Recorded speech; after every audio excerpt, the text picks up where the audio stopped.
Pascal. You are now rocking with that dude Pascal. We be going wild, Haitian in the building, so original. Got the haters catching feelings. Get your hands up to the ceiling and keep them held high, cause St. Louis isn't ready. Forget about it, goodbye. Hold up, we just saying hi. Five somebody, rise up. Weekdays, catch us live, somebody. Let's go. Good morning, good afternoon, and good evening, everybody. Welcome to the Pascal Show. We got to get into this conversation. There are some things that are going on this morning. There's things that were going on yesterday, and I apologize. I could not get on last night to give you guys what was going on, give you guys the news. So we got quite some coverage to do today. Something just happened, which is absolutely insane. Insane. And so we need to talk about this too. You see the title up above, down below, wherever you're watching this show. Here's the thing. Or I'm going to explain something here in just a little bit, okay? Because there's a few things I got to take care of while we are doing this at the same time, okay? So I'll explain that in just a little bit. So if you can do me a solid, before we get into this conversation, all right? Before we get into everything, hit that like button. Whoa, here we go. Hit that like button down below, please and thank you. Hit it. Hit that reaction button if you're watching on these other platforms, please and thank you. Do what it do. If you are watching on these other platforms like Facebook, X/Twitter, Instagram, TikTok, Rumble, Twitch, Kick, make sure you hit that follow button. Follow. Make sure you're subscribed here on my YouTube channel. Go to my second channel, The Pascal Show Clips. Subscribe over there as well. Hit that notification bell. Set it to all so you know whenever I go live, whenever I upload, because honestly, it is random or it is breaking news. All right? So make sure that notification bell is set to all. Hit that join button down below. Become a member. Check out my Patreon. And, of course, check out PascalMerch.com. We got some really great stuff over there. PascalMerch.com. Okay, guys. Yes, grand rising to every single last one of y'all. Good morning. We got some things that are going on, which is absolutely insane. All right. So here's the thing. I'm going to give you guys some of the information. We're going to talk about it. And then I'm going to be playing the this press conference that just ended maybe 20 minutes ago. Okay, if that. And I want to share that with you guys because this is what's going on in Iran or in the Middle East right now. Now we got U.S. planes getting shot down by friendly fire, okay, by Kuwait. Okay, by Kuwait air defenses. They were shot down. Pilots bail out in friendly fire incident, CENTCOM says. Good morning. Good morning. Good morning. 3 U.S. planes shot down. And what they're saying is friendly fire by Kuwait air defenses. Sounds like the pilots are okay, but they were shot down. Insane. I don't know how they communicate. I don't know how they know, how we don't know. Now, here's the other thing too. From my understandings, okay? Let me just read this off here because I don't want to list the things wrong here, okay? Give me 2 seconds. We got the likes of Britain, France, Germany, all of them ready to join the fight against Iran. That was as of last night, too. So just so you know, we got planes that are getting shot down, U.S. planes that are getting shot down. I know that there are other people watching from other countries. Thank you, guys. Also, comment. Let me know what you know where you guys are watching this show from, getting your info from. Okay. This is now turned into the War Room. Okay, the show. Okay, War Room edition. You know what I mean? F-A-F-O. F around and find out. So here's the thing. Now we're hearing that the likes of Germany, France, and the UK are very much ready to join the fight against Iran.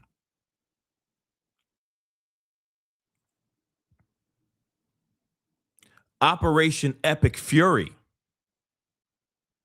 is getting supersized. Yeah, pretty insane. Let's take a look at this. We got a press conference I'm going to be playing for you guys. Like I said, I'm going to explain again what I'm going to be doing during that time. Okay. We also have another U.S. service member that has lost their life as well. And that's on another conversation, which we're going to talk about here in just a little bit. But 3 U.S. Air Force F-15E Strike Eagles were shot down in a friendly fire incident over Kuwait late Sunday during active combat operations tied to Operation Epic Fury, says CENTCOM. The aircraft were mistakenly engaged by Kuwait air defenses amid a complex battle environment that included attacks of Iranian aircraft, ballistic missiles and drones. That's so wild. We live in that time. We got drones fighting with planes and planes fighting with drones. This is just the wildest time. Okay. They need to just call like one of their operations Operation FAFO. I just feel like that's what they're going to call one next. Like haven't you noticed that every single title that they've done seems like it would be a title to like a 1980s action flick? Anybody else see that? Like now you're waiting for like Arnold Schwarzenegger or like Sylvester Stallone. You know what I mean? Like, F around. I can't do Sylvester Stallone, but you get what I'm saying. Just full of steroids, 2 massive guns in their arms, in their hands. You know what I'm saying? Like I'm just waiting for Operation FAFO now. You got Operation Midnight Hammer. You got Operation Epic Fury. Now I'm like, yeah, Operation Total Recall. Operation Junior. Operation Twins. Operation Stop or My Mom Will Shoot. Like, let's just get them all out. Operations Predator. You know what I'm saying?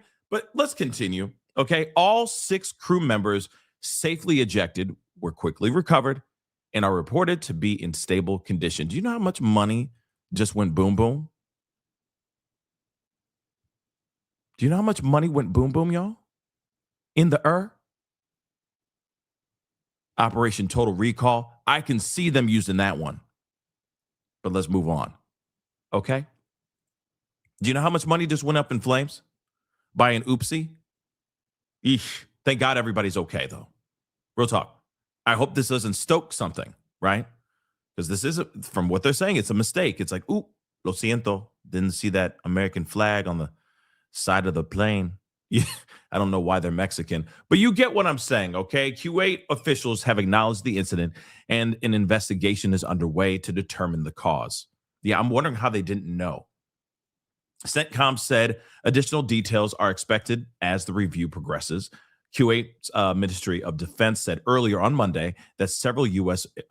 military aircraft had crashed, according to a statement carried by the state-run Kuwait news agency. Now, we're going to get straight into the press conference, okay? Because we need to see it for ourselves on what's going on here, okay? This is pretty insane. Hold on, guys. This thing's tripping. Why is it tripping? I do not know. Give me 2 seconds. 2 seconds. So what I need to do, okay? I got a few things I got to take care of this morning, okay? But I am going to be listening and watching this as well. But it's early in the morning. This all broke, so I wanted to hop on and give you guys this information, this news. I'm going to play this. And then I will be back to discuss. Okay. So I will be back in a little bit. Let's listen to what they had to say about all this.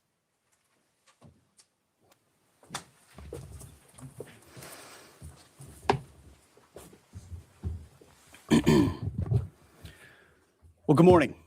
We just finished an update with Admiral Brad Cooper, the CENTCOM commander, across the CENTCOM AOR, our leadership and troops, as you would expect, doing a fantastic job. 2 days ago, under the direction and direct orders of President Donald J. Trump, the Department of War launched Operation Epic Fury, the most lethal, most complex, and most precise aerial operation in history. For 47 long years, the expansionist and Islamist regime in Tehran has waged a savage, one-sided war against America. They didn't always declare it openly, except for their constant chants of death to America. They did it through the blood of our people. Car bombs in Beirut, rocket attacks on our ships, murders at our embassies, roadside bombs in Iraq and Afghanistan, funded and armed by Iranian Quds Force and IRGC killers. My generation of veterans carry the names of brothers who never came home. Brothers butchered by Iranian-backed roadside bombs and well-armed militias, thousands of our own. We didn't start this war, but under President Trump, we are finishing it. Their war on Americans has become our retribution against their Ayatollah and his death cult.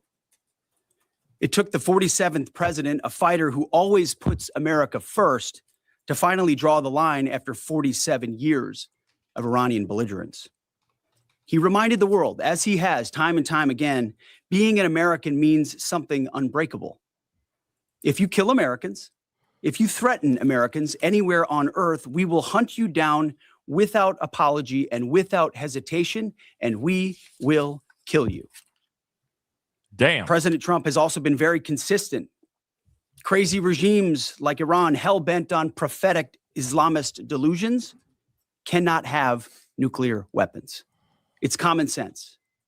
Many have said it, but it takes guts to actually enforce it, and our president has guts. Iran's stubborn and self-evident nuclear pursuits, their targeting of global shipping lanes, and their swelling arsenal of ballistic missiles and killer drones are no longer So we're going to welcome the show now, Aaron Mullen. Iran was building powerful missiles and drones to create a conventional shield for their nuclear blackmail ambitions. Let me say that again. A conventional shield for their nuclear blackmail ambitions. Our bases, our people, our allies, all in their crosshairs. Iran had a conventional gun to our head as they tried to lie their way to a nuclear bomb. It almost worked under Obama and his terrible deal, but not under this president. Turns out the regime who chanted death to America and death to Israel was gifted death from America and death from Israel. This is not a so-called regime change war, but the regime sure did change, and the world is better off for it.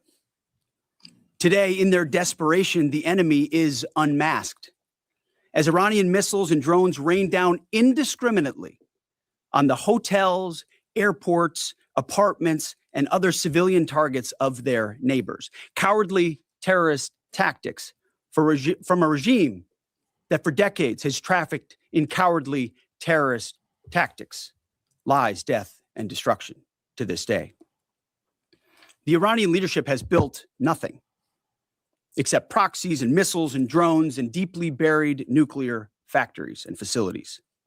Peaceful nuclear ambitions do not need to be buried underneath mountains. Last June, Operation Midnight Hammer obliterated their nuclear program to rubble. Afterward, we told them plainly, that's it, now make a deal. They arrogantly refused. We said, rebuild it, and we'll stop you again, this time far worse. Well, President Trump, Secretary Rubio, Steve Witkoff, Jared Kushner, they bent over backwards for real diplomacy, offering pathway after pathway to peace. I watched it. I was there. They tried over and over and over again, earnest attempts at peace. The former regime had every chance to make a peaceful and sensible deal. But Tehran was not negotiating.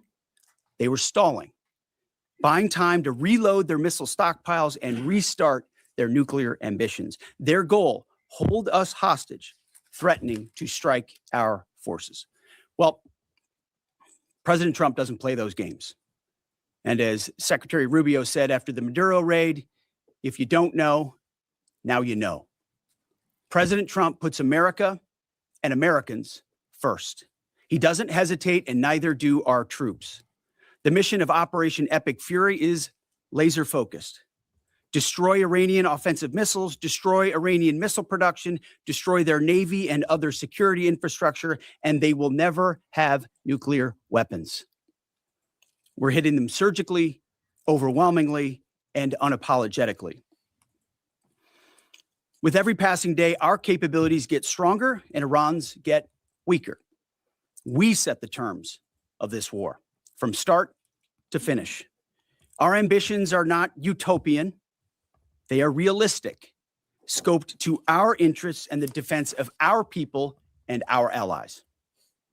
Speaking of people, we hope the Iranian people take advantage of this incredible opportunity. President Trump has been clear, now is your time. To Iranian security forces, choose wisely. President Trump has also been clear about your fate in either direction. To the media outlets and political left screaming endless wars, stop. This is not Iraq. This is not endless. I was there for both. Our generation knows better, and so does this president. He called the last 20 years of nation-building wars dumb, and he's right. This is the opposite. This operation is a clear, devastating, decisive mission. Destroy the missile threat, destroy the Navy, no nukes. Israel has clear missions as well, for which we are grateful. Capable partners, as we've said since the beginning, capable partners are good partners. Unlike so many of our traditional allies who wring their hands and clutch their pearls, hemming and hawing about the use of force. America, regardless of what so-called international institutions say, is unleashing the most lethal and precise air power campaign in history. B-2s, fighters, drones, missiles, and of course, classified effects. All on our terms, with maximum authorities. No stupid rules of engagement, no nation-building quagmire, no democracy-building exercise, no politically correct wars. We fight to win, and we don't waste time or lives. As the president warned, an effort of this scope will include casualties. War is hell, and always will be. A grateful nation honors the 4 Americans we have lost thus far and those injured. The absolute best of America. May we prosecute the remainder of this operation in a manner that honors them. No apologies, no hesitation, epic fury for them and the thousands of Americans before them, taken too soon by Iranian radicals. Well, they can't cut him out of the movie now. He said the actual title to the movie. Am I right or am I right? Moving on. Before I turn it over to General Kane for the operational update, let me speak straight to you, the Joint Force, our warriors on the front lines. This is your moment. This is the generational turning point America has waited for since 1979, and since the rudderless wars of hubris, my generation, our generation, endured.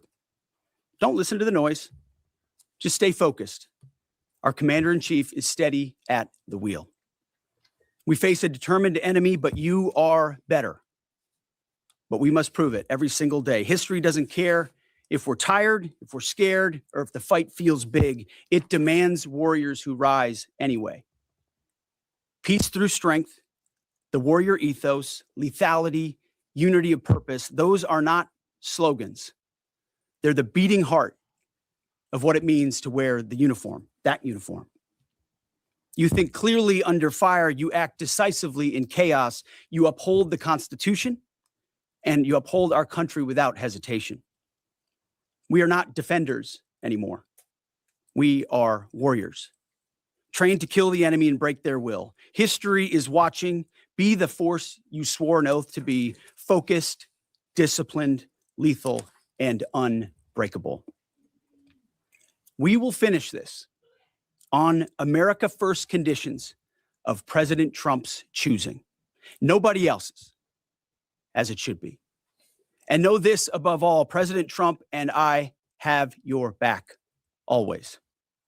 Through fire, through criticism, through fake news, through everything. We unleash you because you are the best, most powerful, most lethal fighting force the world has ever seen. Bro. May Almighty God watch over you and his providential arms of protection extend over you. Godspeed, warriors, and keep going.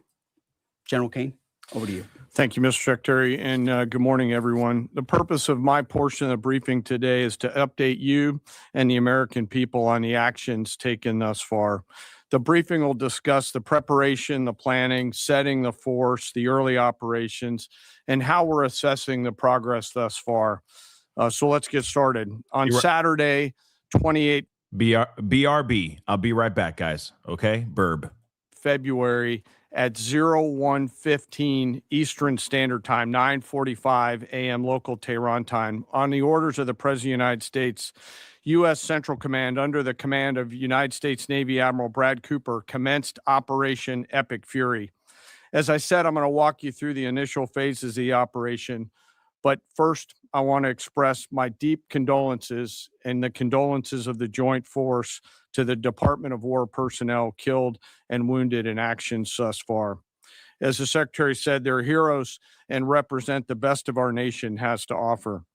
They're true examples of what selfless service means. Our deepest and heartfelt condolences are with their families, their friends, and their units. We grieve with you and we will never forget you. Additionally, I stand here before you today grateful for each service member, planner, logistician, operator across our joint force, for our Department of War civilians, our intelligence community teammates, our interagency teammates who continue to stand in harm's way alongside us. I am proud of all of you as you take the fight to the enemy, and we are the best in the world at integrating, period. I want to extend my personal gratitude to the dedicated commanders and senior enlisted leaders and the enlisted members of the Joint Force who are fighting this fight across the CENTCOM AOR. In addition to Admiral Cooper and Fleet Master Chief Compton, I want to highlight a few today. U.S. Army Central Command Commander Lieutenant General Pat Frank, who along with his team are fighting the counter-missile and counter-drone fight. United States Navy Central Command Commander Vice Admiral Kurt Renshaw and his team, who are engaged with the Iranian Navy and projecting American naval combat power from the seas. And United States Air Force Central Command Commander Lieutenant General Derek France and his leadership team, who are crushing Iranian targets from the air. I want to highlight the support to the CENTCOM fight from other combatant commands who are directly involved with this effort, to include U.S. Spacecom, U.S. Cybercom, and U.S. UCOM. I also want to specifically call out United States Transportation Command and U.S. STRATCOM for their contributions to this fight. We cannot project American combat power at the time and place of our choosing without both. And finally, I want to express how deeply thankful I am for the continued service and sacrifice of the entire Joint Force and their families. Their unwavering commitment and dedication are the cornerstones of this effort. So let me start with a few details. First, to be clear, as the Secretary said, this is not a single overnight operation. The military objectives that CENTCOM and the Joint Force have been tasked with will take some time to achieve, and in some cases will be difficult and gritty work. We expect to take additional losses, and as always, we will work to minimize U.S. losses. But as the Secretary said, this is major combat operations. So let me talk about the preparation and the planning. On February 28th, the full strength of America's armed forces came together in a unified purpose against a capable and determined adversary. The United States Army, Navy, Marine Corps, Air Force, Space Force, Coast Guard, and our reserve components integrated across our combatant commands and began coordinated operations with the Israeli armed forces of an unprecedented scale. As the Secretary laid out, our military objectives are clear. Our mission is to protect and defend ourselves and, together with our regional partners, prevent Iran from the ability to project power outside of its borders and be ready for follow-on actions as appropriate. Across every domain, land, air, sea, cyber, the U.S. Joint Force delivered synchronized and layered effects designed to disrupt, degrade, deny, and destroy Iran's ability to conduct and sustain combat operations. On the U.S. side, this marked the culmination of months and, in some cases, years of deliberate planning and refinement against this particular target set. From precision strikes against key military infrastructure to persistent intelligence and targeting integration to the close coordination of the components across vast distances, this operation again demonstrated America's reach, readiness, and professionalism, and that of our joint united force. It was historic not only in the operational scope, but in the level of joint integration displayed across every element of the joint force. And as I said earlier, this work is just beginning and will continue. So now to talk a little bit about setting the force and setting the theater. On the order of the Secretary of War over the last 30 days to reinforce deterrence and provide the President with credible options should action be required, the Joint Force began to systematically reposition assets and personnel across the region. These movements ensured that U.S. forces remained postured, protected, and ready to respond decisively for any emerging threat. This deployment included thousands of service members from all branches, hundreds of advanced fourth and fifth generation fighters, dozens of refueling tankers, the Lincoln and Ford Carrier Strike Group and their embarked air wings, sustained flow of munitions, fuel, supplies, all supported with command and control, intelligence, surveillance, and reconnaissance network. And the flow of forces continues today. In fact, Admiral Cooper will receive additional forces even today. This rapid buildup of forces demonstrated the Joint Forces' ability to adapt and project power at the time and place of our nation's choosing. I want to highlight a couple specific cases for you. The Gerald R. Ford Carrier Strike Group, which many of you know was down in the Western Hemisphere, redeployed across the Atlantic to set the theater. The ship, her crew, their families, and the entire strike group took a deep breath, and as they always do, began planning to conduct combat operations. The integrated Reserve and National Guard forces have continued to demonstrate the value of America's reserve forces, including the Wisconsin Army National Guard operating in Kuwait and Iraq, and Air National Guard units from a variety of states to include Vermont and Virginia. In the case of the Vermont Air National Guard and the 158th Fighter Wing, they were mobilized for Operation Absolute Resolve and then were tasked to take their F-35As across the Atlantic instead of going home to be prepared to support this operation. The same is with our Air National Guard and Air Force Reserve Command tanker and mobility forces, who stepped right out of their civilian jobs to deploy and to protect the region. Lastly, I want to highlight the unsung heroes of warfare, our American logisticians and sustainment force, those who quietly work every day behind the scenes to project and sustain America's combat power. Our leaders from World War II were right when they said professionals do logistics. As regional tensions rose, the Joint Force elevated our force protection measures on the order of the Secretary and repositioned discreetly civilians and non-essential personnel designed to ensure the safety and security of our joint force. By the time operations began, only essential forces remained on our bases and in theater, all ready, capable to respond. So now let me move to H hour. At 3:38 p.m. on Friday, February 27th, the United States Central Command, through the Secretary of War, received the final go order from President Trump. The president directed, and I quote, "Operation Epic Fury is approved. No aborts. Good luck," close quote. In the region, every element of the joint force made their final preparations. Air defense batteries readied themselves, checking their systems to respond to Iranian attacks. Pilots and crews rehearsed their strike packages for the final time.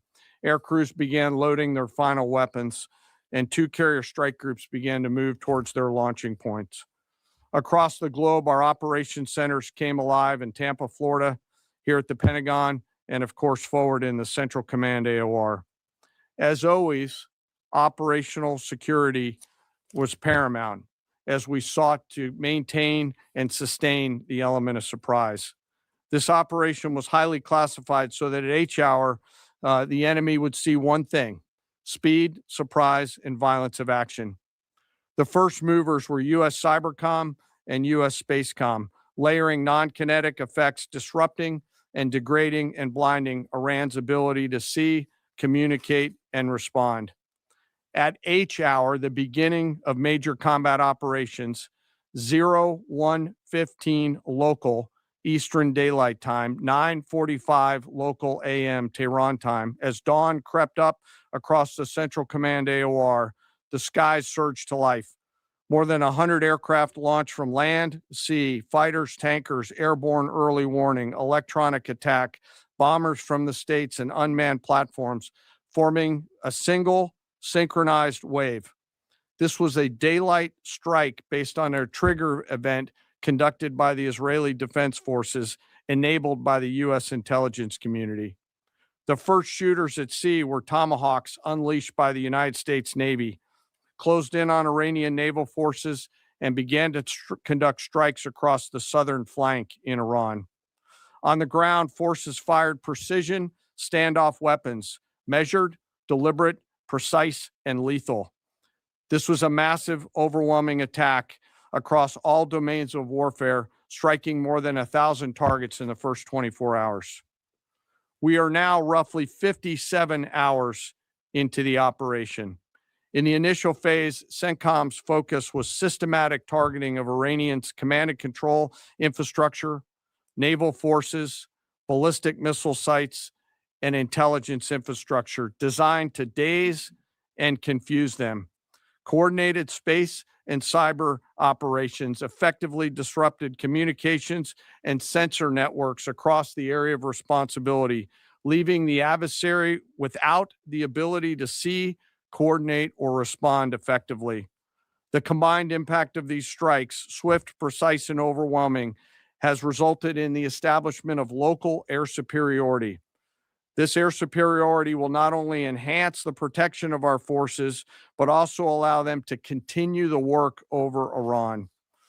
Over the course of the last 2 days, the Joint Force has launched hundreds of missions from land and sea and delivered tens of thousands of pieces of ordnance. The effort continues to scale. This included American B-2 bombers, which again, similar to Midnight Hammer, flew a 37-hour round-trip sortie from the continental United States, dropping precision, penetrating munitions on Iranian underground facilities across the southern flank and slightly deeper. Additionally, Israel has separately executed hundreds of sorties against hundreds of targets. Beyond Air Force and Navy aircraft strike packages, coordinated salvos of precision standoff weapons from across the region have neutralized hundreds of pre-planned targets. As I mentioned earlier, in support of these kinetic operations, U.S. Cybercom and Spacecom have continuously layered effects to disrupt, disorient, and confuse the enemy. I will note that this operation had several combat firsts, which I'll allow at some point in the future Admiral Cooper to talk about since he owns the AOR. While we've prosecuted a relentless offensive campaign, our defense has been equally important. Across the theater, operations have remained steady and disciplined. Once again, our integrated air and missile defense network is performing exactly as it's intended. U.S. Patriot and THAAD batteries, along with ballistic missile defense-capable Navy destroyers, continue to coordinate and execute intercepts with precision and consistency. I wish that every American could hear the voice communications like I have as these joint operations centers remain calm, focused, and cool while executing under fire over and over again. Collectively, these systems have intercepted hundreds of ballistic missiles targeting U.S. forces, our partners, and regional stability. The threat from one-way attack UAVs has remained persistent. Our systems have proven effective in countering these platforms, engaging targets rapidly. Each intercept represents hundreds of hours of training, readiness, and technology all coming together to work as designed. We will remain vigilant in the counter UAV fight. And the defense of the region is not ours alone.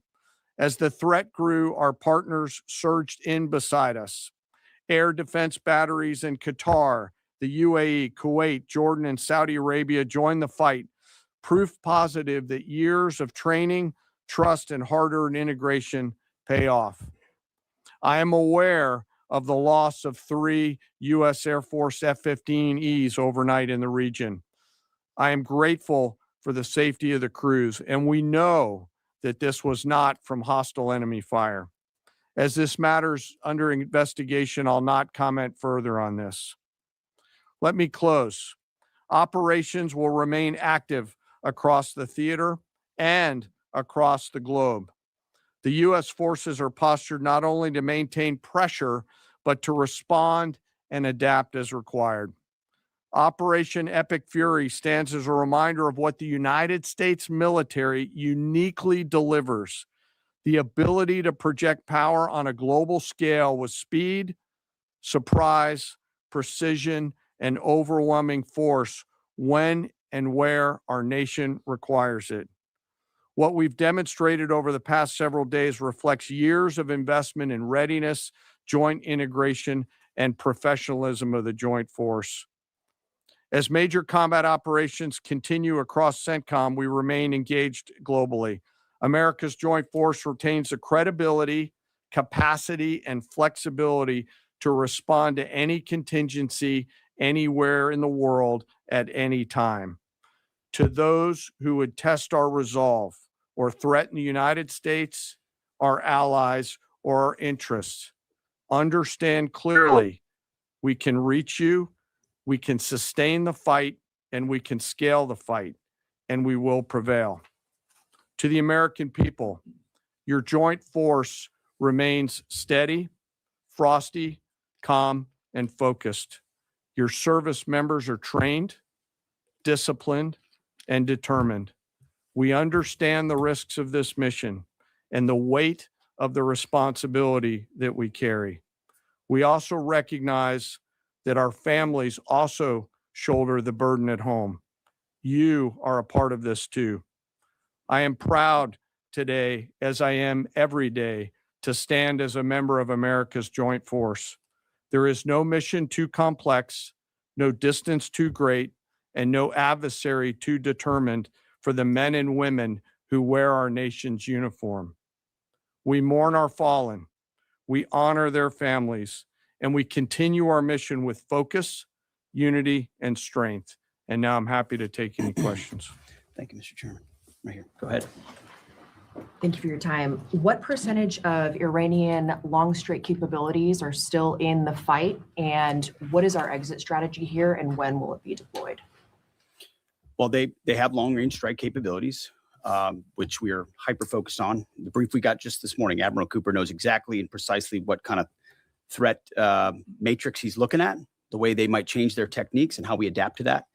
So we're making sure the theater commander has absolutely everything he needs. I mean, one of the things the chairman mentioned is for months and months, even before we built up, we ensured that we had maximum defensive capabilities in theater to allow the president the decision space in the future. So even before this build up in the last 30 days, we discreetly brought defensive assets in to make sure, understanding that there are Iranian capabilities. As far as time frame, I would never hang a time frame from our perspective.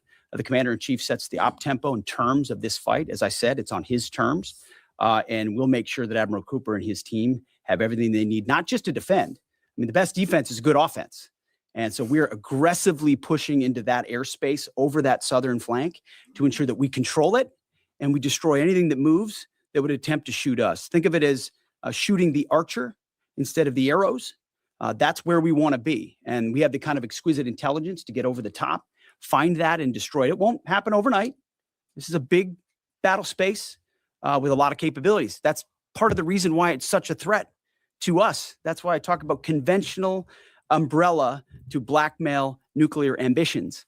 They were building up this conventional arsenal in order to ensure that no one would ever block them from their ability to get nuclear weapons. So we're very clear-eyed about the nature of this Iranian threat, and we're going to get after it. I don't know if you have anything to add to that, Mr. Chairman. Thank you for the question. The only thing I'll add is that unlike an operation, a single operation like Midnight Hammer or Absolute Resolve, it'll take some time for us to conduct battle damage assessment, and the targeting cycle that CENTCOM will run will take those things into effect. Admiral Cooper will adjust his plan and fires accordingly to ensure that we're attriting that.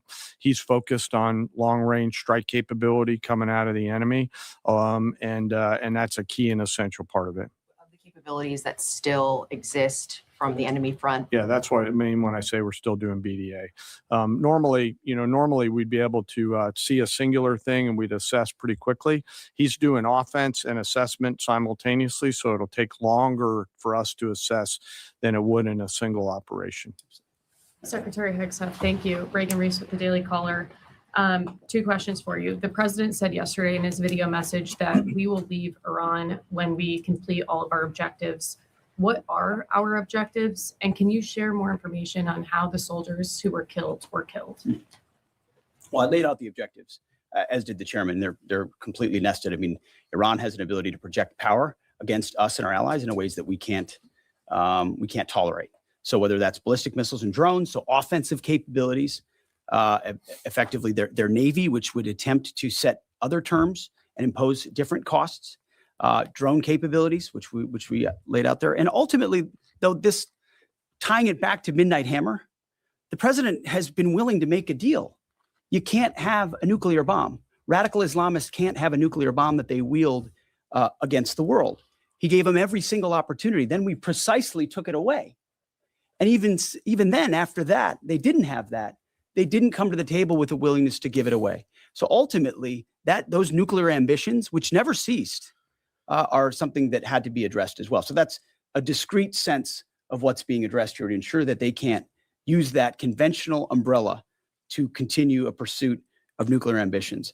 And then as it pertains to the U.S. casualties, that particular incident was, you have air defenses and the lot's coming in and you hit most of it. And we absolutely do. We have incredible air defenders. Every once in a while, you might have one, unfortunately, we call it a squirter that makes its way through. And in that particular case, it happened to hit a tactical operations center that was fortified, but these are powerful weapons. So we certainly will do, as I said, moments like that as we remember them and we take care of them and take care of their families, only stiffen our resolve to ensure that we do this properly. Thank you. Yeah. Right here. Thank you, Secretary Hegseth. I had 2 questions for you. First, are there currently any American boots on the ground in Iran? No, but we're not going to go into the exercise of what we will or will not do. I think it's one of those fallacies for a long time that this department or presidents or others should tell the American people this, and our enemies, by the way, here's exactly what we'll do. Here's exactly how long we'll go. Here's exactly how far we'll go. Here's what we're willing to do and not do. It's foolishness. And so President Trump ensures that our enemies understand we'll go as far as we need to go to advance American interests. But we're not dumb about it. You don't have to roll 200,000 people in there and stay for 20 years. We've proven that you can achieve objectives that advance American interests without being foolish about it. Now, will we be bold about it? Are we willing to be decisive about it? Do we put months and months of planning into what kind of effects we want to achieve? Absolutely.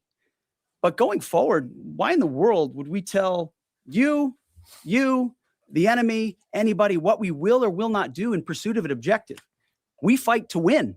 We fight to achieve the objectives the President of the United States has laid out, and we will do so unapologetically. Thank you. Is there any significance to Israel carrying out the strike to kill the Ayatollah? And I wanted to know, what was your immediate reaction to finding out about his killing? I think Israel did a great job in the conduct of that operation. President Trump put a 4-week you go, timeline right on here. it. Are you Please. saying that's wrong? Yeah, thank you. You mentioned during the briefing, General Kane, that there would be additional troops sent to the region. Could you say how many troops currently are involved in this operation and how many additional troops are planned to go in this next phase? I don't want to talk specifics because that would tip the enemy off. We have more tactical aviation flowing into theater just based on the time it took to get it out there. I think we're just about where we want to be in terms of total combat capacity and total combat power for Admiral Cooper. One of the things, though, that a commander, he'll consistently assess the trajectory of the campaign. Is he on or off trajectory? And then make an ask of the joint force, which will then develop options for consideration by the secretary and the president to either increase or in some cases decrease the amount of combat capability that we have over there. I heard the question about 4 weeks. It's the typical NBC sort of gotcha type question. President Trump has all the latitude in the world to talk about how long it may or may not take. 4 weeks, 2 weeks, 6 weeks. It could move up. It could move back. We're going to execute at his command the objectives we've set out to achieve. And what he has shown an ability to do that other presidents can't quite seem to have the aperture to do. Well, I mean, Joe Biden didn't even know what he was doing, is to look for opportunities and off-ramps and escalations for the United States that creates new opportunities to execute what we need on our own timeline. So you can play games about 4 weeks, 5 weeks. He has all the latitude, and I'm glad he does, because there's no better communicator than our president expressing those things. To the Daily Mail. I've been in meetings with the president for the last 2.5 days. We know exactly where his headspace is, and he will communicate as he should exactly what he would like, and we will follow those orders. And I think everything he said on that is right down the middle. Chairman, did you have Absolutely. evidence Yes, right there. on Yes, the sir. strike first? Thank you very much, Secretary. I left my hometown of Sakis in Iranian Kurdistan in 1996. Can you promise that I will be able to return home safely this year? And I have a following question too, please. Well, I appreciate the question. I'm not here to place guarantees on that, but I think the message the president has given has been clear to the people of Iran. This is your moment. The world was seized by these crowds and then seized by the reality of this regime killing tens of thousands of innocent protesters. So we saw the nature of the regime yet again exposed. We saw many of the Iranian people seek a change there. This is their moment to take advantage of it for sure. Secretary, you served in Iraq and know that no American soldiers were killed in Kurdistan. The Kurdish people are very pro-American. Will you continue protect Kurdistan and Peshmerga as loyal ally of the United States? Why I'm asking this question? Because now Kurdistan is under attack by Iranian drones and by proxies in Iraq and on the region. I think I can speak to allies generally in the region who we've been in constant communication with. We've been standing shoulder to shoulder with them, and we appreciate their capabilities. Absolutely. Yes, right here. Hi, thank you. Cameron Arkin with the Daily Wire. My question is about some of the domestic threats, if any, regarding this right now. Would there be any concerns about Iranian sleeper cells and kind of what has the Trump administration been doing to kind of monitor these All threats? across the interagency, in full coordination. Of course, we're paying attention to any potentialities there. This is a former regime, that seeks to export that ideology and try to sow terror. We're ready for that. We've seen these types of folks before, and the American people can rest assured that we're vigilant on that. Right here. Secretary, thank you. Kind of a follow up on that last question. There was just this, what appears to be a terrorist attack in Austin yesterday. How does that change the operation at all? What effect does that have? And It doesn't change the operation at all, and I know the authorities are executing exactly the way they should. Secretary Higseth, and one for Chairman Kane as well. I understand, to your point here, that you don't want to broadcast everything for our adversaries to hear, but the American people also want to know what they're sending their men and women to war for. Is there a concern of this spiraling into a longer war? And then one for the chairman when you're done. Did you not hear my remarks? I mean, we're ensuring the mission gets accomplished, but we are very clear-eyed, as the president has been, unlike other presidents, about the foolish policies of the past, that recklessly pulled us in to things that were not tethered to actual clear objectives. So we know we have plans, we have generals, we have chairmen, we have commanders, CENTCOM commanders, Admiral Cooper, who's executing very deliberately to ensure outcomes that I laid out are accomplished. But we would never, in front of a press pool, lay out how long that may take. The mission for our warfighters, which is what matters to us, is very, very clear. And they're executing it right now violently. And just for the chairman quickly, I have one for the chairman. You said this is not a one-night operation. It will take time to achieve the goals. What would be the goal line here for you? I think the secretary laid out the military objectives, and that's what we execute against is the military objectives. Last one right here. Uranium is. Thank you, sir. As you've said, there are a large amount of U.S. service members that are in harm's way right now. What is your prayer for them? First of all, my prayer for them is that I do pray for them. My wife prays for them. Our family prays for them. Our cabinet prays for them. None of this is done on a whim. Having been in their boots, having been in their shoes, having been in their flight suits, I know we think about them with every decision that we make and every recommendation that we make to the President of the United States. Those recommendations are made prayerfully. And when I pray every day for them and for this mission, I pray simply for the biblical wisdom to see what is right and the courage to do it. It's going to take courage to follow through on this. There's going to be a lot of noise. And we pray for that, and we hope all of you do as well. Thank you very much. Appreciate it. Thank you. Okay. What an interesting turn. Like, what an interesting press conference. Wouldn't you say? Yeah, there was a lot. Frosty, biblical.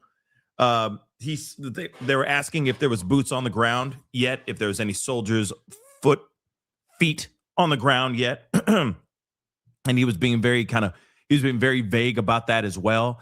And technically, I mean, we do have military bases out in those areas. So yeah, technically we do have soldiers on the ground, but they're not deployed. I guess they're not active. They have not been, they have not been turned on or something like that, activated yet. And I say yet because I have a feeling that we're going to go to that area. Because again, we're hearing that, France, UK, Germany, I mean, there's other countries that are basically saying like, hey, if we need to step forward, we will step forward. We ain't got no problem being involved with this stuff. So this is a very interesting turn of events. And here's the other question I have. I'm just going to, and I don't know if somebody asked this. I don't remember if anybody asked this. So I'm just going to ask it out loud. How does that happen that Kuwait shoots down 3 of our planes on accident? I mean, sure, as they would say, in the fog of war, they just didn't know any better. Like, I get it. I fully get it. But at the same time, there's another part of me that's like, in the fog of war, my ass. Because how could you not know who is friendly and who is not, right? I mean, that's just me. That's just me asking those questions. Now, again, I don't know. I just don't see it as like the math isn't truly mathing for me with this one. But at the same time, I don't know operations. I don't know how things are done, but behind the scenes, I don't know, you know what I'm saying? But at the same time, how does Kuwait not know that America is flying around? They're flying around, dodging all these drones and these missiles, right? And there's some footage out there that's crazy. So these pilots are incredible. Okay, I'm just going to say it.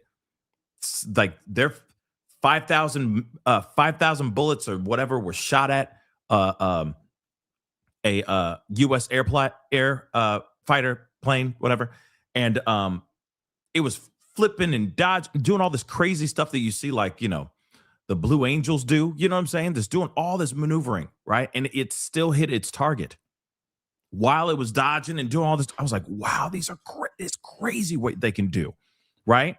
And how people can fly these planes. It's incredible, absolutely incredible.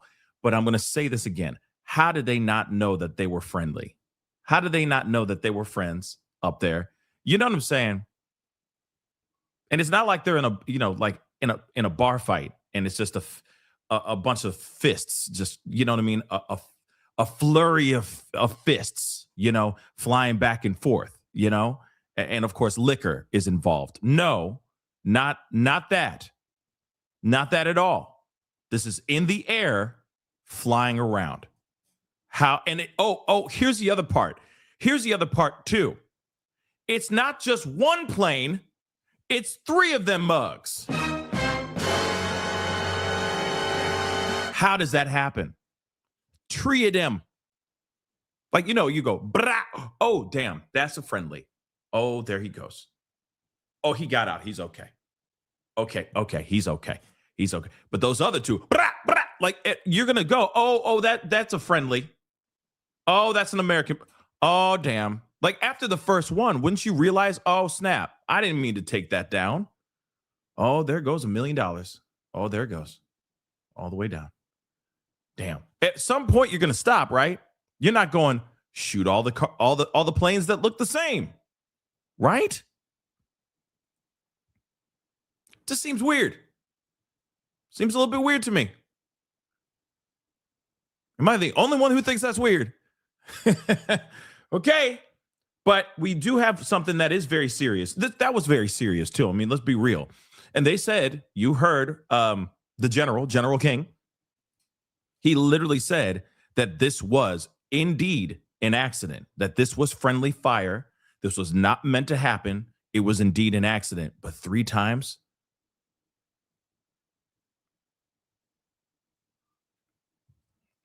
I'm just saying. It just seems a little bit weird. But hey, listen. In this saga, in this soap opera called Operation Epic Fury, in this episode of Operation Epic Theory, I keep on saying theory, Epic Fury. Pete finds out 3 of his favorite planes got taken down. We're going to F around and find out. Like, I just feel like, that's what we're watching now. As General King goes, stay frosty. Like, is this a beer commercial? Stay frosty, my friends. I don't know what the hell's going on with this. That is weird. How would you not know they friendly? How would you not know your friends? That's scary. They're going to say fog of war. They're going to say, oh, in the fog of war, we didn't know we could double tap that boat. Okay, whoops. In the fog of war, they didn't know that those 3 planes were U.S. They didn't know they were friendly. It's crazy, right? But in some serious news, there was another U.S. service member that did lose their life. So now you have 4 U.S. service members that have lost their lives due to this attack and this war in Iran. Let's take a listen. CENTCOM confirming a 4th U.S. service member has died in the attacks against Iran, revealing, quote, the 4th member saying this, the 4th service member who was seriously wounded during Iran's initial attacks eventually succumbed to their injuries. Major combat operations continue and our response effort is ongoing. Retired 4-star General, Fox News senior strategic analyst, General Jack Keane joins us now to break down the operation. General, from what you can tell, what have we accomplished so far? Yeah, well, first of all, let's just mention we honor that service member, and our heart goes out certainly to his family and the friends, and it reminds us vividly what this is really all about. And believe me, people are going to get killed and wounded here, and we're going to make very certain that their sacrifice is not squandered. I mean, but do we have to sacrifice? Like, do we have to sacrifice all these men and women? Do we? Okay. I'm just asking questions, y'all. I know some people are like, yes, we do. America, USA. But there's a part of me that's like, do we have to though? Why are we sticking our nose in everybody and their mama's business all the damn time? Why are we the nosy ass neighbor all the time?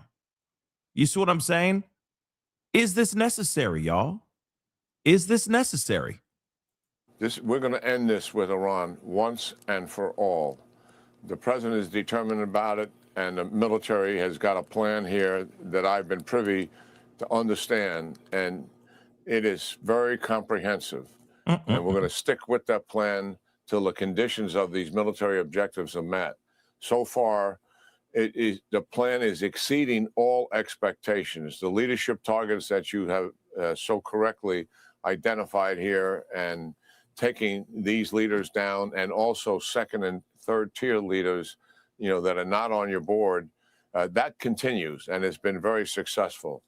The other thing is the Iranians have short range and medium range ballistic missiles. This is the number one weapon system in their arsenal. This is the thing the Israelis are most concerned about.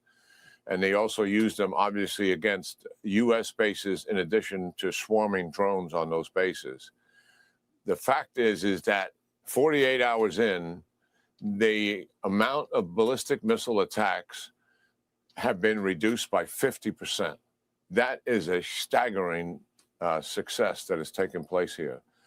The Navy that they have is small but capable, and what we have been most concerned about is them putting mines in the Straits of Hormuz, which can shut down oil traffic, and that would be a major accomplishment for the Iranians. We have pretty much destroyed most of the ships that would be involved in that activity, to include much of their headquarters has been pulverized. So that is a major accomplishment as well. So significant progress is being made here. The targets today and in the future, in a 24-hour period, we are generating close to 2,000 airstrikes. And they are coming not only from airplanes and cruise missiles, but from the Army that is spread out over multiple Gulf countries, not well known, but they are shooting HIMARS, which is on your board. They're shooting to the air and cruise missiles that are being launched from the air as well as from the sea, both underneath the sea from submarines and on surface ships as well. That is going to continue. Massive strikes against ballistic missile capability and drone capability for all the obvious reasons, to get these things down to as low as possible and make certain that these penetration rates, which is now down at 10% into Israel, and that is quite significant. It was 14% during the 12-day war. So that obviously we're saving as many lives as we possibly can. And we are going to continue to do that until that mission is accomplished, to strip them completely of that capability. And obviously, what recovery they're doing at nuclear sites are also being attacked. But the entire infrastructure, Brian, to sustain this regime, their governance to sustain the regime, obviously leaderships has been decapitated, but working your way through the National Security Council, the legislature, all the interagencies that help sustain the governance of the country, that is all on the target board, to include the IRGC, the Basel militia, the police infrastructure, not just the people, but all the infrastructure, communication systems that support it. Systematically, methodically strip it away. This is very comprehensive plan. It's one of the most impressive air campaign plans that I've ever been privileged to be aware of. And it is quite significant what has taken place here. And we've got to stick at it. It's condition-based. We stay at it as long as it takes to accomplish those objectives. If we can do it short of time, of course we take that. But it's going to take longer, as the president said. It may take 4 weeks, and based on the conditions. And at some point, these guys may start waving a white flag at us. They want to talk and negotiate about nuclear weapons. We should not. Ballistic missiles, we should not. Iranian proxies, we should not. The only thing we should talk to the regime about now is their surrender, their complete capitulation, and what will the terms be. That is the only negotiation that we should be involved in. That's the only negotiation that we should be involved in. Okay. I know that they've been saying, leaders are wanting to step forward and try to work things out, trying to talk to Trump, trying to see if they can work some things out. But we haven't heard any. I haven't heard anything yet, personally, as far as like a meeting taking place and whatnot. So that will be interesting when that, if and when that actually happens. There's some other things, like I said, Britain, France, Germany are supporting. They're to support U.S. in fighting Iran. Let's take a look at this over at News Nation. This is interesting. A lot of things brewing, guys. A lot of things brewing. So we're going to welcome to the show now Erin Molan. She's an Australian television presenter. 24 hours ago, even just a few hours ago, that is not what we were. But that's interesting. Jamie, you said they already had a deal. Yeah, they had a deal, but didn't they rip it up? Didn't they they were in the middle of negotiations. They were trying to work some things out. And then that plan basically got ripped up. Right. So, back to the drawing board, I guess. I don't know what the negotiations were with what was said in that negotiation that suddenly made them rip up the plan, rip up the deal. And then, this is pretty insane, right? So what the hell is going on? Why did they rip up that plan? You know what I mean? Trump was the one who ripped it up. Wild. Hearing from European leaders. There was also this emergency meeting from the United Nations yesterday. What do you make of this development? I think it's a good development, Anna, and thank you so much for having me on. I think it matters greatly. I was deeply disappointed but not surprised to see UK Prime Minister Keir Starmer come out and almost proudly announce that the UK played no part in what has occurred over the past, say, 48 hours with the US and Israeli strikes on the Islamic regime of Iran. To try and find anything good about this Islamic regime, to try and paint them as anything other than evil terrorists who threaten us all, is criminal, in my opinion. So this is a step up. We've seen Putin come out and talk about human rights abuses and this being against international law, which is farcical. And just finally on the UN coming out and condemning US first and then Iran for its retaliation. Well, I'd say, where were you when the Islamic regime was slaughtering tens of thousands of people? I'll tell you where you were: silent, hiding. So what you say now matters not. Right. The UN is a farce. A couple of months ago, my kids were born in Australia. I lived there for 6 years, and that's how you and I know each other. But there was this awful gun violence that happened in Bondi Beach, Australia, which is where my kids were born. And it wasn't just gun violence in a country that doesn't have gun violence, was it? It was radical Islamic terrorism that happened there. We've seen anti-Semitism on the rise there as well. And we're just hearing from the Prime Minister in Australia. He's just posted this on X. Anthony Albanese said, "We support the United States acting to prevent Iran from obtaining a nuclear weapon and to prevent Iran continuing to threaten international peace and security." So this is also about all of the proxies as well in the region, isn't it, Erin? 100%. And I would say to people as well, it's not only the Houthis, Hezbollah, Hamas that the Iranian regime has funded, controlled, deployed to kill Americans, to kill Australians, to kill their own people. You look at what happened in Australia a year and a half ago. The Islamic regime was booted out of this country because they funded and instructed 2 domestic terror incidents on Australian land. It's not just in the Middle East. So you can't sit here and think this is a Middle Eastern problem. It doesn't reach us. It does. They have the blood of Americans, Australians, and many others on their hands, and they reach far and wide. And that's why everyone now needs to be at the highest of alert. And you should have been prior, because they've been killing and killing and killing. This will obviously make it a much more dangerous landscape for all those involved. But does that make it not worth it? No. This Islamic regime, again, has killed tens of thousands of its own people in less than 2 months.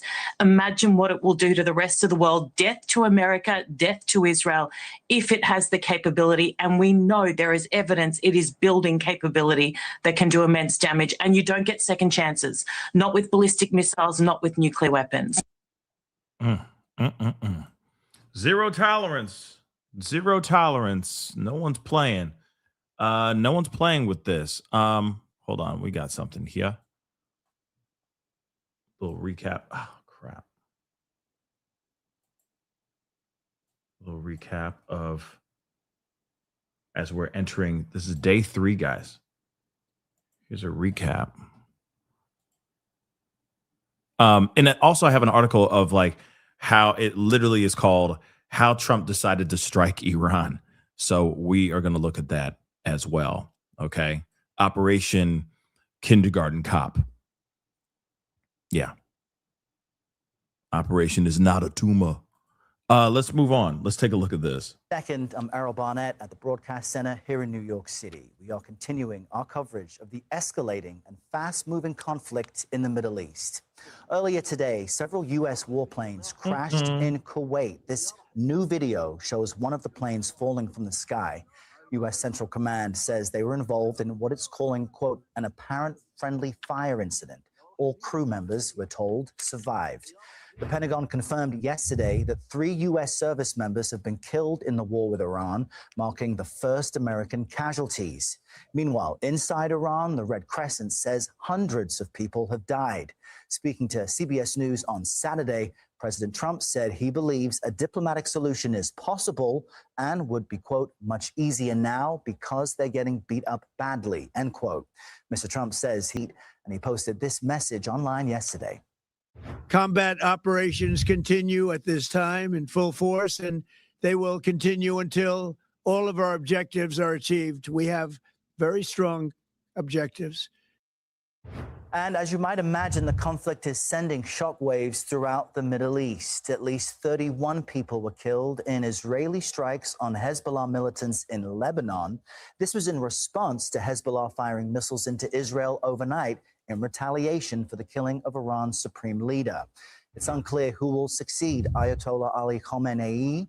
About 40 other senior members of the Islamic Republic's regime were also killed in the initial onslaught.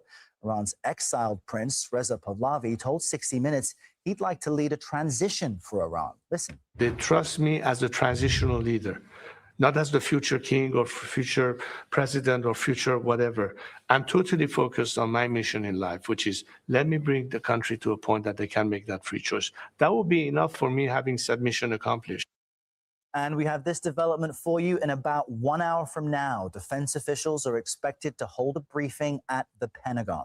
And tomorrow, top Trump administration officials are scheduled to brief Congress on these strikes.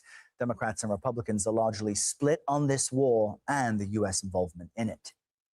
Nobody in this country is asking for war with Iran. We're going to have Americans dying, and the end result is going to be hardline leadership continues in Iran and we don't get rid of their nuclear program. That's a moral and strategic disaster for the country. We would all celebrate if the Iranian people were able to rise up and reclaim their freedom and reclaim their destiny. And as the president said, when he promised help is on the way, help has arrived. And we have team coverage for you on this morning. Rami Inocencio is tracking the international fallout from a Royal Air Force base just outside London. Anthony Salvanto is looking at how Americans felt ahead of this war.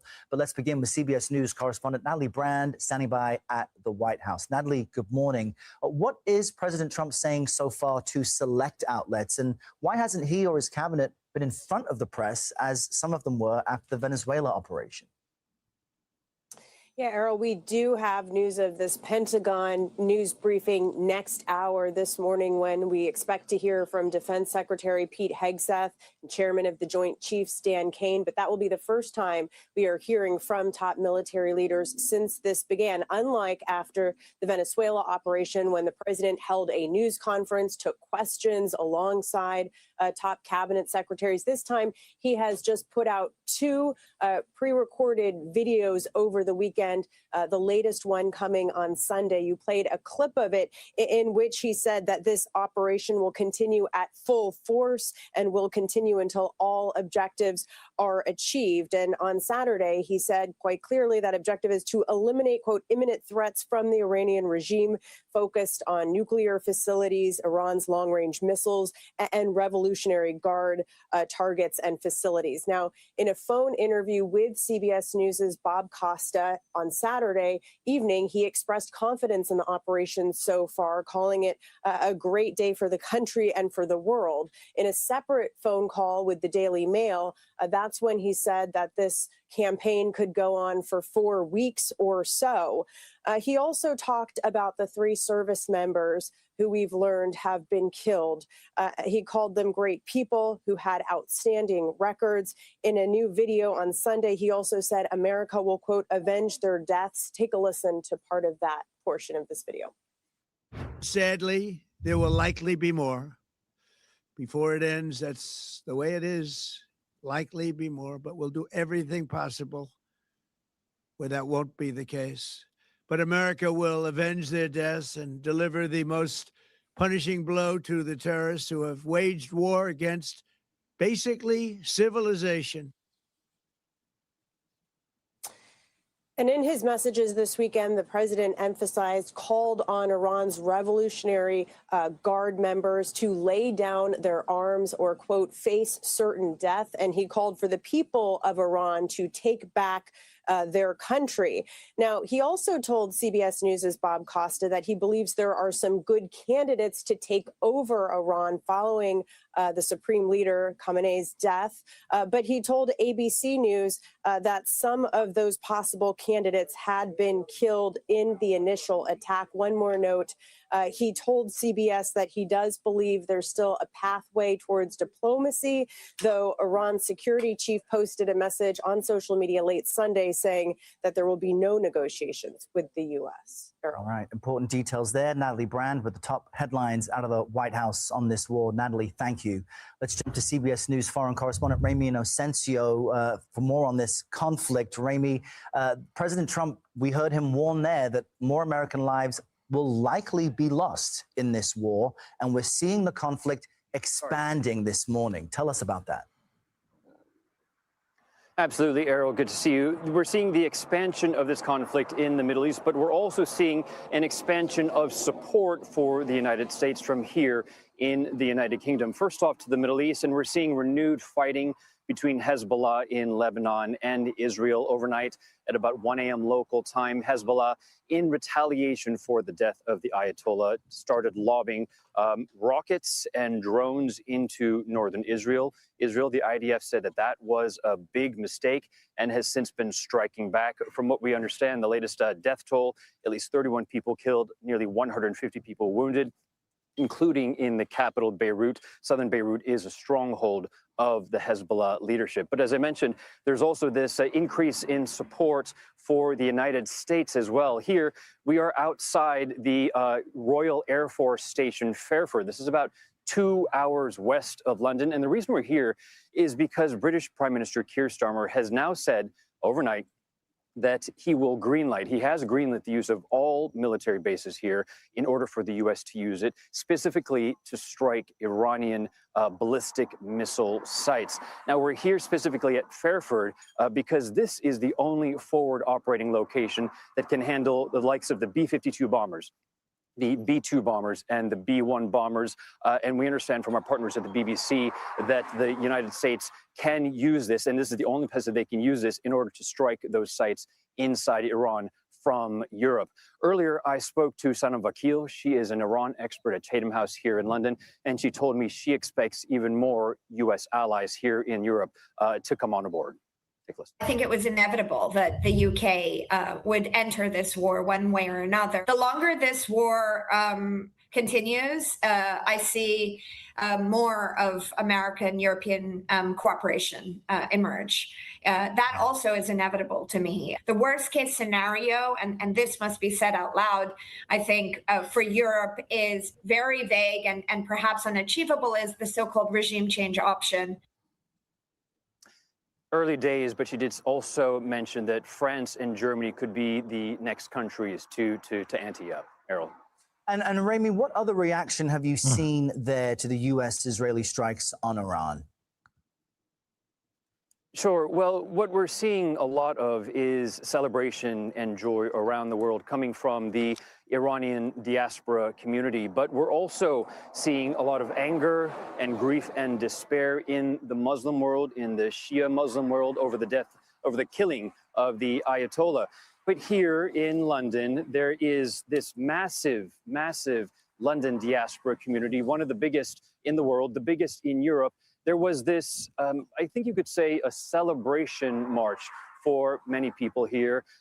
Walking through London yesterday after the news of his death, and I spoke to many protesters there, many demonstrators there. Here's one of them. Take a listen. The Ayatollah is dead. How do you feel? Amazing. We are so happy. We are so happy. Happiness moment for Iranian. He's biggest head of the terrorists on whole world. In the Ayatollah's last breaths on this earth, what would you like to have told him? Go to the hell. That's it. Go to the hell. Operation Go to the Hell. Go to the hell. And we're looking ahead now to what may happen with the United States and, of course, President Trump's threats to carry on with the bombing of Iran. Errol. Yeah, the boom booms aren't stopping. They ain't stopping. Trust and believe they are not. We got more though. Let's take a look. Oh, here's something before we go into the, how did we get here? This apparently was happening a couple hours ago. It's saying an Iranian missile has struck the luxury skyscraper, or a luxury skyscraper in Bahrain. Reports suggest that the skyscraper is housing senior U.S. military command and personnel. So this apparently happened a few hours ago. This is crazy in Bahrain.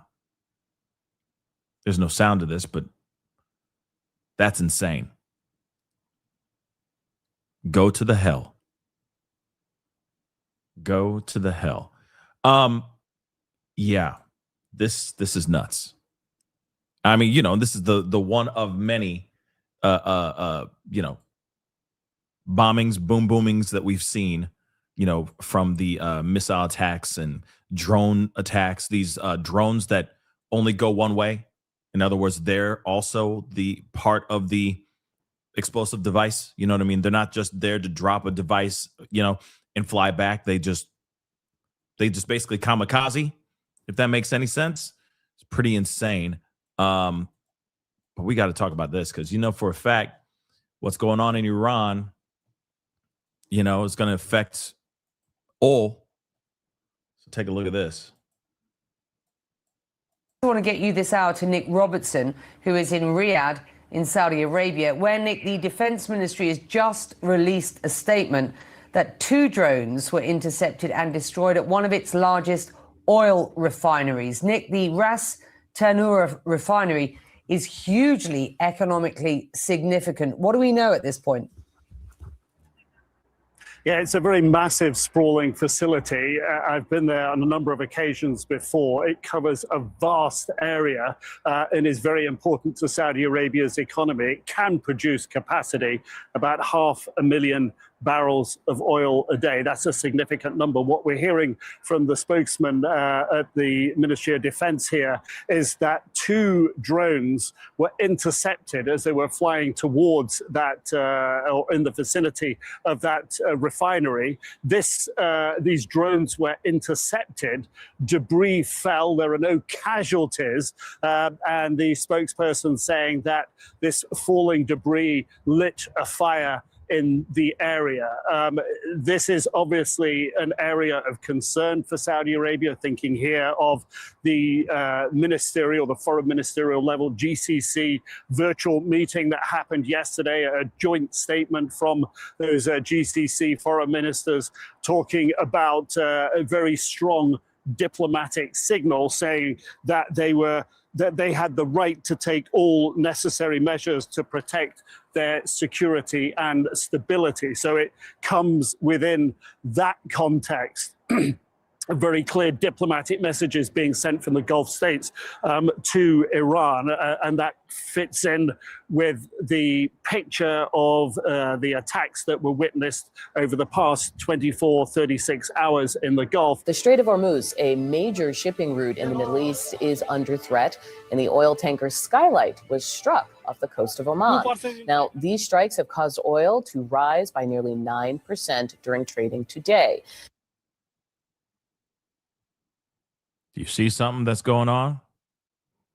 Because it eventually, remember what I said earlier, yesterday, if you guys were watching, remember I said this is all, at the end of the day, this is about oil. I think we could all agree on that to a certain extent. Sure, regime change. Sure. But at the same time, oil. That liquid gold, oil.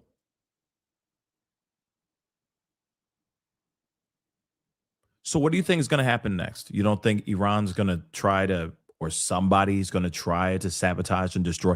Don't you think that's what we're seeing right now? I think that's what we're seeing right now, right? Ain't that what we're witnessing right now? Oil's going to go up.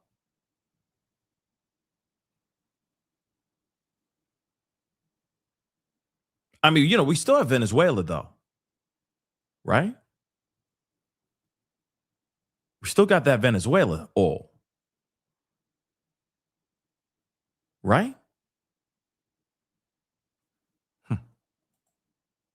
Oops. U.S. stock futures are also rattled, taking a dive before trading begins this morning. Now, CNN business and economics reporter Anna Kubin joins us now from London. This happened over the weekend, obviously, but now markets can react. Can you talk about what you're seeing? Yes, Audie, well, you've sketched it out there. We're seeing markets react pretty negatively to this. We're seeing stock indices across Asia and Europe in the red today. And of course, US futures are pointing to a very difficult day ahead for Wall Street. But I will focus on oil, which you've mentioned, which is what all investors really are looking at today. That global oil prices, Brent, which is the global benchmark, rose as much as 13% this morning, which is an enormous jump and really reflects the anxieties that traders have about whether or not global oil trade will be disrupted through that all-important Strait of Hormuz, that tiny waterway through which a fifth of the world's global oil supply travels every single day. Now, even if Iran, which partly controls that strait, hasn't fully blocked it, many shipping companies are voluntarily avoiding it because of the security risk. Maersk is a Danish shipping company. They've blocked all their vessels from going through. And even though some traders are imagining that the disruption to oil might last a very short amount of time, there is a concern that this will become a prolonged disruption. And in that case, some analysts are betting that the global price of oil will hit or even top $100 a barrel. I also just want to quickly point out airline stocks falling today. Of course, there's been huge disruptions with airlines and airports all around the world. And gas, European gas prices were up around 23% this morning because Europe relies on much of the LNG, liquefied natural gas, traveling through that all-important Strait of Hormuz. I want to talk about that with Iman Nasseri, the Middle East Managing Director for the energy consulting firm FGE. And as oil traders, good to have you, sir. As oil traders scramble this morning to assess the extent of the disruption of oil supplies, these pictures from Saudi Arabia of the fallout and intercepted Iranian drone today will likely add to those nerves. I mean, we're looking at rising oil prices, and I'm going to get those up on the screen now. This is an increasingly widening regional conflict. What is your assessment of the threat level to energy supplies at this point? Thanks, Becky, for having me back. Yeah, energy supplies are basically at risk. We have three types of. Just so you know, that video I just showed you guys of the Iranian missile hitting this luxury high rise in Bahrain. Yeah, now people are starting to talk about that even more. Like people are starting to retweet it and share it and all that. Because apparently they're saying that that building may have had a senior U.S. military command personnel in that building. I'm still waiting out to hear any updates on that. And of course, I'll let you guys know here in just a little bit. So just stand by. Energy supply at risk at the moment. One is as Iran is being attacked, and basically the ultimate aim by President Trump might have been announced to regime change. There is going to be a risk of supply disruption of 2.6 million barrels per day of oil from Iran. But the bigger current situation that the market is dealing with is the closure of the Strait of Hormuz, which basically 20 million barrels per day or more, and adding 5 million barrels of product. That is more than 20% of oil supply in the market going through this passage, which at the moment has been halted to a great extent. They have been talking about one or two vessels owned by Iranian or Chinese going through, but a significant amount of that flow has been disrupted. That is significant. 20 million barrels per day of supply every day not going to the market.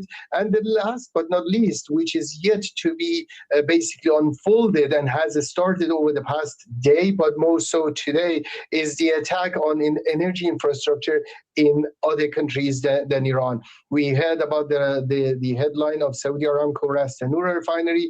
We heard about the Kuwaiti refinery once a few days ago, 2-3 days ago, the beginning of the war with debris falling, and then again this morning. And we've had Duqm port, we have had Jebel Ali. So the next level is how long basically the Strait of Hormuz will be effectively and technically closed, and also if there will be a spillover of this attack of massive ballistic missiles and drones coming to the region, going into the energy infrastructure. Refineries, fields, and pipeline infrastructure are at risk. On the Strait of Hormuz, tracking showing tanker queues are building inside the Persian Gulf. What is your estimate of the level of traffic in the Strait of Hormuz right now? Yeah, right now, I checked again, we look at some tanker tracker services, and live it shows, like I did last time and again today, 1 or 2 vessels, mostly attributed to Iran or China, around the passage that is basically being announced to be blocked. Inside, there is a significant amount of traffic of vessels hanging out. We think there's more of a flow of that a small portion eastbound and basically out of the Strait of Hormuz than any vessel at the moment coming through inside the Strait of Hormuz. I think that remains to be closed as long as there is a threat and there is this missile and drones coming to the region. I don't think any shipping company or any insurance company or any oil and gas trading company will take the risk of sending vessels through. However, as I said, there seems to be a few vessels going out eastbound and mostly attributed to either Iran or China, which one could assume that are basically have the indemnity of Iranians being linked to Iranian oil trade itself. Hold on. Pause this for a second, or for a little bit, because I want to show you guys a couple other things as well. Because again, we are seeing a few things. Okay, remember the 3 planes that got shot down? Yeah. Well, apparently there's video of one of the actual pilots was being taken care of by locals in Kuwait. So here it is, the U.S. F-15 fighter pilot who was shot down over Kuwait due to friendly fire. Okay, they didn't know, they couldn't tell between, they couldn't make the difference, tell the difference between shirts and blouses, apparently. But this is what's going on. All right, he obviously ejected from his plane. All right, and he is now being taken care of by locals in Kuwait. Yes, 1 minute. لا لا شبه الدبة 1 minute 1 minute 1 minute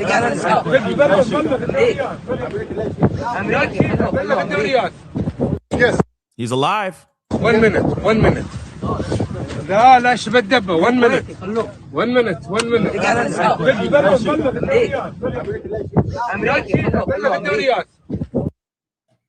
Where's Tom Cruise when you need him, right? Top Gun reference. Never mind. Moving on, though. Crazy stuff. But there's more. There's a whole lot more going on.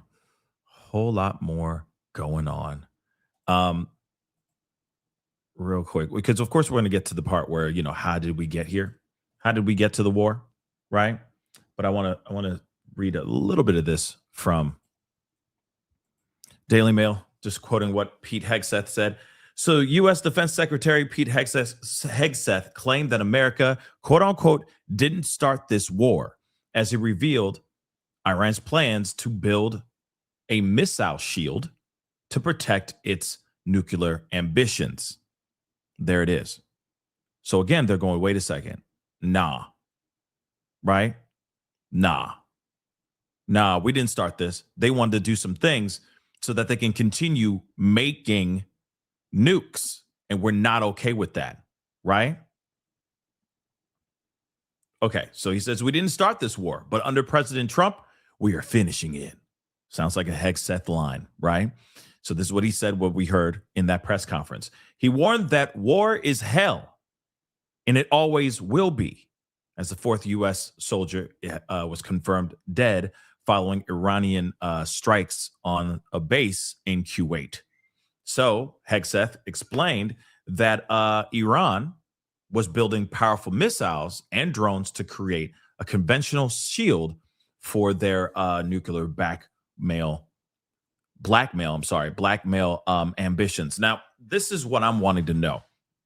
Because remember, he said that. And I was like, what are you talking about blackmail? What blackmail? Right?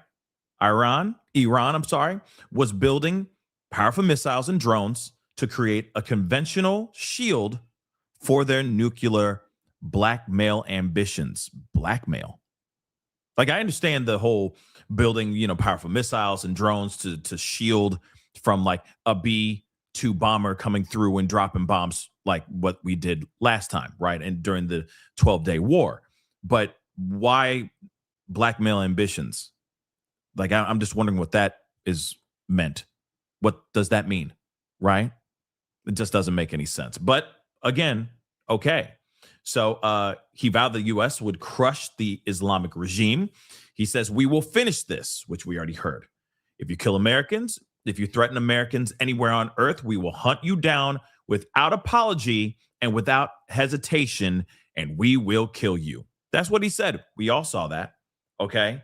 So again, this is very interesting. Hegseth also outlined the war goal of the mission in Iran, which did not include regime change. The operation is a clear, devastating, decisive mission. Destroy the missile threat. Destroy the Navy. No nukes. So again, he's like, yo, y'all want to do that regime change? Go ahead and do it, boo-boo. While we're at it, we're going to take all this other stuff out. You better not be trying to make no nukes. Okay, if you're trying to make these nukes, we're going to be having some problems. He says, know this above all. President Trump and I have your back always through fire, through criticism, through fake news, because he pointed at the fake media, basically, through everything we unleash through everything we unleash you because you are the best, most powerful, most lethal fighting force the world has ever seen.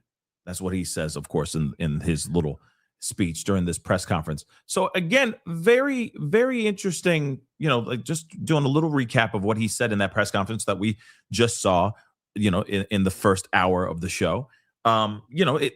This is very interesting, to say the least, right? This is some very interesting updates here. We got to take a look at this though, real quick. So oil may be going up. Okay. Oil is going to be going up. Let's just make that abundantly clear. Oil will be going up. All right. But let me play this for you guys. Taking a look now. This is interesting. Over in Tel Aviv, as I read some of the... Because apparently they're saying Tehran will not negotiate with the U.S. Of course, Trump is saying he's open for negotiations, but allegedly they're saying Tehran will not negotiate with the U.S. Just yesterday, or the day before that, leaders of Tehran, didn't they say, hey, let's sit down and talk. Hey, Donnie, baby, let's talk. Can we sit down and talk? Can we talk? Tevin Campbell, can we sit down and can we? Remember? That's what happened a couple days ago. Now we're hearing, and that's from leaders of Tehran. Now they're saying that they will not negotiate. What in the F is going on here? Let's take a listen. Latest reporting courtesy of the Associated Press. What? It says this: the Crazy. U.S. and Israel pounded targets across Iran on Sunday, dropping massive bombs on the country's ballistic missile sites, wiping out warships as part of an intensified military campaign following the killing of Iranian Supreme Leader. Blasts rattled windows across the country and sent plumes of smoke high into the sky above Tehran. More than 200 people have been killed. since the start of the strikes. That's according to Iranian leaders. But as the bombardment went on, the conflict widened beyond the U.S., Israel, and Iran, with Iran-supported militant groups in Iraq and Lebanon claiming strikes on Israel and a U.S. base. Gulf states also warning that they could retaliate against Iran after strikes that hit key sites and killed at least 5 civilians. And after Britain said it would let the U.S. use its base as part of the war effort, Cyprus said a drone attack targeted a British base on the island. So there is a lot to get to, a lot to follow along. I also want to bring us out to this. It's a social media post from Israeli Air Force. Take a look on your screen. So it shows that the IDF identified that a short while ago, missiles were launched from Iran toward the territory of the State of Israel. Defense systems are operating to intercept the threat. In the last few minutes, the Home Front Command issued a preliminary directive directly to mobile phones in the relevant areas. The public is requested to exercise responsibility and act in accordance with the guidelines. They save lives. It goes on to say one must enter protected spaces upon receiving the alert and remain in them until a new announcement exit from the protected space will be permitted. Only after receiving an explicit directive, continue to act in accordance with the Home Front Command's guidelines. So again, a lot to get to on this front. Joining us now live from Jerusalem in Israel is going to be Alex Trayman. He is the CEO and Jerusalem Bureau Chief at the Jewish News Syndicate. Alex, good morning. Thanks for joining. Good morning, Carell. Yeah, we just are hearing booms overhead as my family's inside the bomb shelter here in Jerusalem, and I popped out just to get on this interview. And I guess that's what I want to start with, because you had mentioned to me off camera before that, yeah, you had just popped out of the bomb shelter. You saw that social media post from the Israeli Air Force. So talk to us. What's happening on the ground? What are you seeing, hearing, and how has this all evolved? We are 48 hours removed from those initial strikes on Iran. Sure. We had a very, very serious attack yesterday. A ballistic missile struck a home in the Israeli town of Beit Shemesh. It killed an entire family, 4 people in the family, and 6 others who were in a nearby bomb shelter. So the ballistic missile basically struck very close to the bomb shelter. The bomb shelter didn't do anything. It was basically completely collapsed. Last night there was another ballistic missile in the northern section of Jerusalem, right outside of the neighborhood of. Real quick, I just want you guys to know this happened. This interview happened last night. Okay, just so you know, this is not right now. This happened last night. Okay, just so you guys know. Shlomo, it hit the main access road to that community, and it struck a car. Fortunately, the injuries were limited, but you could see the size of the crater here, and it's been reported that Iran is shooting hypersonic missiles, also missiles with cluster warheads, which are very, very difficult even for Israel's multi-layer missile defense system to intercept. Obviously, this war not only escalating, but expanding now. When it comes to Prime Minister Benjamin Netanyahu, also the IDF, we continue to get some updates from them via their social media platforms. What is the message that they're sending now to Israeli citizens on the ground who are, again, concerned about this conflict? They're hitting at home and possibly, a death toll. Well, I think Israelis have been used to the situation over this past 2.5 years. Literally thousands of rockets have been fired at Israel, whether they be from Hamas in Gaza, Hezbollah in Lebanon, the Houthis in Yemen, and we've already received hundreds, if not already over 1,000 ballistic missiles and cruise missiles and drones from Iran over the past 2.5 years. So Israelis were prepared for this moment, specifically as we saw that Iranians were engaged once again in negotiations with President Trump. I think basically every single Israeli knew that this attack was going to happen. It was just a question of exactly when. So Israelis were braced for this, and Israelis are very supportive of the IDF and the Prime Minister in participating in this attack, especially if it means doing so together with the strongest air force in the world, which is the United States. So Israelis are doing their civic duty. They are are getting as close to the bomb shelters as they can. Israelis are very, very resilient. They'll kind of continue their lives as much as possible within the guidelines, even in difficult situations. But we're just bracing and hoping that inside Tehran, the attacks are going as well as planned, maybe better than planned, and that this war will be over sooner than later. You mentioned an interesting point within that last answer that I've heard from other experts that we've had on that are also based out of Israel, which is that Israeli civilians are used to this. That's why there's a lot of bomb shelters. There's already protocols, and a lot of the residents living there, they know, the next steps to take when things like this happen. But just to provide some more context here, Alex, for our viewers, how does this moment, specifically these strikes against Iran, kind of this widening conflict, how does it compare to situations that have been seen in the past where Israel has been involved in these conflicts? Well, it definitely seems like this is the most intensive so far, even though the 12-day war was very intense. I think there's an understanding, appreciation here that this is actually the final battle. Last time in the 12-day war, Israel waited and actually didn't hit at Ali Khamenei, the supreme leader of Iran, and basically decided together with the United States that they would leave the Islamic Republic in place. Here you see, obviously, that Khamenei was among the first targets together with the top echelons of the Islamic Republic, meaning that Israel was going to go all the way together with the United States. And therefore, it can also be assumed that Iran will go all the way, that it will use whatever it has at its disposal to attack Israel with. In fact, the reason why Iran has developed all of these weapons to begin with was for this moment to attack Israel, specifically if this is going to be the final moments of the Islamic Republic's existence. No doubt that they'll use anything that they have. So I think Israelis are bracing and recognize that this could be the most difficult of all the battles yet, but hopefully that this is the last one, and that with a new regime ushered in Iran that doesn't pursue nuclear weapons or ballistic missiles or fund terror proxies, that this last battle now could set up this country, which has been plagued by war for the last 2.5 years, for decades of peace. Staying on this same talking point here, with the optimism that Israel and Israelis are showing that this would be the final intense battle with Iran and several of its proxy groups, obviously there are forms of retaliation that Israel is monitoring right now, whether that's direct missile fire, proxy forces, cyber attacks. What is Israel most concerned of when it comes to the IDF, also with the prime minister?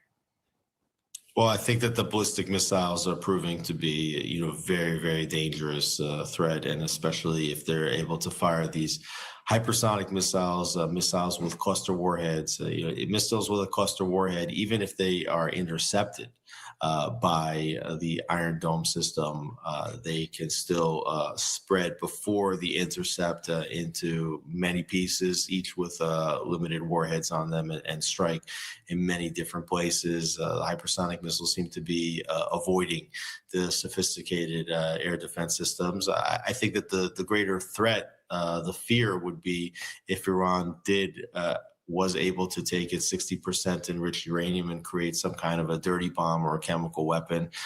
And the fear is that anything that Iran has at its disposal, it will use at this time, because there's not another time to use it. Speaking of this dirty bomb and some of this uranium enrichment that Iran has been able to achieve, have Israeli officials commented on possibly how they're going to deter any kind of attack like that when it comes to chemical warfare, for example? I don't think that there's any more deterrence than what the IDF and the United States are doing right now. I mean, they're striking at everything that they know about.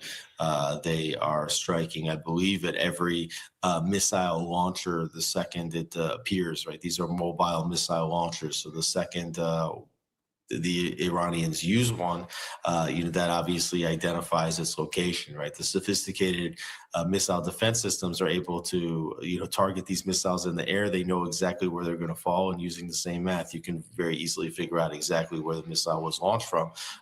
And so there's a race now to try to take out these missile launchers as fast as possible. And it was been reported that the missile launchers are actually the bottleneck. That the assessment was that Iran has as many as 2,500 ballistic missiles, but the amount of launchers that they have is much more limited.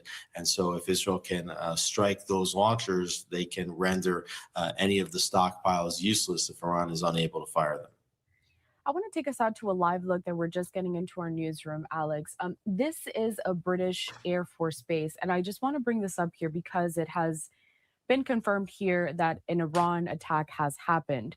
Now, just yesterday, British Prime Minister Keir Starmer had, said that he was going to aid the U.S. in any kind of support that they need amid this wider conflict, which brings me to my next point. The Prime Minister of Israel as a whole has a very strong relationship with the U.S. on this front. Have any other world leaders been in contact with the Prime Minister in Israel as a whole when it comes to them defending themselves against these Iranian attacks? Well, I think we've seen like the UK suggest a willingness together with together with Germany and France to participate in defensive measures of allies in the region. I don't think we really understand exactly what that means. You're looking at a Royal Air Force base in Cyprus, which is off the coast of the Mediterranean, which is near to where not far off the coast, and we know they paid in the offensive actions. We already saw best air forces in the region and possibly in the world, in the United States and Israel, taking care of Iran and have already achieved complete air superiority over Iran. It could just be that having other air forces enter into the fray without that type of very close coordination, that it might do more damage than good. I want to move on to another point here and bring up this. It's a statement from the Iranian security chief, and it's a quote. It says, "We will not negotiate with the United States." So obviously this directed to the U.S., but Israel implicitly involved within the statement as well. Alex, what do you make of this going forward when it comes to any kind of de-escalation tactic, perhaps? Well, I think we're past the escalation. The Iranians were given very, very forced warning about what would happen if they did not negotiate. The reason why we're in this now is because after the 12-day war in which the United States and Israel struck at the nuclear facilities and some of the ballistic missiles, this was the warning to Iran saying, hey, we're going to take out this nuclear capacity. We're going to take out the ballistic missile capacity. And we just expect you now to behave without that. And what did we see? We saw that Iran was trying to figure out how to restart its nuclear program and was increasing its production of ballistic missiles. And then President Trump entered into a negotiation with them and gave a very stern warning about what would happen if the negotiations broke down. That's exactly what happened. The negotiations broke down, and the president and Israel have to make good on their word now. And they recognize that it's not only the weapons, it's the people. And you just showed a picture of Larijani. I think Larijani is probably the next target on the list. I believe that his days as the security chief in Iran are numbered. Yikes.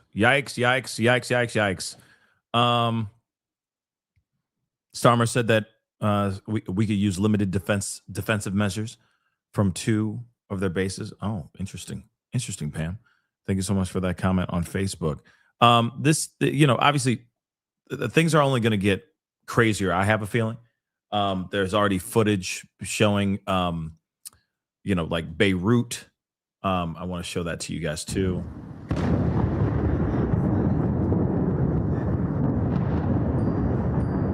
نتابع الضرب الآن عبد القادر. نتابع الضربة مباشرة على الهواء.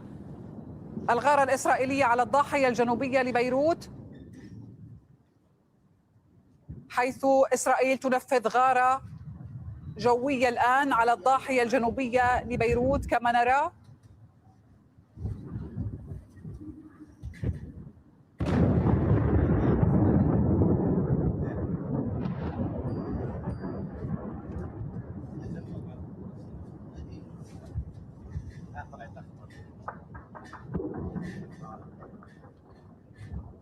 إذن الغارات الإسرائيلية تبدأ على الضاحية الجنوبية لبيروت،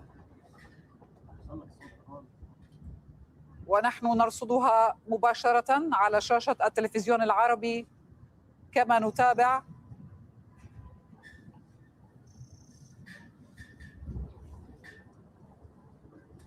وآثار الدخان الناجم عن هذه الغارات التي واضح بأنها غارة قوية من حجم الدخان المتصاعد.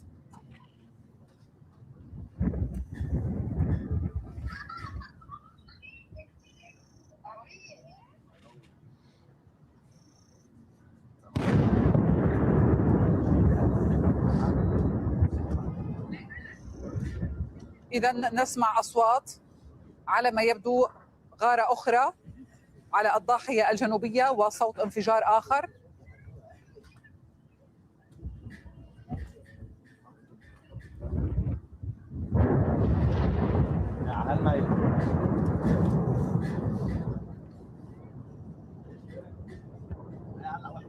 إذن إسرائيل تنفذ غارات جوية على الضاحية الجنوبية لبيروت، كانت قد أعلنت أنها ستقوم بتنفيذها.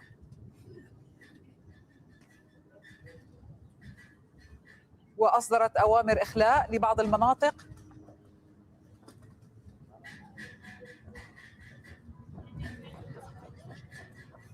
ونتابع هذه الصور التي تأتينا مباشرة من الضاحية الجنوبية لبيروت والغارات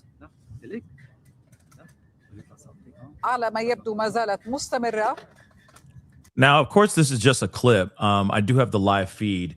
I'm going to show that to you all as well here in just a second. And one thing I'm trying to find out is how long ago this that actually happened. That's one of the things I'm trying to figure out. But smoke is still billowing in that area. So I'm just going to show y'all that here too. This is in Beirut as we speak.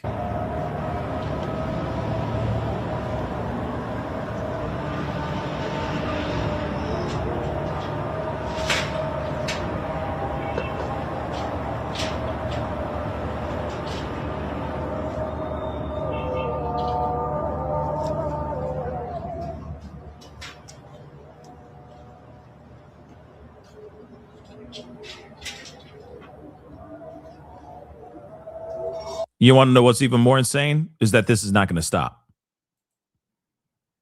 You know, always 18129. Okay, how many innocent people lost their lives in a matter of seconds? So unnecessary, absolutely. But here's the thing: this is only going to continue. You see what I'm saying? This is not going to stop. Not until they come to some sort of negotiation, some sort of agreement, and they cease fire. So get ready. There's going to be more casualties, you know, just like when, you know, just like how we're going, oh, we just lost our 4th soldier, right? You were going to hear more and more people losing their lives here. You know, we're going to hear more and more service members, soldiers losing their lives as well. This ain't over yet. You know, this ain't over yet. As much as, you know, I want good in the world, right? And I want all the evildoers to not be evil doing out here. Let's be real. It's terrifying and absolutely so sad when you're hearing about this, like innocent people's lives are literally in harm's way. And they're continuing to just exchange missiles back and forth. So I hope that they come to some sort of agreement. But you just heard that as of last night, Iranian leaders were basically like, we are not going to negotiate with the U.S. Now, in the very beginning, they did. Remember, they were like, hey, let's sit down. Let's talk, Trump. And Trump was like, okay, I'm down for negotiations. But what's interesting is bombs were still being dropped. Missiles were still being launched, right? Casualties were still being had. And then now you got other leaders going, hell to the no. We will not negotiate. So I don't know what the hell's going on. And yeah, Orchid. You know, Orchid, Yes, they are now people are pissed. You got to remember, they took out the leader of Iran. Khamenei is gone, done, annihilated, right? Completely obliterated. He's gone. You don't think that the people, leaders, the other people that worked alongside of him, you don't think that they're going to be pissed off about that news? Don't get me wrong. There's a lot of Iranian people that are very happy that he's gone. Great. Cool. Okay. But there are still people that worked closely with him that are still going to feel some type of way about this. You see what I'm saying? Not everybody's going to be happy about this. Not everybody. Not everybody's going to be quick to want to negotiate. And now we're hearing that, right? Remember, they took out, including Ayatollah Khamenei, they took out 48 Iranian commanders. 48, y'all. Not just Ayatollah. Not just the Ayatollah. They took out 48 other Iranian commanders. That is serious. So you don't think that somebody is going to be angry? Want to retaliate? Want to continue fighting on behalf of those other 48 people that lost their lives too? Just saying. It's crazy because it's like they all got together in one room or one space, and then Trump said, drop it. And then they went in and they dropped those things, and they took out 48 people in one sitting, y'all. That's insane. That's insane. It's like, oh, you know, we all know that he likes going to this ice cream shop with all of his commanders and discuss how they're going to take over, you know, the rest of the world and destroy America, right? And then Trump was like, oh, he likes going to that Baskin Robbins at that particular time. Bet, drop it now. And then they did. Insane. Oh, by the way, what's even more insane is that there was B-2 bombers that flew from Missouri, did a several-hour trip into Iran, knew exactly where he was going to be with the other 40-plus Iranian commanders for this specific meeting, and they dropped bombs on him. That is insane. That is insanely precise. Insanely precise. You don't think some people in Iran are not going to be pissed off about that? I'm just being real. Let's talk logic. I'm not talking about sides. I'm not sitting here saying, yeah, a miracle. I'm not sitting here saying, yeah, Iran. I'm not saying any of that. I'm just talking logically. Okay? You don't think people are going to be mad? This is why we haven't heard anything about any type of negotiations. This is the reason why it's now spreading out. The chaos is starting to spread out even more. Now you got Beirut getting hit. You got other places that are getting hit as well. There's been missiles. They've been trying to take out the Burj Khalifa, if I'm saying that correctly. Right? Isn't it Burj Khalifa? I think that's how you pronounce it. Right? They were trying to take out the Burj Khalifa.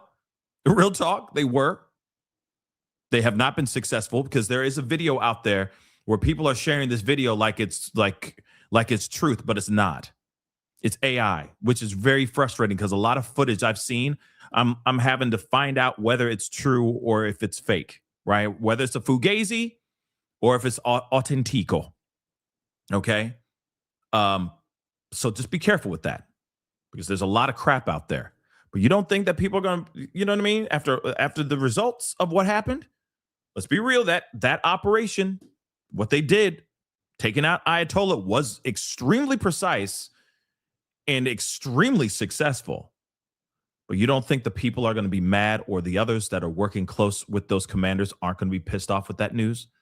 Just saying, you know? But let me play a little bit more of this. It's just nuts.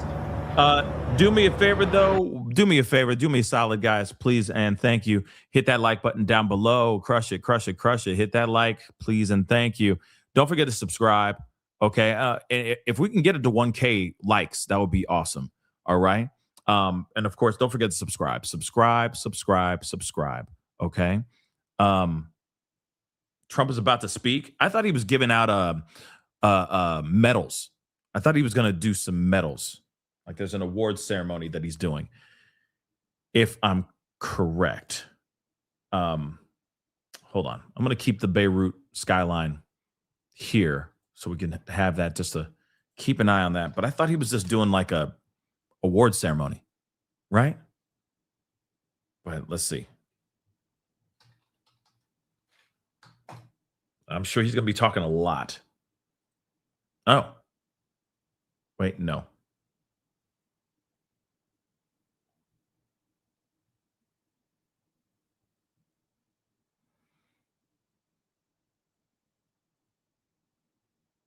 Okay, so do you know when he's supposed to be speaking?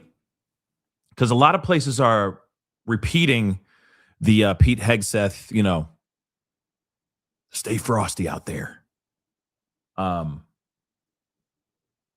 doing that press conference. Okay.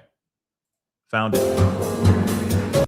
Okay, so apparently he's supposed to be delivering remarks in D.C. I thought So President Trump to award Medal of Honor to 3 soldiers. So that's what he's supposed to be doing in just a little bit. But I'm assuming he's going to be making some comments about what's going on in Iran, right? Iran, right? But this is what we have so far. Let me play a little bit of this.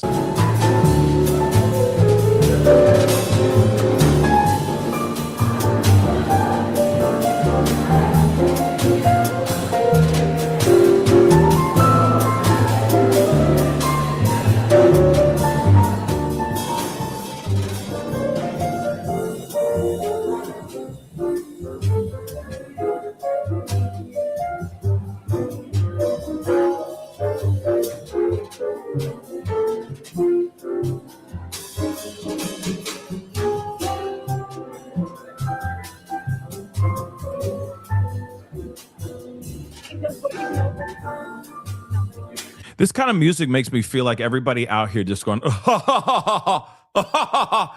laugh like that. Because you have a certain, every time, you know what I'm saying? You know exactly what I'm talking about. That kind of music that's playing in the background, you know what I'm saying? You're waiting for like big, ball gowns, and everyone's like holding stemware, and they're drinking nothing but like, expensive champagne, and they're laughing like, and the women are all wearing pearl necklaces, you know what I'm saying, and diamonds and ish, and they do this when they laugh, holding the champagne. Doesn't that make you think that every time? I don't know why. Nobody? Am I the only one? I must be the only. Okay, I'm the only one. Okay. But now you have the same disease. I just gave it to you. Now you have it in your head. Now anytime you hear that music, you can be like, it's so funny. Hysterical. You know what I'm saying? Okay, I guess I'm the only. I'm not the only one now. Thank you very much. You're welcome now. I've just poisoned your brain with that thought now, right?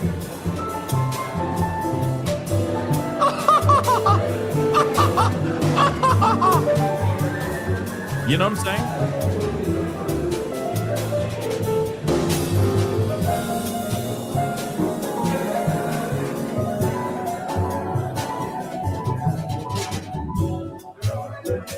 Okay, piano, you better play. Let's go. Piano player did his scales today. He is warmed up. Let's go.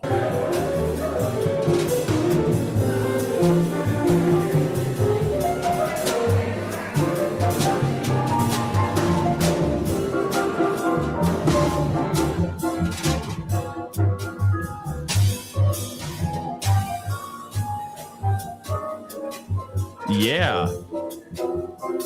Oh, yeah.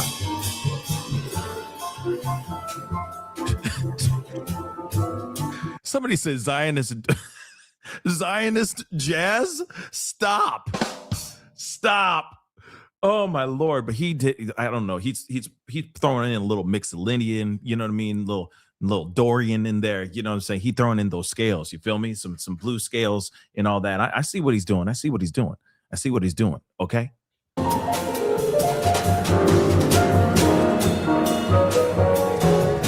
Don't you also find this a little bit strange that they're playing music and we got war like going overseas?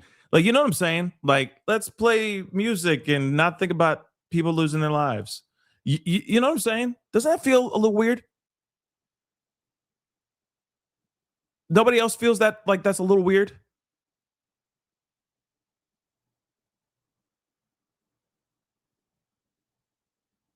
No one? Okay. It's a little weird, you know? You know? So I don't know. We'll wait for this, but I'm not gonna sit here and listen to the whole band set for crying out loud. Okay. So eventually we will get back to it's just we are living in a weird time. We're living in a weird ass time. I'll tell you what, it's a weird time. Weird ass time.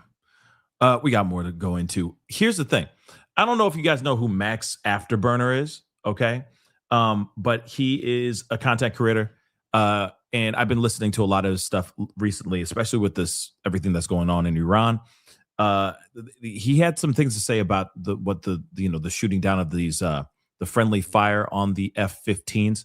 And I just want to hear what he has to say. Just a little bit of this. I think he has a very interesting insight of everything because he has a background in this. Okay.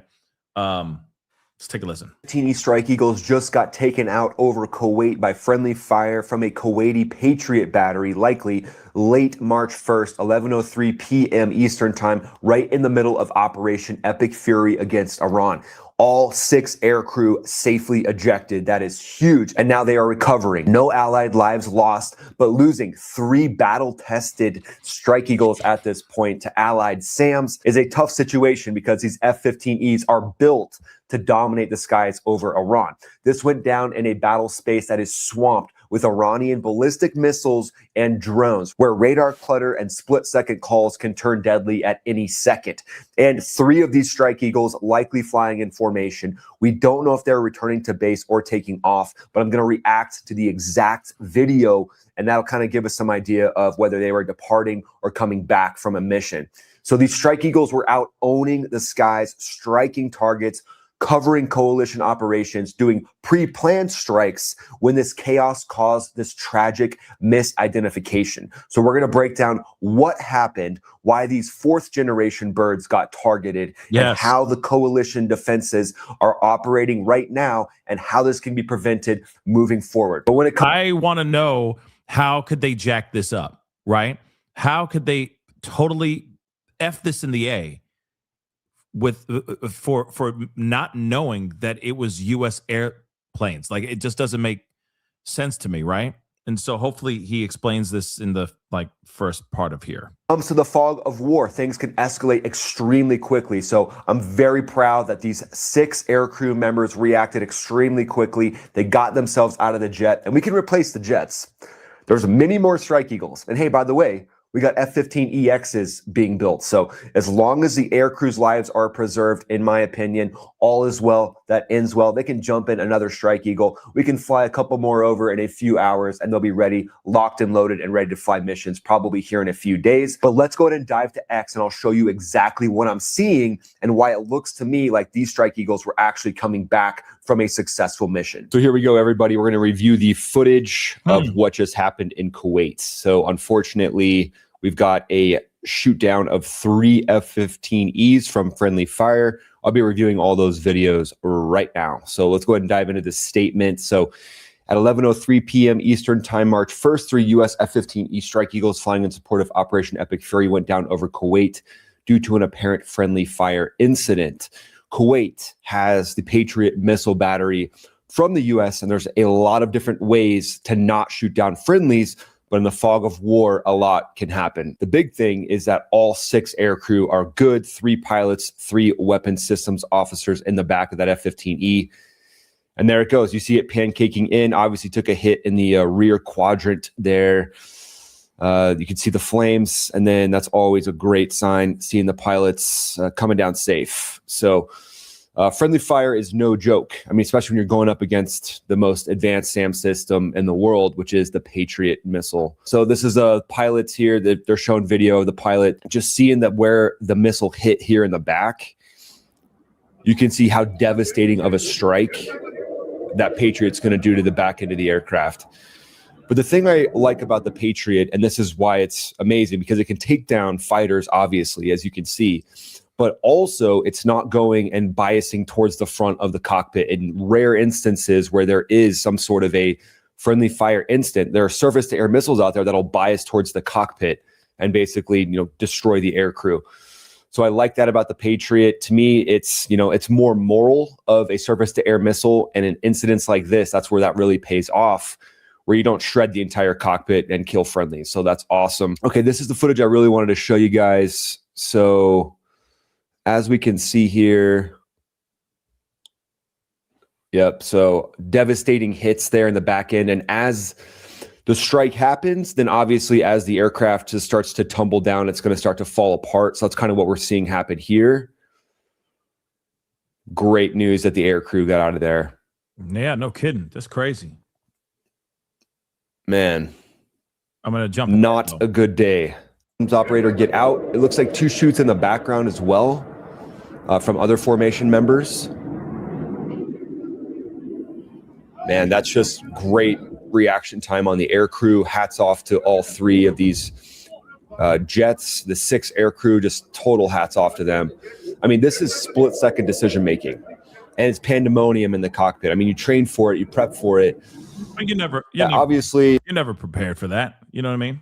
People are going to film the air crew. I'll make sure we don't show any faces here.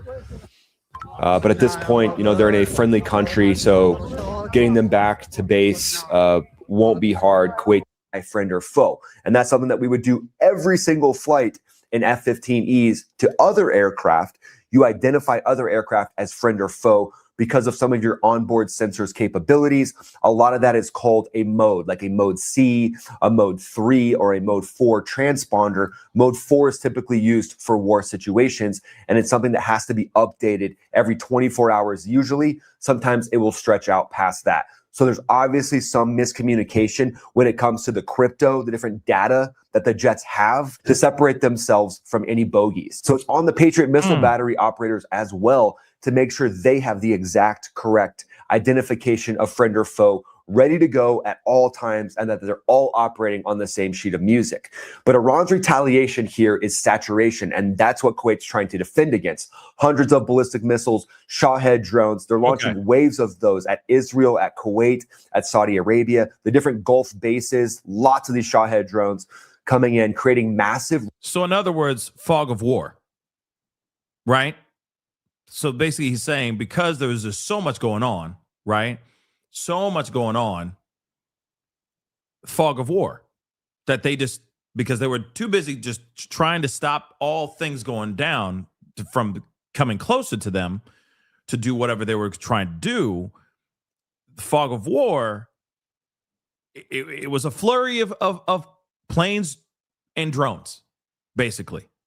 And of course, he's just saying this is his theory, right? So it could have been just because there was just a flurry of different, different flying apparatuses, vessels flying back and forth. They just, you know what I mean? They're just taking aim and they're pulling the trigger, and oopsie daisy, they took out 3 of them though. 3 of them.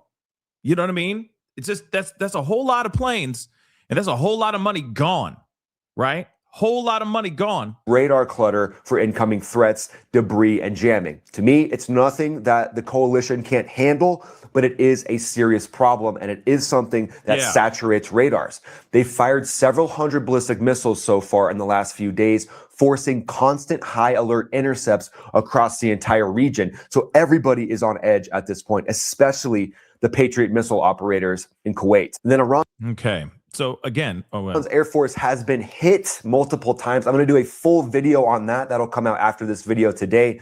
But F4s and F5s have been seen exploding all over the tarmac in Iran. So Iran's focused on their drone swarms and their ballistic missiles. But when it comes to Iran right now, you can probably guess what they're saying. Iran is saying that they downed these 3 F-15E Strike Eagles in Kuwait, right? Of course they're going to say that.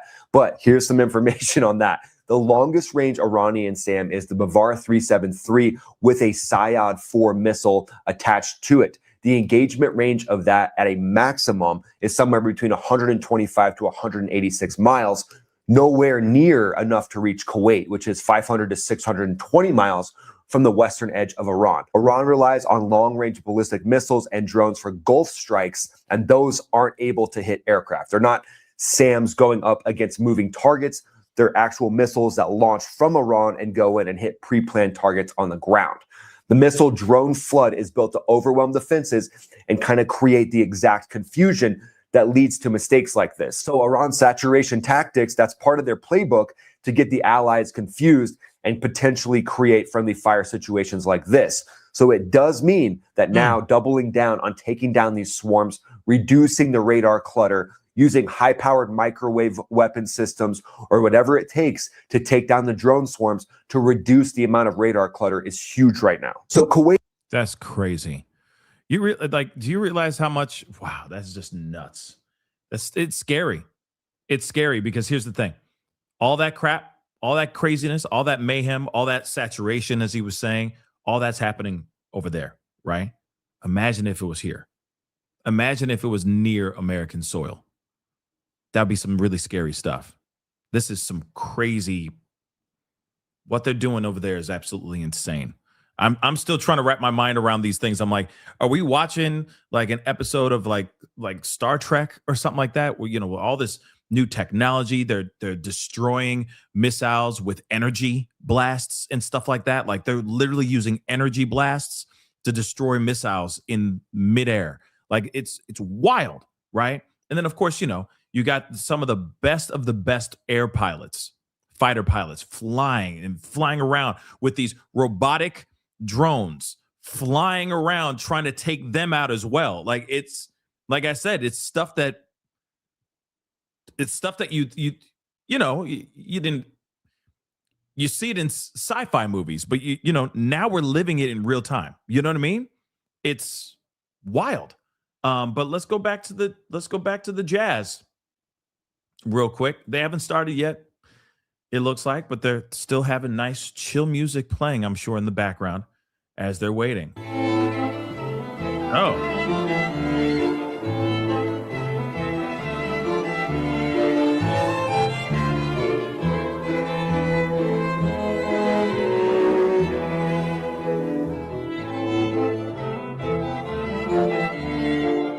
Interesting.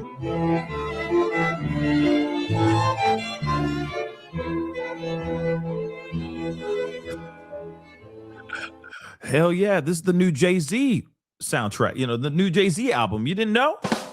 Yes. Yes, Olivia. Yes. We shall go and run into the fields together. Shall be amazing. Come hither, Olivia. We have much to discuss. Have you read the new book? Oh, boy. It was quite enthralling, invigorating, quite a good book. Yes, Olivia? Don't you agree, Olivia?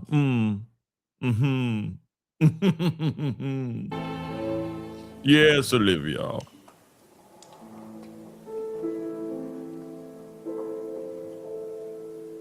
May I have this dance, Olivia? This is so weird to me. Man, where's the DJ at? You feel me? Dang. Where the DJ at, son? Let's go. Yes. Now that gave you another vibe. Yes, Bridgerton. Yes. Pass the Grey Poupon, shall we? Yes, Olivia. Yes. Olivia and Vanessa quite ravishing tonight. Yes. Thank you so much for attending my soiree. Shall we go into the garden and have a sit down?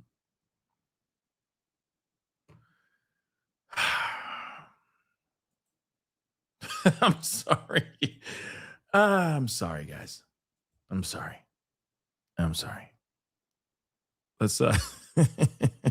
Let's continue.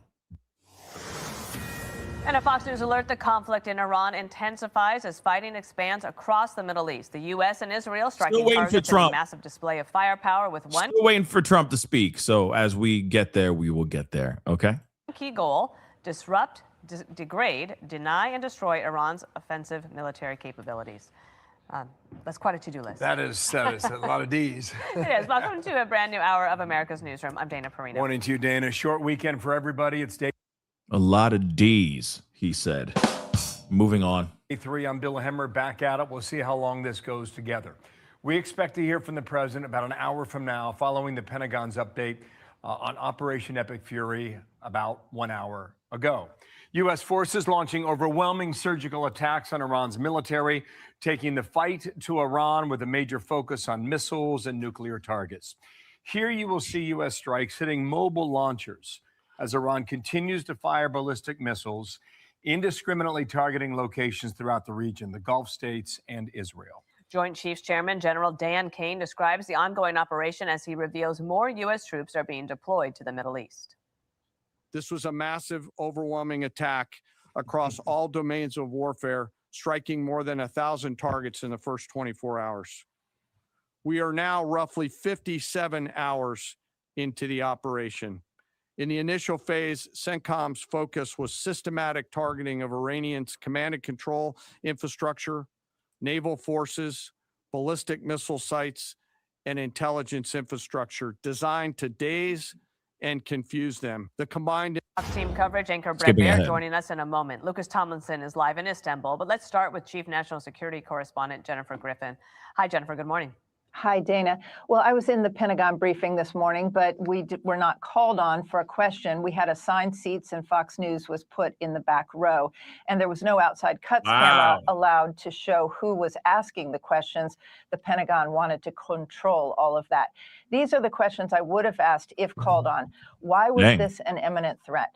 Oman's foreign minister said there was progress in the nuclear talks. Was there any evidence that Iran was planning a preemptive strike? U.S. officials now say that was not the case.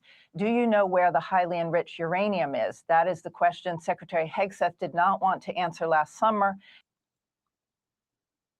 Let me just let him finish.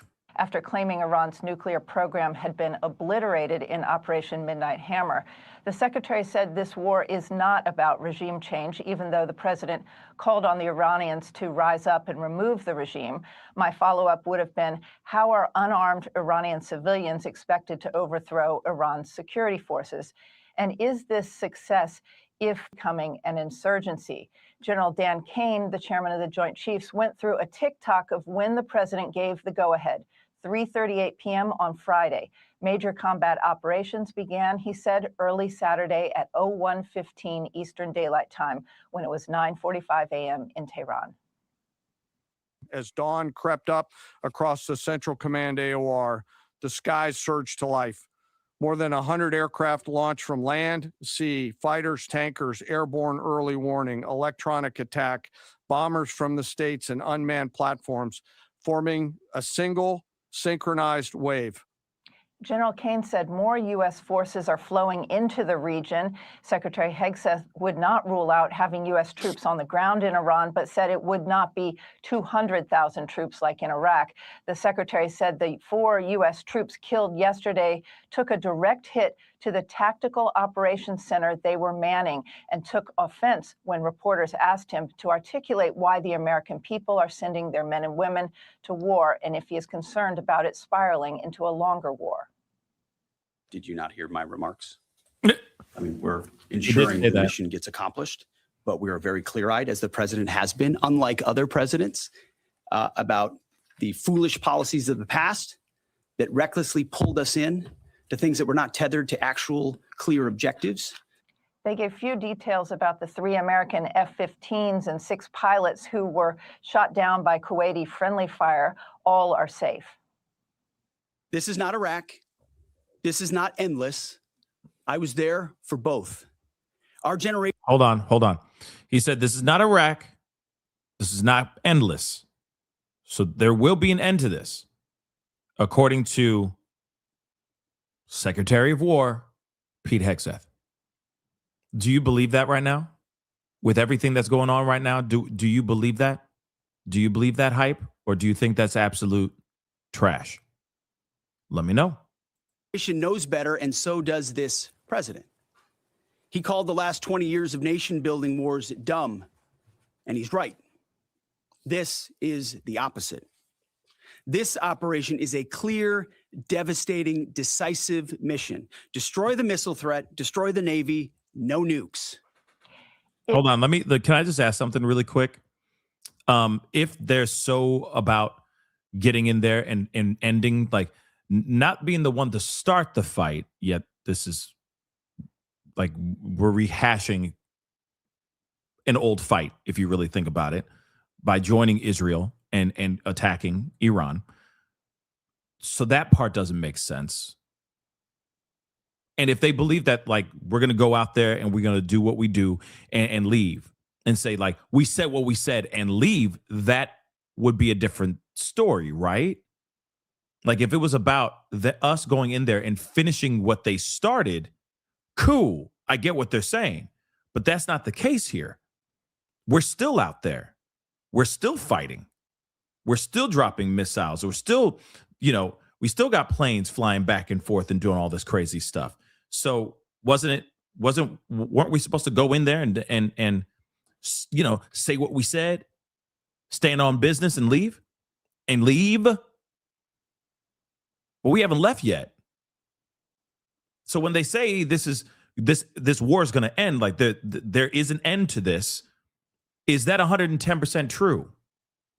Because I'm sure we're very proud of how strong we are as a military, right? But we're still out there. 3 planes were shot down on accident. And I worry that there's going to be a whole lot more planes, whatever, being shot down and it being devastating and it not being an oopsie. You see what I'm saying? So I don't know. I don't know, y'all. This is very crazy. It was very significant to hear General Kane say that they now have air superiority over Iran. That means they've suppressed all of the air defense systems, and that will give them a lot of leeway in terms of going after those targets. President Trump said last night this operation could last 4 weeks or less. The Pentagon did not want to put a timeline on it. Dana. All right, Jennifer, thank you so much. So from Washington to Istanbul, Lucas Tomlinson reports from Turkey on the latest from the region there. Lucas, hello. Good morning, Bill. And as we just heard from Jennifer Griffin, U.S. Central Command says those 3 U.S. Air Force F-15 Strike Eagles were shot down at 7 a.m. local time in the skies over Kuwait in a friendly fire incident that CENTCOM blamed on the Kuwaiti air defense systems. All 6 on board the 3 jets ejected safely. That would be 3 pilots and the 3 weapon systems officers, or WIZOs, the backseaters, Bill. And earlier in Istanbul, Turkey's president says this war has the potential to spiral out of control. If common sense and reason do not prevail, and if diplomacy is not given space, our region risks being dragged into a ring of fire. This must not be allowed. And Iranian attacks continue against Gulf allies. There are reports Iranian-backed militias fired missiles at the U.S. Embassy in Kuwait earlier. And in Saudi Arabia, Iran struck Saudi Aramco, the largest oil company in the world. The reports one of the refineries has been shut down. And Qatari Energy, accounting for 18 to 20% of global liquefied natural gas trading, has stopped production of LNG. And Iranian drones also hit Erbil International Airport in northern Iraq, home to the Kurds, which also houses a U.S. military base. weeks. And one of the reasons the Israeli Air Force was able to send 200 fighter jets into Iran to kill its supreme leader, Ayatollah Ali Khamenei, was because the U.S. deployed 100 mid-air refueling planes to the region. That's double the number used in Midnight Hammer. As we just heard from the Pentagon briefing, the U.S. military has hit 1,000 targets in Iran over the first 24 hours of this operation. We're now in day 3, about 58 hours in.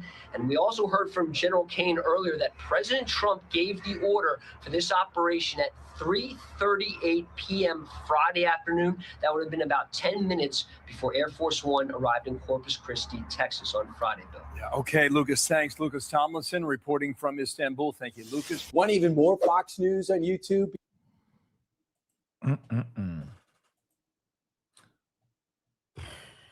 Crazy town. Crazy town. Let's see this, because I know there's a lot of people in America are very concerned about what's going on, right? Worried about like there being a big reaction due to what's going on in Iran.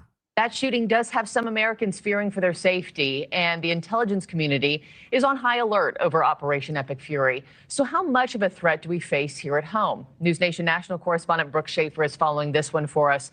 Brooke, good morning to you. What's law enforcement saying about the possibility of an attack on American soil?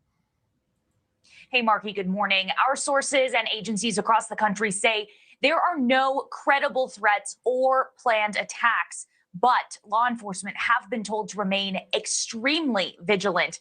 This was the FBI director's message this weekend. He said FBI personnel are fully engaged, and he instructed counterterrorism and intelligence teams to be on high alert. There are extra patrols out now in cities including New York. The NYPD said it was enhancing patrols to cultural and religious sites out of an abundance of caution. And several other cities are doing the same this morning, including Washington, D.C., where there are reports of enhanced security measures at the Capitol as lawmakers return. When asked about that, Capitol Police told us they can't provide specific details, but have been, quote, operating in a heightened threat environment for a long time. Now, Marky, we spoke with a retired NYPD officer in intel and counterterrorism. Here's what he told us about what or who law enforcement could be zeroing in on this morning.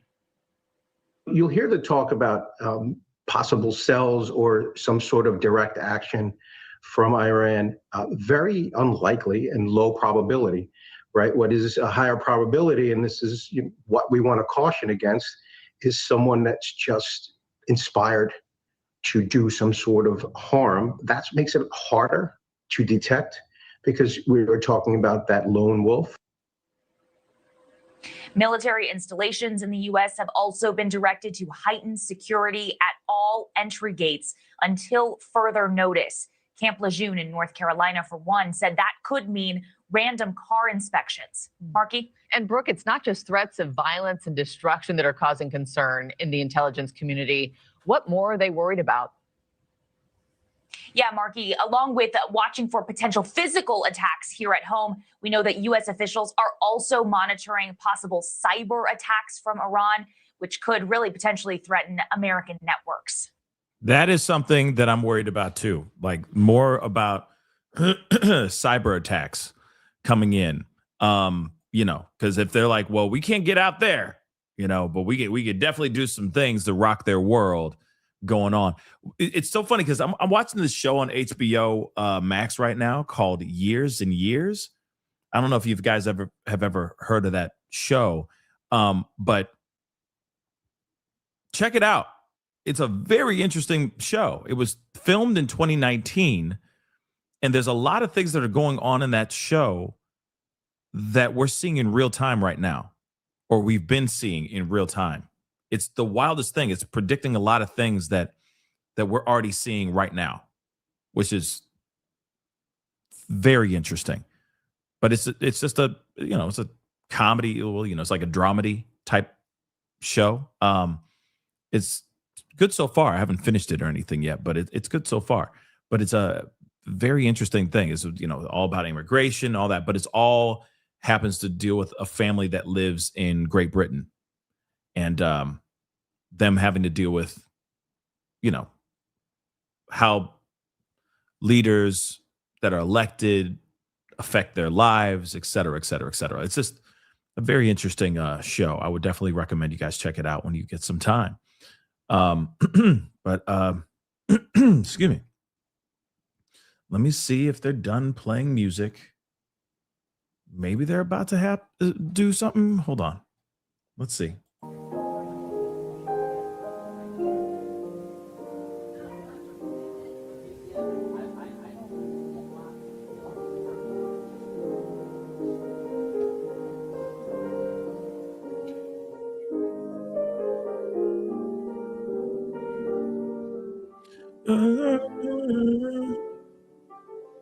Where you'll find me somewhere over the rainbow, right?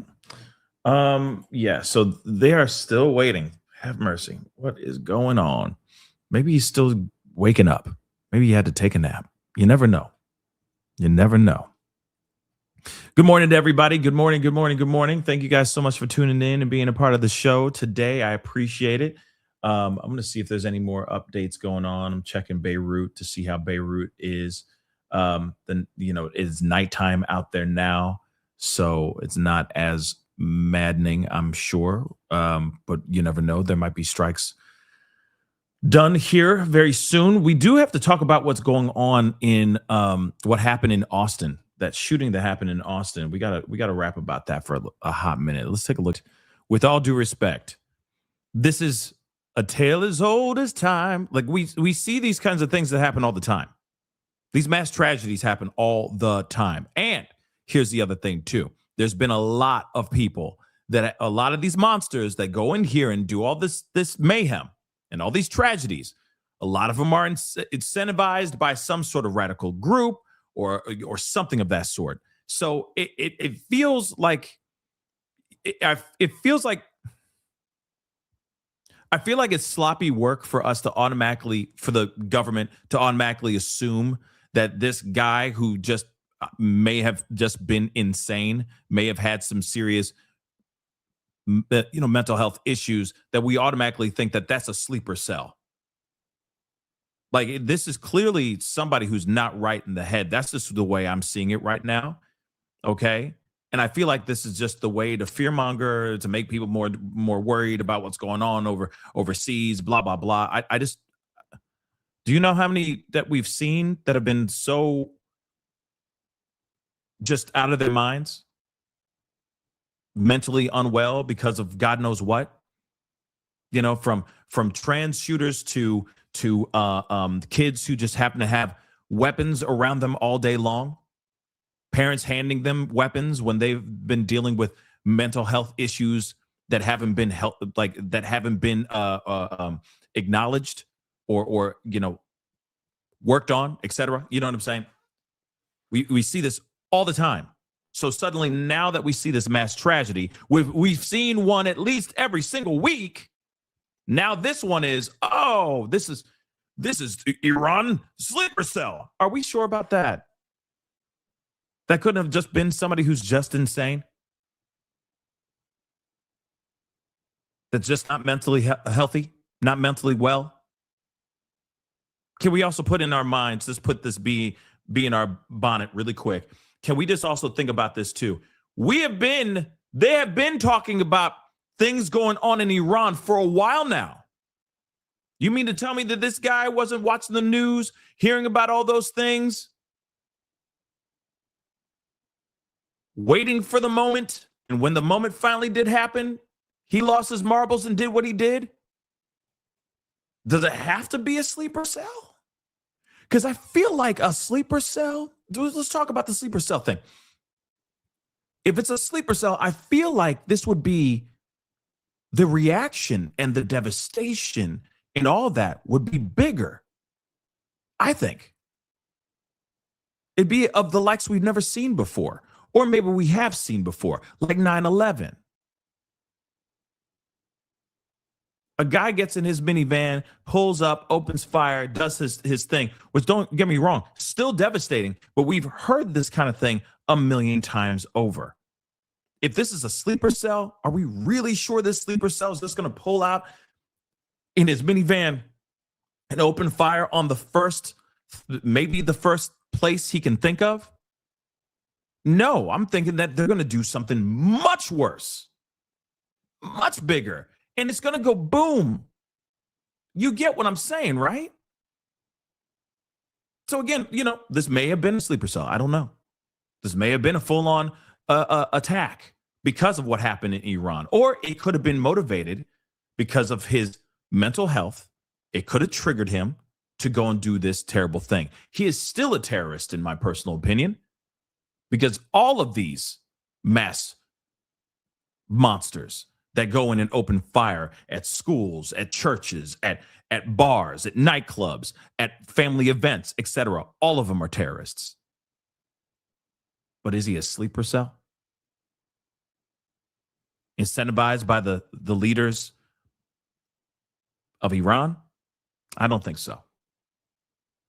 I just don't think so. I just think this is somebody who's insane, lost his mind, found an excuse, and he did his thing. I don't know why I'm blurry. My internet is good. My internet is good. Just, we going to continue. As long as the picture, as long as the internet, or like what I'm showing you guys, the video is still good, watch. It'll correct itself. Give it some time. Just breathe. It'll be all right. I don't know why I'm blurry, but it's the internets. Okay? It's the internets. But let's continue on. Let's finish this. I think law enforcement. Okay. Tonight. And of course are we surprised about that? No, because there's been a lot of threats on Trump's life, clearly. But let's get over here, because apparently Trump is speaking. So let's take a look at this. And hopefully it'll correct itself at some point. Give it time, y'all. Michael Allis, who in a final selfless act made his own body a shield for a friend. Bless the family and friends of these great men of honor, O Lord, and forbid that we leave this place as mere admirers of their heroic deeds. Actually, I'm going to pause this. Give me 2 seconds. I'm going to refresh this YouTube. Give me 2 seconds.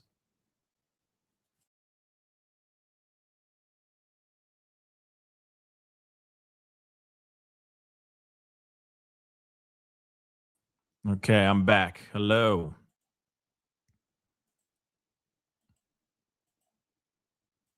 We'll see if that helps.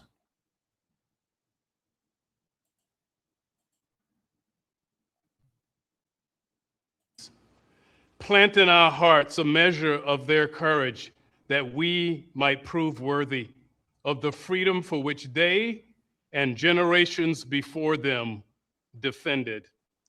Lord, now let the light of liberty continue to shine on our great nation. We pray in the strong name of the one who guides us. This will defend. Amen.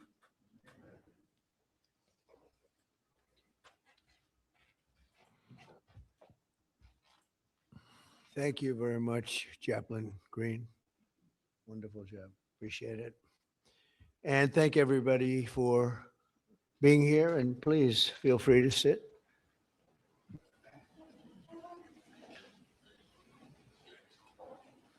So before we begin this important ceremony, and there's no ceremony that can be much more important than this, let me provide a brief update on Operation Epic Fury. Today, the United States military continues to carry out large-scale combat operations in Iran to eliminate the grave threats posed to America by this terrible terrorist regime. Following our obliteration of Iran's nuclear program in Operation Midnight Hammer a short while ago, we warned Iran not to make any attempt to rebuild at a different location because they were unable to use the ones that we so powerfully blew up. But they ignored those warnings and refused to cease their pursuit of nuclear weapons. In addition, the regime's conventional ballistic missile program was growing rapidly and dramatically, and this posed a very clear, colossal threat to America and our forces stationed overseas. The regime already had missiles capable of hitting Europe and our bases, both local and overseas, and would soon have had missiles capable of reaching our beautiful America. The purpose of this fast-growing missile program was to shield their nuclear weapon development and make it extraordinarily difficult for anyone to stop them from making these highly forbidden by us nuclear weapons. We were the ones that were complaining. We were the ones that wanted it stopped, but everybody was behind us. They just didn't have the courage to say so. An Iranian regime armed with long-range missiles and nuclear weapons would be an intolerable threat to the Middle East, but also to the American people. Our country itself would be under threat, and it was very nearly under threat. I was very proud to have knocked out the Iran nuclear deal by President Barack Hussein Obama. That was a horrible, horrible, dangerous document. They would have had nuclear weapons 3 years ago, and they would have used them. But I'll not let that happen. For almost 47 years, this regime has been attacking the United States and killing Americans. Every time you see someone with missing arms and legs or a face that's been absolutely shattered violently, it was almost certainly caused by an Iran roadside bomb. They were put there by General Soleimani, who was the father of the roadside bomb. Very proudly, he thought, but I terminated him in my first term. This was our last best chance to strike what we're doing right now and eliminate the intolerable threats posed by this sick and sinister regime. And they are indeed sick and sinister. Our objectives are clear. First, we're destroying Iran's missile capabilities, and you see that happening on an hourly basis, and their capacity to produce brand new ones, and pretty good ones they make. Second, we're annihilating their navy. We've knocked out already 10 ships. They're at the bottom of the sea. Third, we're ensuring that the world's #1 sponsor of terror can never obtain a nuclear weapon, never going to have a nuclear weapon. I said that from the beginning. They're never going to have a nuclear weapon. They were on the road to getting one legitimately through a deal that was signed foolishly by our country. And finally, we're ensuring that the Iranian regime cannot continue to arm, fund, and direct terrorist armies outside of their borders. And we thought we had a deal, but then they backed out, and they came back, and we thought we had a deal, and they backed out. I said, you can't deal with these people. You got to do it the right way. Today, we grieve for the 4 heroic American service members who have been killed in action and send our love and support to their families. In their memory, we continue this mission with ferocious, unyielding resolve to crush the threat this terrorist regime poses to the American people, and a threat indeed it is. We have the strongest and most powerful by far military in the world, and we will easily prevail. We're already substantially ahead of our time projections, but whatever the time is, it's okay. Whatever it takes, we will always, and we have right from the beginning, we projected 4 to 5 weeks, but we have capability to go far longer than that. We'll do it. Whatever somebody said today, they said, oh, well, if the president wants to do it really quickly, after that, he'll get bored. I don't get bored.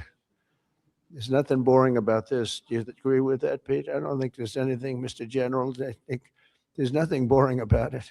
Somebody actually said from the media, I think he'll get bored after about a week or two. No, we don't get bored. I never get bored. If I got bored, I wouldn't be standing here right now. I guarantee you that, to go through what I had to go through. We also projected 4 weeks to terminate the military leadership. And as you know, that was done in about an hour. So we're ahead of schedule there by a lot.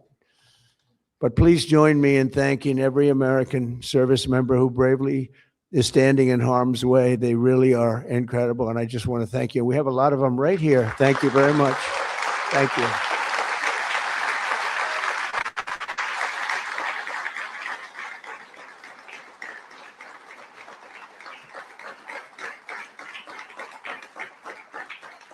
Thank you, everybody. We have a lot of great service members here with us too in this beautiful building. Isn't it beautiful?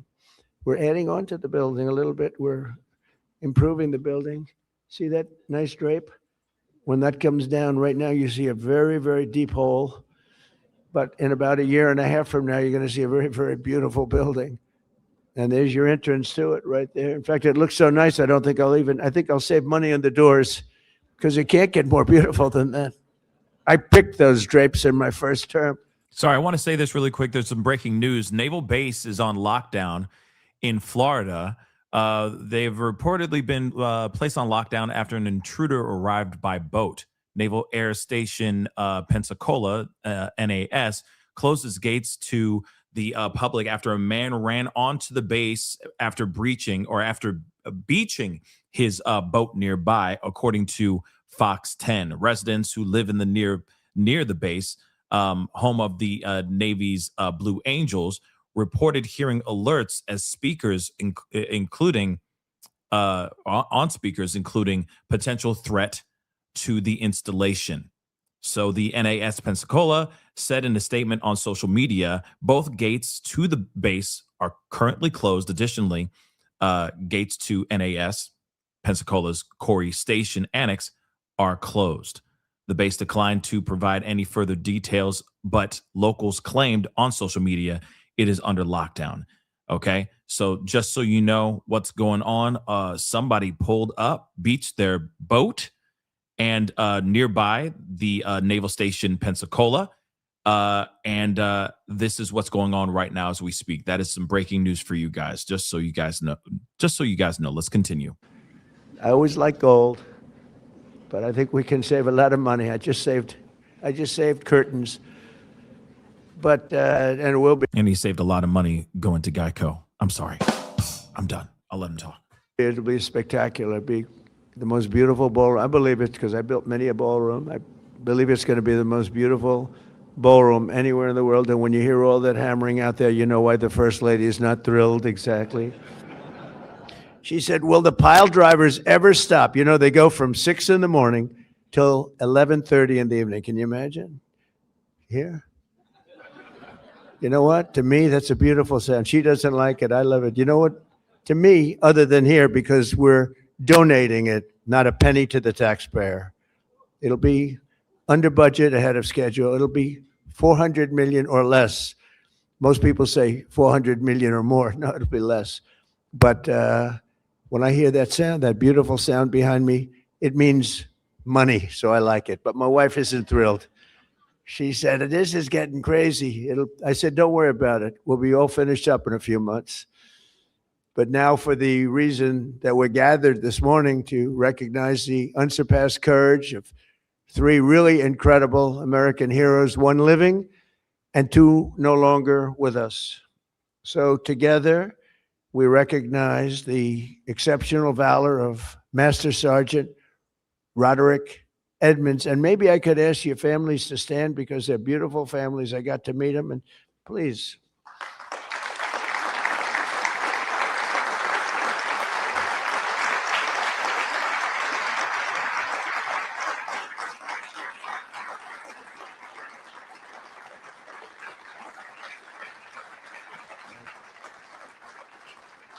So Staff Sergeant Michael Ollis and Command Sergeant Major Terry Richardson, as they receive our nation's highest military award, the Congressional Medal of Honor.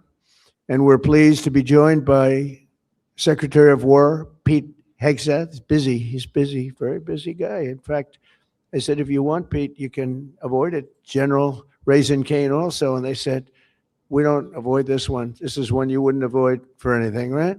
So we appreciate that you're here. Secretary of Veterans Affairs, who's doing an incredible job, Veterans Affairs, Doug Collins. Doug, thank you. You stand up, Doug. You're doing such a good job. 92% approval rating. Chairman of the Joint Chiefs of Staff, General Dan Kane, who's known as Raisin Kane. I liked him when I heard that name, Raisin Kane. I said, if it's true, you're my guy. And it's true. It just turned out it's very true. He's a great guy and a great general. Secretary of the Army, Dan Driscoll, and Army Chief of Staff, Randy George. Thank you. Thank you both, Dan. As well as Senators Tom Cotton, Bill Haggerty. You guys were great on television this weekend. I'll tell you what, can't have a better representative than both of you. Thank you very much. And Representatives Tim Burchett, Jack Bergman, and Nicole Maliotakis. So we have a few others sitting here, but I'm not going to go through it because we have far more important people to honor today. Oh, we have Tom Homan. I got to at least mention Tom Homan. I would be a stand-up, Tom. What a job. Zero people coming in. We had millions and millions of people pouring into our country now that, I mean, I'm not even sure I can believe this number is zero, but it is given out by Democrats from the last, and they're rated for the last 9 months. We had 0 people come illegally through our border. Right, Tom? So I want to thank you very much. And I also want to salute 6 former Medal of Honor recipients, William Swenson, Jim McLuhan, Walter Marm, Thomas Payne, Sammy Davis. That's an interesting guy. Where is Sammy Davis? We have a big story here, Sammy. You've heard that all your life, I'll bet, huh? And Edward Byers. Stand up, please. Hot. You're getting hot on that mic. You all look good. We all look good. We remember the ceremonies. All great. It's a great honor. There's no greater. I tried for myself. I've tried numerous times to get one by myself. I keep getting shut down. They say, you can't do it, sir. Bad protocol. Very bad. I would say the worst. But I'm only kidding. You don't have to say I'm only kidding. Otherwise, the press will come out with it, which they actually did once. Donald Trump wants the Congressional Medal of Honor, but he's been shut down. But now you are brave, amazing people. And I want to thank you all. In 1941, Roddy Edmonds of Knoxville, Tennessee, enlisted in the U.S. Army and soon rose to one of the youngest master sergeants in the military.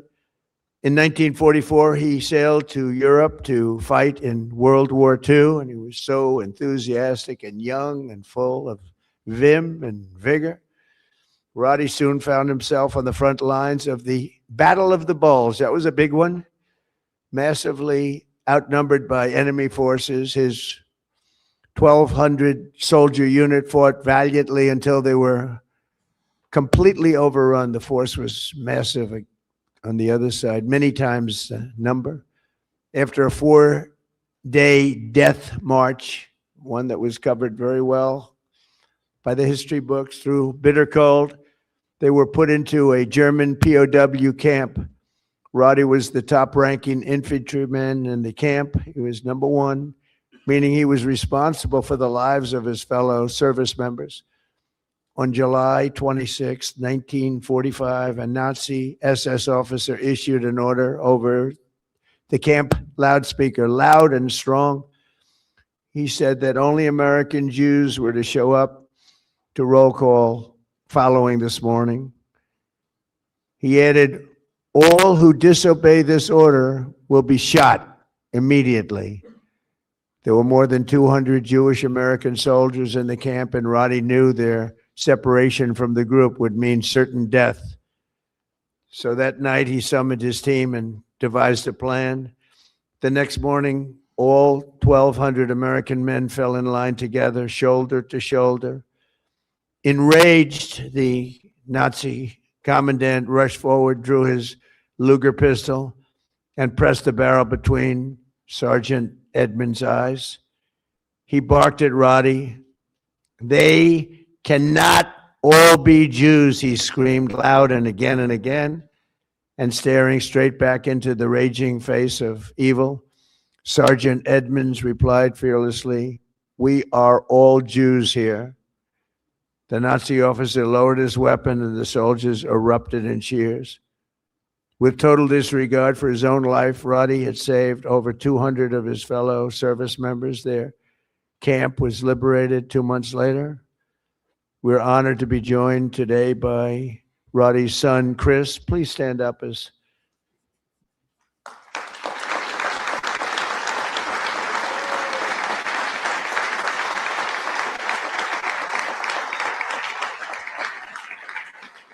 He has another video, by the way. He did another announcement.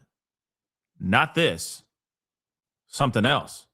So we're going to play a little bit more of this, but we might have to go over to the one where he actually is talking about more of this, more of what's going on with Iran, if I'm correct. But he has another one. I'm not kidding. Hold on. I don't mean to interrupt this, but I just want you to see this. This has got to be AI. This has got to be AI. He looks very well put together.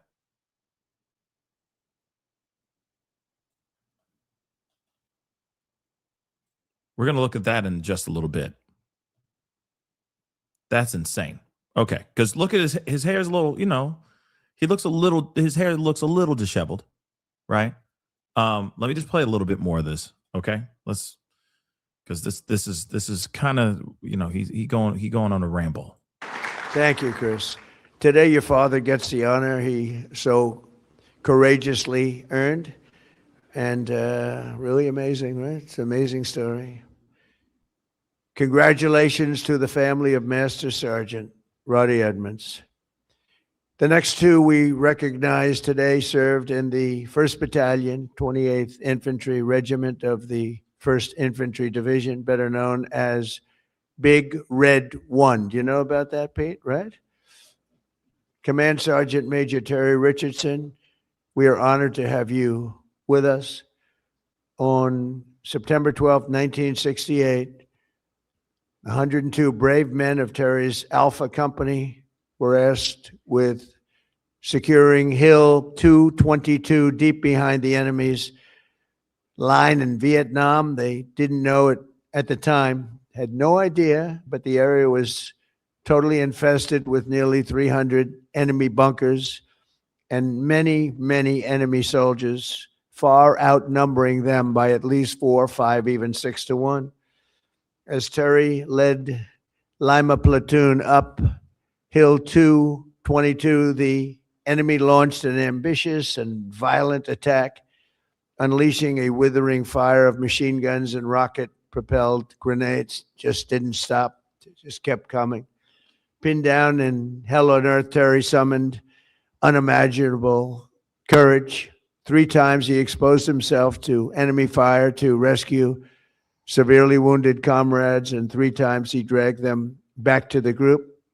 Terry soon realized that the 82 remaining men had one chance of survival. That was air support.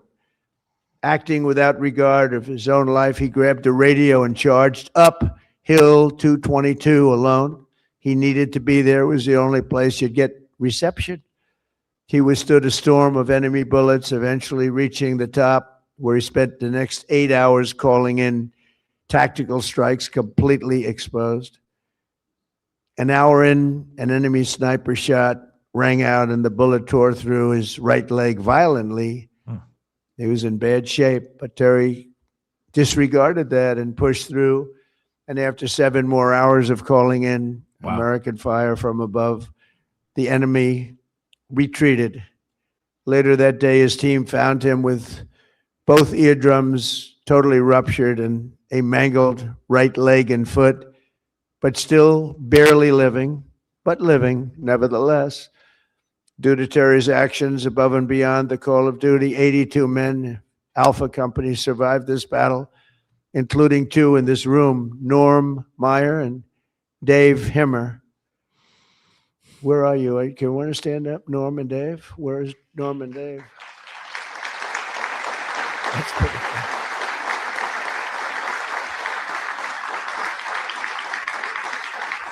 Very good. Okay, so I'm gonna pause it there. I wanted to hear the rest of that story, out of respect for that soldier, because that's wild. But yeah, he was blasting my ears. He's getting a little too close to that microphone. Now, here's the thing. Trump put this up just a little bit ago. Yeah, just a little bit ago. I'm just checking the time to see exactly when he put this up. But he put this up just a little bit ago. And, it's almost like did they batch shoot this? You know what I'm saying? Very put together. Very put together. I know some people are looking at it going, like, what is saying? You know what I mean? Is this AI? I don't know. But he did post this on his social media. Over the past 36 hours, the United States and its partners have launched Operation Epic Fury, one of the largest, most complex, most overwhelming military offensives the world has ever seen. Nobody's seen anything like it. We have hit hundreds of targets in Iran, including Revolutionary Guard facilities, Iranian air defense systems. Just now was announced that we knocked out 9 ships plus their naval building, all in a matter of literally minutes. Iran's formerly supreme leader, Ayatollah Khamenei, is dead. This wretched and vile man had the blood of hundreds and even thousands of Americans on his hands and was responsible for the slaughter of countless thousands of innocent people all across many countries. Last night, all over Iran, the voices of the Iranian people could be heard cheering and celebrating in the streets when his death was announced. The entire military command is gone as well, and many of them want to surrender into saving their lives. They want immunity. They're calling by the thousands. Combat operations continue at this time in full force, and they will continue until all of our objectives are achieved. We have very strong objectives. They could have done something 2 weeks ago, but they just couldn't get there. Earlier today, CENTCOM shared the news that 3 U.S. military service members have been killed in action. As one nation, we grieve for the true American patriots who have made the ultimate sacrifice for our nation, even as we continue the righteous mission for which they gave their lives. We pray for the full recovery of the wounded and send our immense love and eternal gratitude to the families of the fallen. And sadly, there will likely be more. Before it ends, that's the way it is. Likely be more, but we'll do everything possible where that won't be the case. But America will avenge their deaths and deliver the most punishing blow to the terrorists who have waged war against basically civilization. They have waged war against civilization itself. Our resolve, and likewise that of Israel, has never been stronger. America is now, again, the richest, most powerful nation in the world by far. But the only reason we enjoy the quality of life that we do and the freedom and security is we have done things that others are unable to do. But it's because of warriors who are willing to lay down their lives to do battle with our enemies. And they do battle better than anybody. An Iranian regime armed with long-range missiles and nuclear weapons would be a dire threat to every American. We cannot allow a nation that raises terrorist armies to possess such weapons that would allow them to extort the world to their evil will. Not going to let it happen. We're not happening to us, and we're not going to let it happen to others. The United States has the strongest military the world has ever seen. I rebuilt our military in my first term. There's never been a military like we possess. And frankly, there's nobody even close, but we are now using that military for good. We want to have it for good purpose. We're undertaking this massive operation not merely to ensure security for our own time and place, but for our children and their children, just as our ancestors have done for us many, many years ago. This is the duty and the burden of a free people. These actions are right and they are necessary to ensure that Americans will never have to face a radical, bloodthirsty terrorist regime armed with nuclear weapons and lots of threats. For almost 50 years, these wicked extremists have been attacking the United States while chanting the slogan, "Death to America" or "Death to Israel," or both. They are the world's #1 state sponsor of terror. We are the world's greatest and most powerful nation, so we can do something about what they do. These intolerable threats will not continue any longer. I once again urge the Revolutionary Guard, the Iranian military, police, to lay down your arms and receive full immunity or face certain death. It will be certain death. Won't be pretty. I call upon all Iranian patriots who yearn for freedom to seize this moment, to be brave, be bold, be heroic, and take back your country. America is with you. I made a promise to you, and I fulfilled that promise. The rest will be up to you, but we'll be there to help. Thank you. God bless you to our incredible warriors, and God bless the United States of America. Thank you. Interesting editing. I will say that. There's some very interesting editing that was involved there. But, so he put that out. So there's that, guys.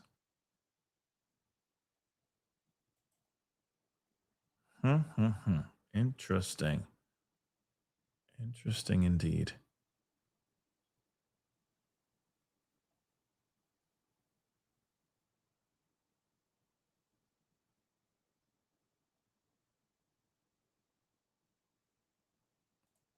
Hold on 1 second. 1 second, y'all.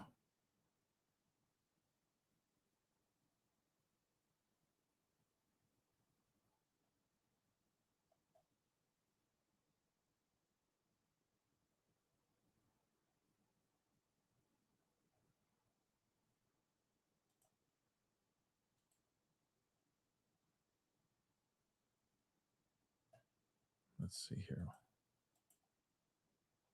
Yeah. Award ceremonies.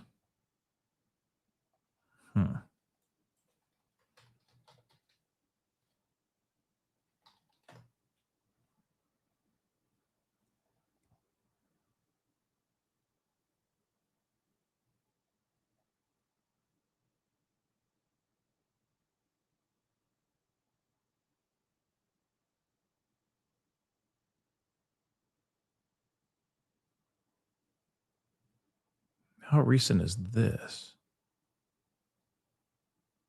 Loud explosion near Isfahan nuclear facility. I don't know how recent this is. Hold on.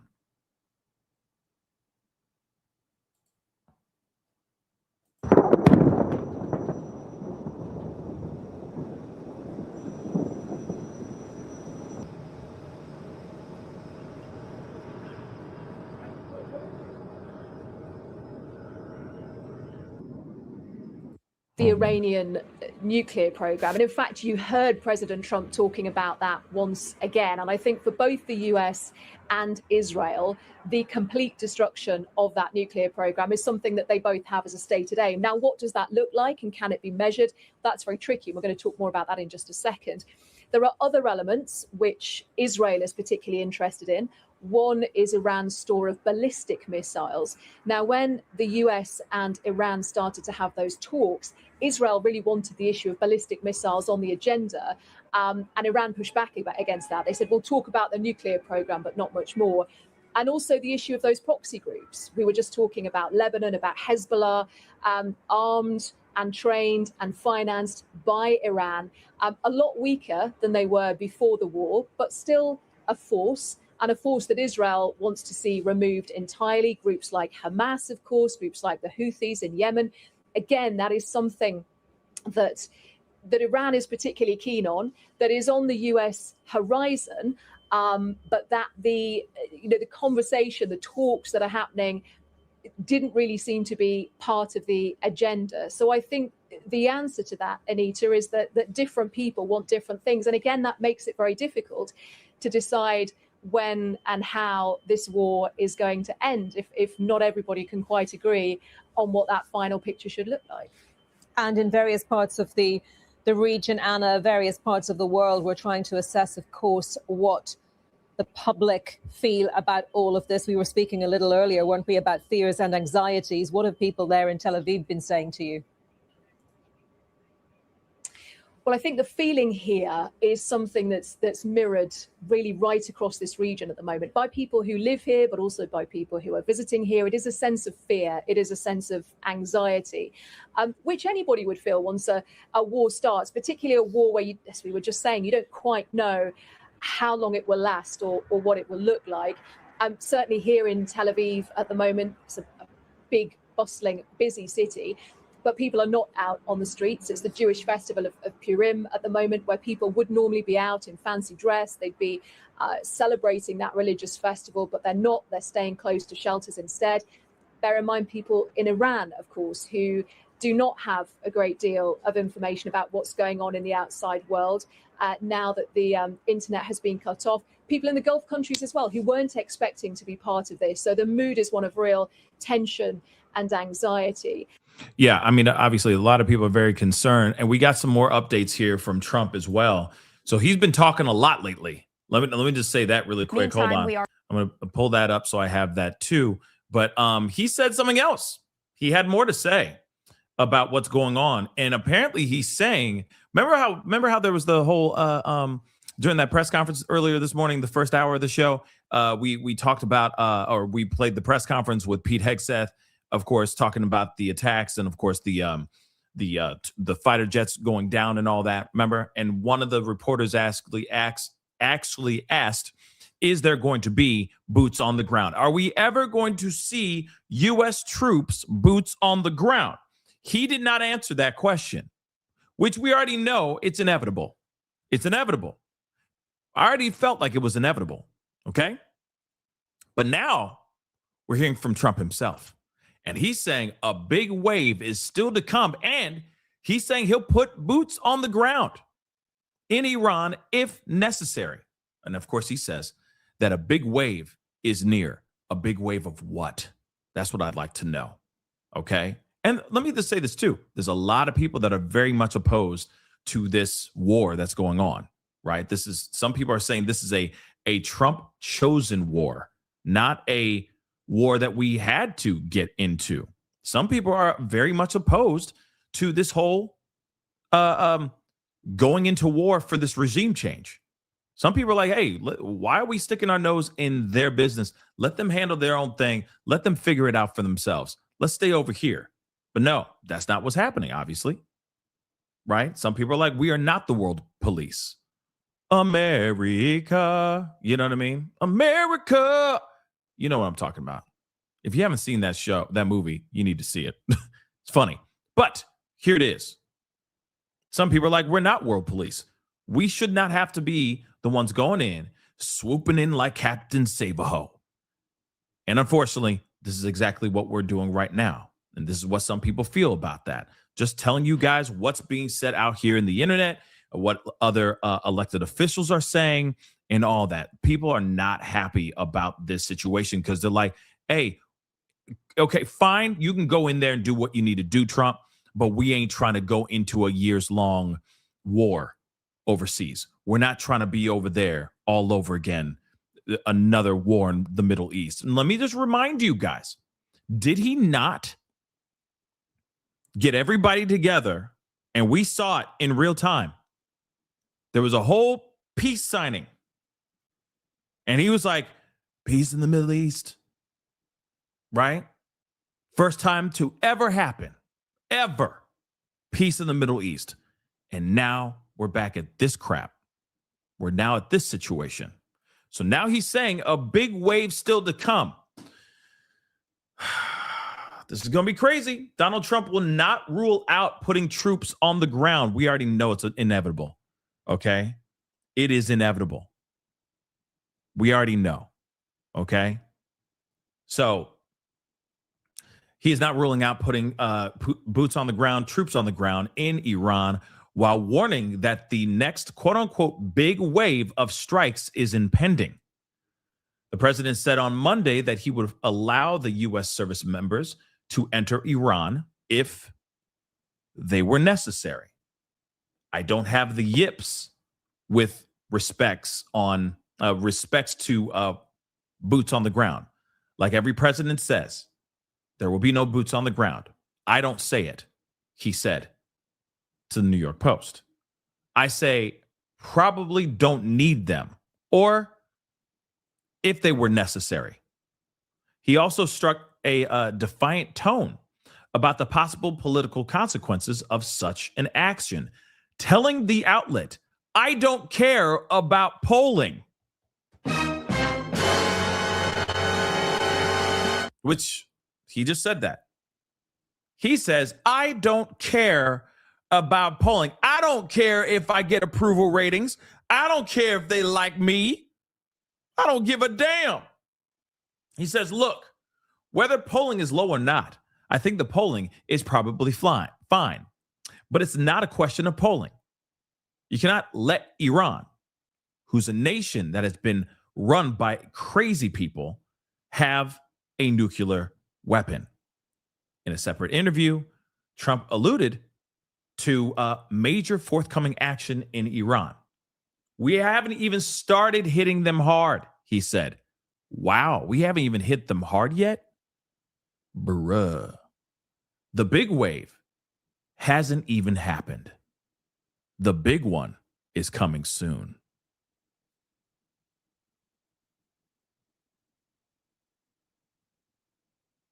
The president did not expand on what the big wave could entail or whether it would explicitly include sending U.S. ground forces into Iran. The joint U.S. and Israeli offensive, entitled Operation Epic Fury, has resulted in the demise or in the death of Iran's longtime leader, Ayatollah Ali Khamenei, and scores of top Iranian officials. At least four U.S. service members have been killed since early Saturday, and 18 have been injured.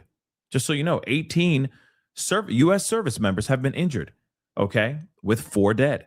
The president and his Secretary of War, Pete Hegseth, have warned that more casualties are anticipated as consequence of war. So far, the operation has utilized U.S. air support to bomb Iranian military targets.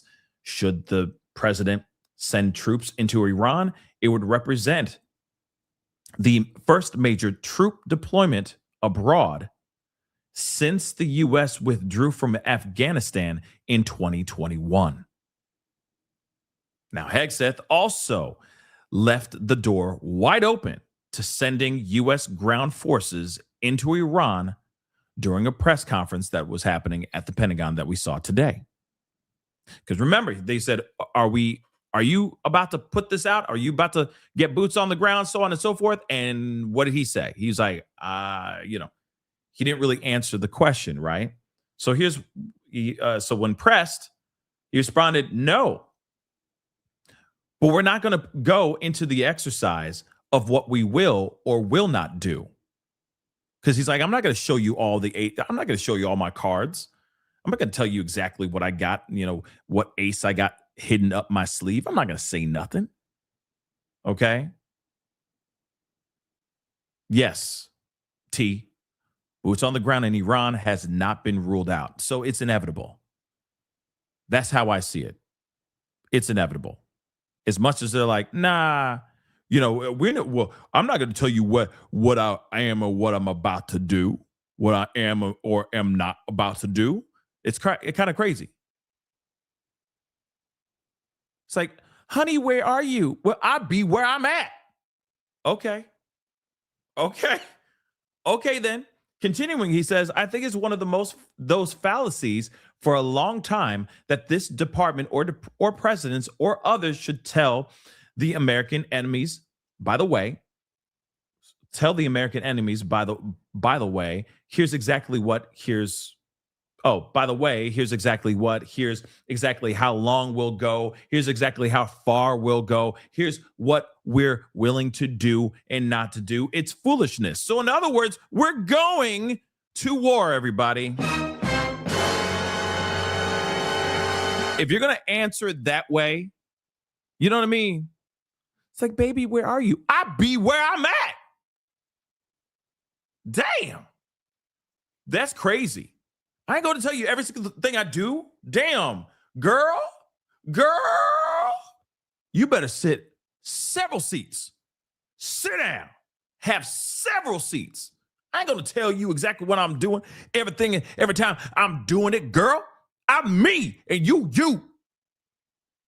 I be where I'm at. Crazy. I got to read this again.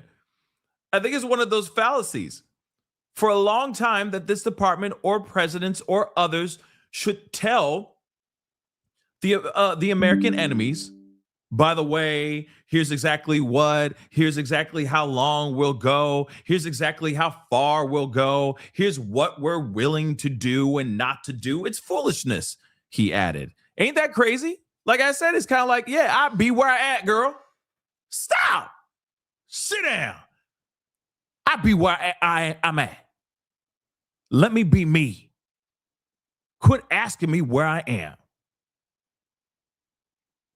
Why are you asking all them questions? Damn. Stop. That's crazy, right? So again, we are most likely going to, I don't mean to be a negative Nancy here, okay?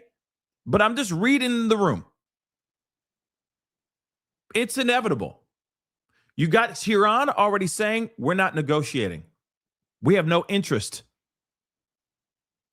We have no interest in negotiation.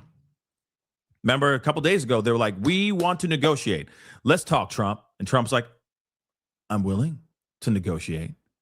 And then now they're saying, as of last night, they're like, nah, we good. We ain't negotiating not a damn thing. Right? Now there's allegedly possible hits, threats on Trump's life and Netanyahu's life as well.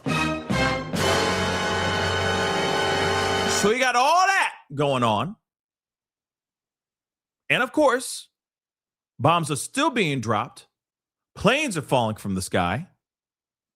All in the Middle East, all over again.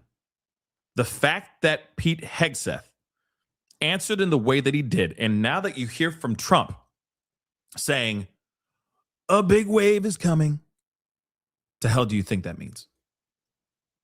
Man, I was wrong as hell. I was so wrong. But I told you guys I would tell you straight to the face, straight to your face if I was wrong. I thought, they're going to go in, bombs over Baghdad, you know what I mean? Brah, right? America, and then fly away. And then Iran would be like, okay, you're right. I'm wrong. You're right. I'm wrong. We'll stop. Waving the white flag. And then we would just stand there, righteous with our chest out like we're Superman. Okay. America, right? And it would be over. But no, isn't it Monday? Why does it feel like a Tuesday? It's Monday, everybody. Okay. It's mother-loving Monday. And we still in this BS. And now they're also, Pete Hegseth is going, we're not going to let you know. The hell? We ain't going to tell you a damn thing. If we decide to deploy, we're going to deploy. And then Iran's going to F around and find out. That's what we're seeing. He can't say it out loud because he doesn't want us to know what kind of cards he's holding. But in actuality, it's already about to happen. Sorry. I was wrong the first time. When this whole thing started, I said, nah, there's no way that Iran's going to retaliate in any kind of way. I'm sure they're just going to cower a little bit. But then later on, also, Ayatollah wasn't dead at that time. At the recording of that live, it wasn't until later, I found out. It's like, oh yeah, he dead. I was like, he dead. Oh damn. Okay. This is not gonna be good. This is not a one-time thing. This is gonna be a long thing. It's gonna be more than just 12 days. If it's less than 12 days, I'll be shook. But I think this is going to be for a while. Yeah. Ain't that crazy? I was wrong. I was seriously wrong. I'm like, shoot, we ain't to be played with, baby. But Iran's mad. And I'm not surprised that they're mad, right? So yeah, no bueno. Mala idea, right? Mala idea, indeed. So if Trump does instruct U.S. forces to invade Iran, it would likely prove broadly unpopular. But remember, and I'm just reading from the article. Remember, he doesn't care about no polls. He don't care about polls. He's like, what polls? I don't give a damn about no polls. But what I'll tell you is a big wave is coming. And I haven't ruled out boots on the ground soldiers out there kicking ass and taking names as well. But it'll be a lot of people pissed off if he does do boots on the ground. You realize that, right? Yeah, Netanyahu is he in Germany? Yeah. Oh, yeah. Polls are, yeah, absolutely, T. Polls are votes. He doesn't care about the results. He doesn't care about that now. He's got his little, he's got his war going on now. Or at least the start of one. Yeah, it's a mess, Rennie. Or Ren, NYC. This is an absolute mess. So he doesn't care about whether or not his approval rating rises or drops. It will drop. Just so you know, because there's a lot of people that don't want war. And this was one of his main campaigns. This was one of his leading things. There will be no war. That's one of the things he was so proud of in his first term. He literally said in his closing speech, right? He said, I squashed a lot of wars, and I never started one either. I should be acknowledged for that kind of thing, right? And now we're in war. Well, this is a war, guys. Maybe it's not WW3, but it's a war. Remember, you got the likes of the UK, Germany, and the French,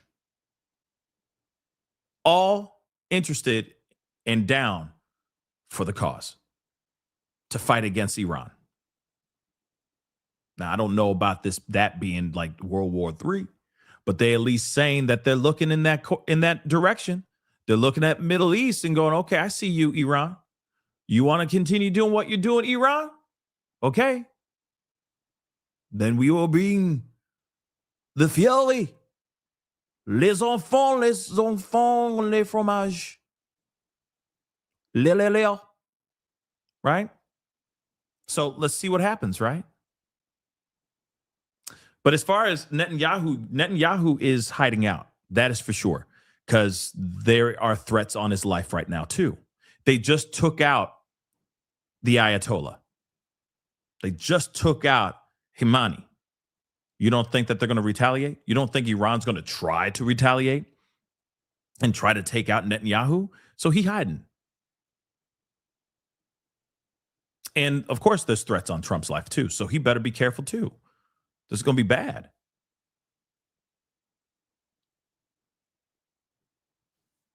This is going to be bad. So let's take a look at this. Just 27% of Americans approved the strikes on Iran. 27.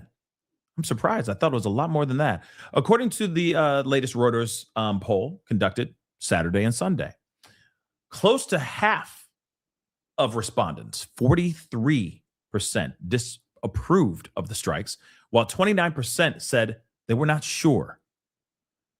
So, General Dan Kane, the chairman of the Joint Chiefs, noted on Monday that air superiority has been achieved over Iran. Strikes by American forces resulted in the establishment of local air superiority. This is what he was saying. This air superiority will not only enhance the protection of our forces, but also allow them to continue to work over Iran. This is what they were calling him General Raising Cane or something like that. I guess that's his nickname or something crazy. Anyway, controlling the skies over Iran will provide significant protection for any potential ground operation within the actual country. So Trump told Daily Mail in an exclusive interview on Sunday that the offensive could last weeks. It's always been a 4-week process, he told the Daily Mail. It's always been a 4-week process. What? We figured it would be 4 weeks or so. I mean, there was the war, the 12-day war. That wasn't 4 weeks. But okay. In later interviews, the president extended that horizon to a potential 5-week offensive. Still, some current and former U.S. military officials have concerns about what comes next in this operation. Iran has launched massive missile and drone salvos at American military bases within the region, including in Saudi Arabia, Qatar, Iran, the UAE, Jordan, Israel, and Kuwait. U.S. air defense systems have been used to shoot down the Iranian retaliation strikes, though officials reportedly are concerned that American-made anti-missile and anti-drone systems may soon run out of ammo. So if they continue just penetrating, you know, these American bases, military bases, may run out. And then it could just be absolute devastation, right? So interesting stuff, guys. We are living in a weird time, and a very dangerous time, obviously. We are living in some very dangerous and wild times. You got airplanes going down. You know, you got airplanes going down. You got all kinds of massive mayhem and chaos going on, and now Jim Carrey's a clone. Pretty wild stuff, guys. Yeah. Did you see that crazy stuff? Did you see that? You heard about the Jim Carrey thing, right? You heard about the Jim Carrey. Tell me you heard about the Jim Carrey thing, right?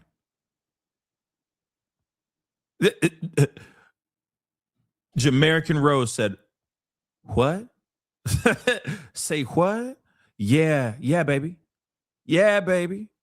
There are now people debating on whether or not I'm sorry. What world do we live in? We have people now that are debating on whether or not Jim Carrey is a clone or not. I'm not kidding. Hold on. We gotta take a break from all of this stuff. Hold on. You just let me cook. Just let me cook for 2 seconds. Okay? Because this is the dumbest thing I have ever heard. Sorry for being so passionate about this, but this is so dumb. Okay? This is so dumb. We literally live in a time where we are entertaining whether or not he's a clone or not. Come on, guys. Come on, man. Come on, man. So let me explain. It is so dumb. It's so dumb. There are a lot of things. People are very, very interested about what's going on here. And I'm trying to find the video. We're here live talking about Iran and bombs and stuff like that. I didn't get a chance to really show you guys or, talk to you guys about this, but this is just absolutely crazy. All right. There have been a lot of people very concerned about Jim Carrey. And let me show you, because they're all assuming that he's a clone. So there's one Jim Carrey here, which we already know we all know who Jim Carrey is, okay? Fantastic actor, incredibly funny guy, comedian, very multi-talented, and he's an amazing painter. He has beautiful art, okay? He's an artist. He's a very, very talented dude, all right? Now, people are reacting to the likes of this video here. Oh, it's a wonderful feeling. I really took on a pretty big challenge trying to do my speech in French. So, I wrote it and I researched it and I practiced it like crazy. But, it's, then I watched everybody like talking 1,000 miles an hour up there, receiving their awards. And I was like, I'm dead. And I made mistakes and I was like a novice, but I felt a lot of love and I felt a lot of appreciation that I tried, and what I said was true, and I really wanted to recognize my family. I wanted to recognize my dad. I mean, my dad was the type of person that if you met him for 5 minutes, you felt like you knew him for 50 years. I can't talk about him without getting emotional. Oh, loved it. It's so beautiful. And having Michelle, Camille Coton was also amazing. And it was just a brilliant evening, really brilliant evening. Oh my gosh. Benjamin Laverne was off the hook. I mean, I can't believe he committed to doing all that. I was really, is this about someone else? Okay, now first off, let me explain something here. There's a history with Jim Carrey. Okay, Jim Carrey, he's been going through something very interesting. All right, I don't know what's going on now, but back in the day, he has been very interesting on the red carpet. A lot of times he'll sit there and go like, well, back in the day. He would very much be like, this is all BS. This is not real. We're not real. You're not real. We're just energies floating around in this world. It's all fake, right? Hold on. I need to show you what I mean. It's interesting. It's like he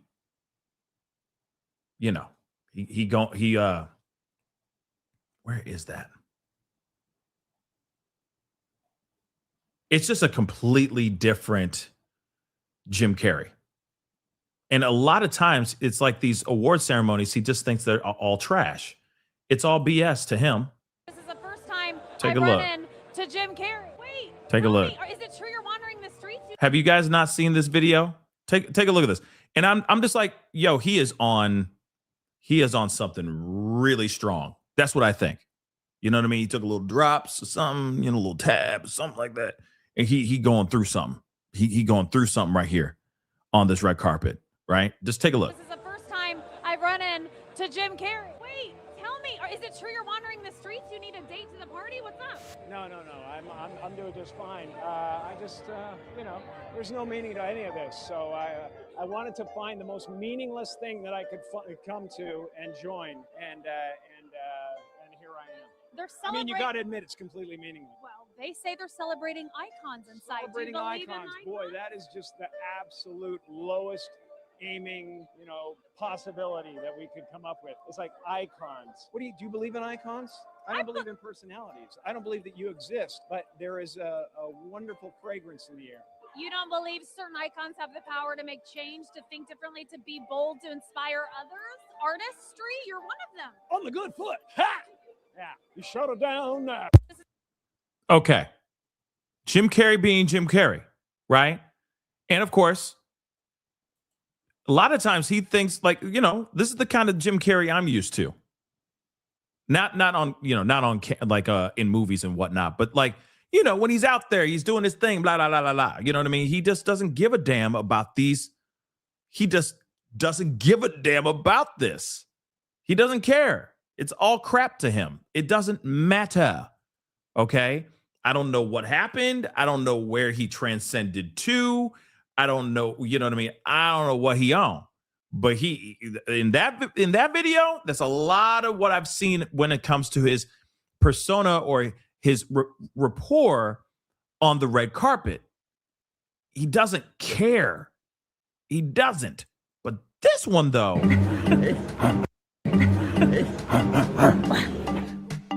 He's very happy. I think France knows a lot about art, and I am touched to be a part of this great tradition. I feel as if I just won the lottery.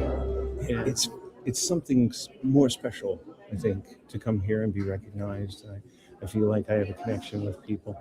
All of these films that have kind of stood the test of time and been special for people for a while, they're too much to ask for. I'm just the luckiest person in the world that way. You know, all I ever wanted to do was sing to people. You know, the way we sing to each other with our art, with our writing, with our theater, with our cinema. We are singing to each other. So, you know, I'm just glad that I get to share my song, and I'm glad you're listening, and you're answering back. Oh, wow. Okay, so let me explain something. And just so you know, it's not Alexis Stone, because Jim Carrey did speak out about this. So here it is. He's not cloned, okay? And I know there's another guy that's claiming that that this is him, that he's wearing makeup and that he's playing him right here. Okay. But nonetheless, let me say this really quick. I feel like when it comes to this, and you know, we also have the acceptance speech, and I think that's also something that y'all need to see too. I think he takes I think he thinks Hollywood is trash. Like I think he looked at Hollywood and said, Hollywood is BS. It's all LA is just a bunch of crap. Right? So he shows up because he wants to, you know, something to do, blah, blah, blah. Maybe he had to. I don't know. Right? But, you know, to those other red carpet events, he's like, whatever. This is all BS. These movies are trash. They don't make movies like they used to, blah, blah, blah. Maybe that's what it is. Right? And then also I think he was high as hell. But that's just another conversation in itself. All right? So he's like, whatever. I just don't care. Right? But getting an award for his achievements in a completely different country, I think he took this one extremely serious. I think he really was touched by this situation, by this award. I think he found this to be his greatest achievement over the, you know, like winning an Oscar or winning a SAG award or an Emmy, like a Golden Globe. I think he looked at this and he's like, oh my gosh, they understand me. They appreciate real performance. They appreciate art. LA, they don't care. It's all crap. Whoever's hot and willing to, you know, drop trow and show off their butt cheek, you know, and has the perfect abs, that's all they care about. They don't care about art. And I give a damn about art. So I think this is a different person, right? Like, same guy, just a different reaction, because he took this very serious. I'm going to play a little bit of this. This is the other thing too. He did his whole speech in French, which I give him mad props to. But, you know, you're an actor. If you got time to sit there and learn how to do this, then do it, right? Learn how to do the speech in French. That's fire, in my personal opinion. That's fire, okay? But, you know, he doesn't have like 15 different jobs to do. He paints, he probably just lives off the money he's made, and, you know, he's just living his life, okay? But take a listen. This is very interesting.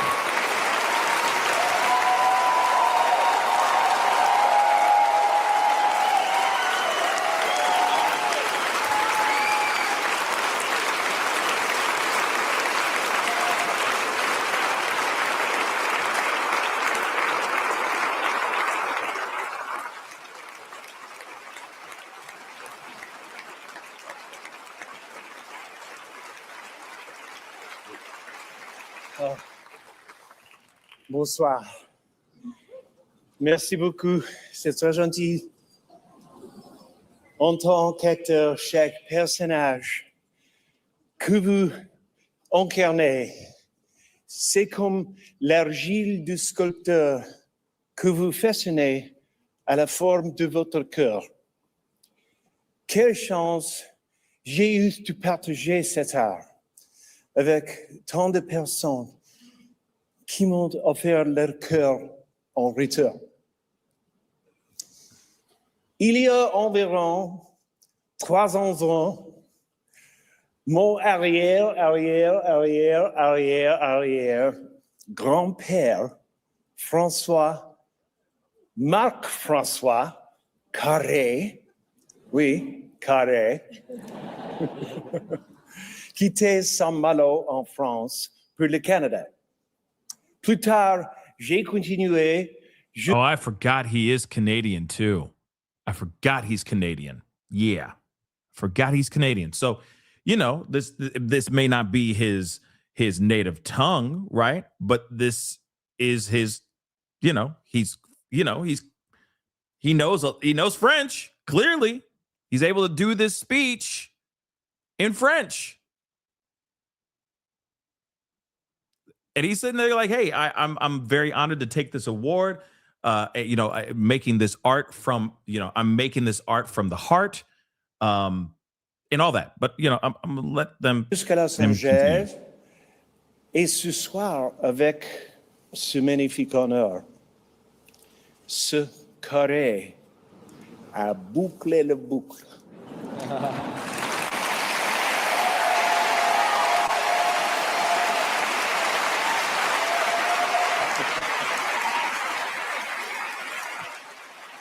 So he's honored tonight to get this award, and now everything, it has all come in full circle, if I'm getting that translation correct.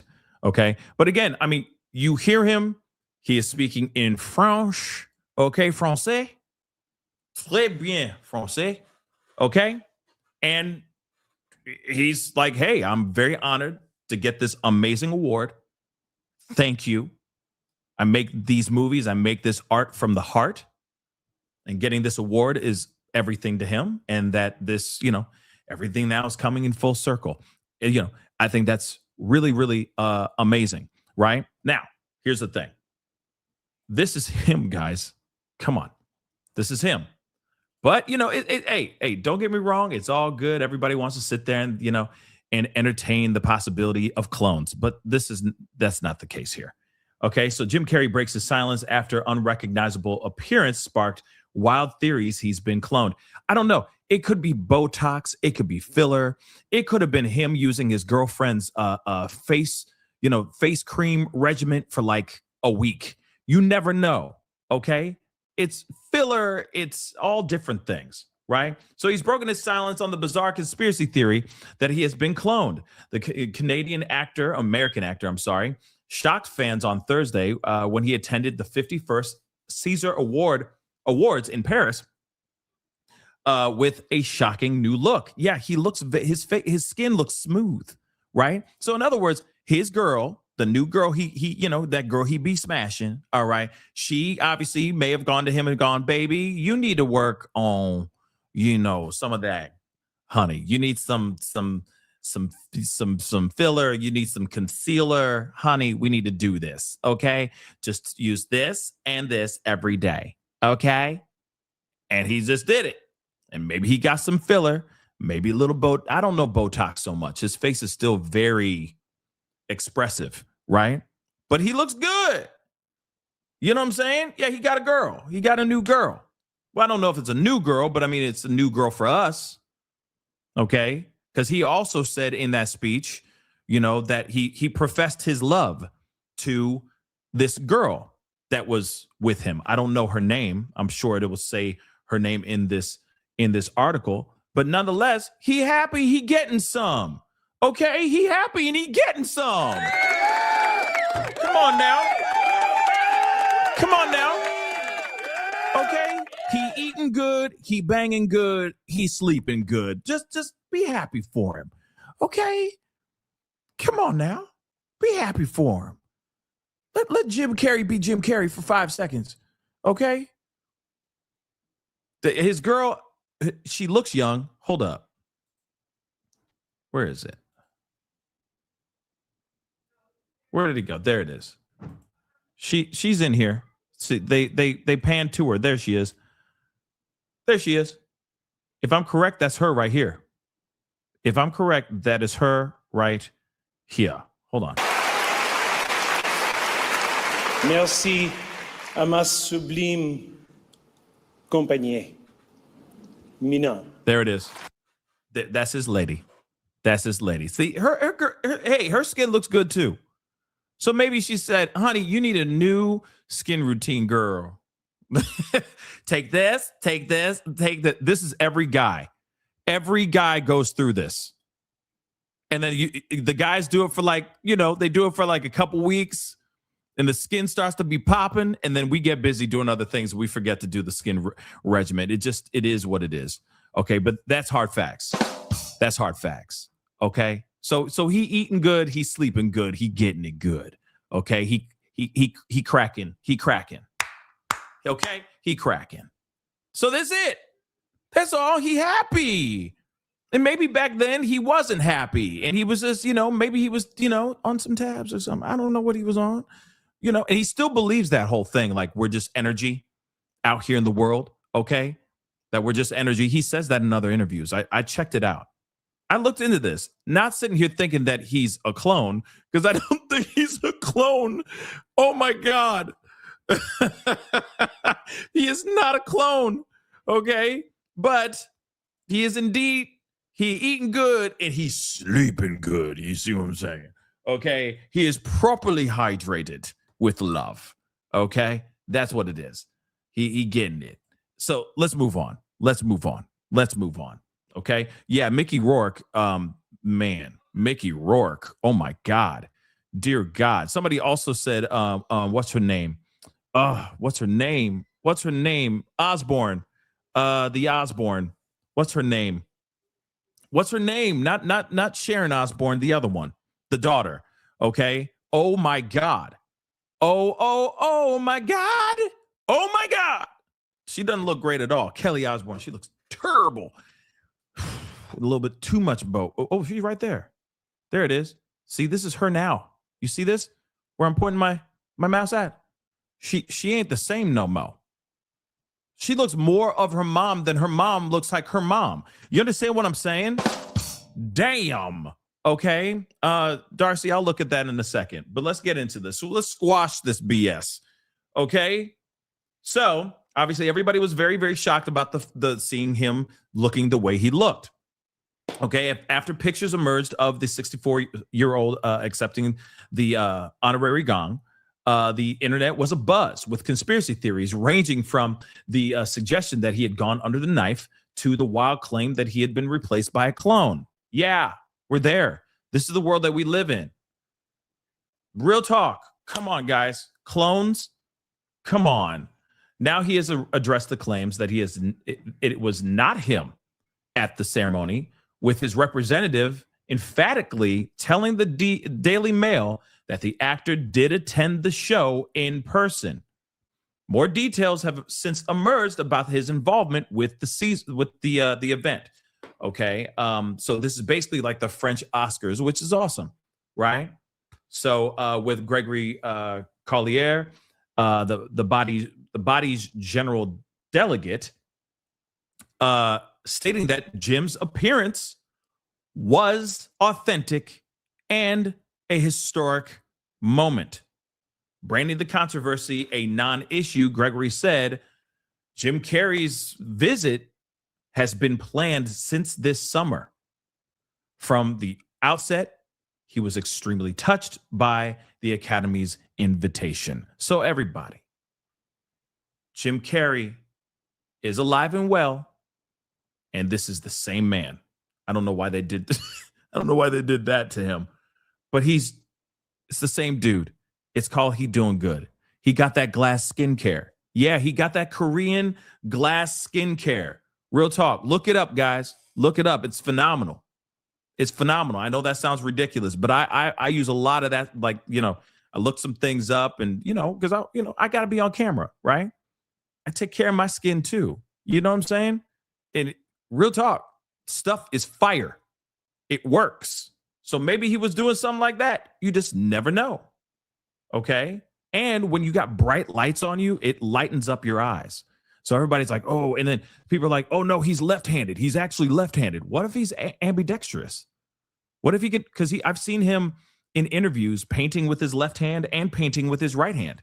So what if he just got some good skincare, probably eating well, taking better care of himself, getting properly moisturized, love. All right. And that's it. Like, damn. You know what I mean? So what is this? Who's this? So somebody said, I've been talking about human cloning for a long time, and I'm glad to see it finally gaining some traction. Jim Carrey was cloned years ago. Stop. Something has changed behind the scenes to allow us to see unfinished and malfunctioning clones. New clones have a puffy look. It takes time to perfect voices and mannerisms. Additional surgery is needed to create a perfect match. I think this sloppiness is evidence of the ongoing silent war on cabal cloning by military white hats. I'm just come on, guys. Come on. Like, okay, aliens are real. Okay. This is as far as we've gotten so far. Okay. Now can we just like eat that up and let that be what it is and not be like, oh, now we're going to talk about clones. Like, hold up. Come on. Clones walking around.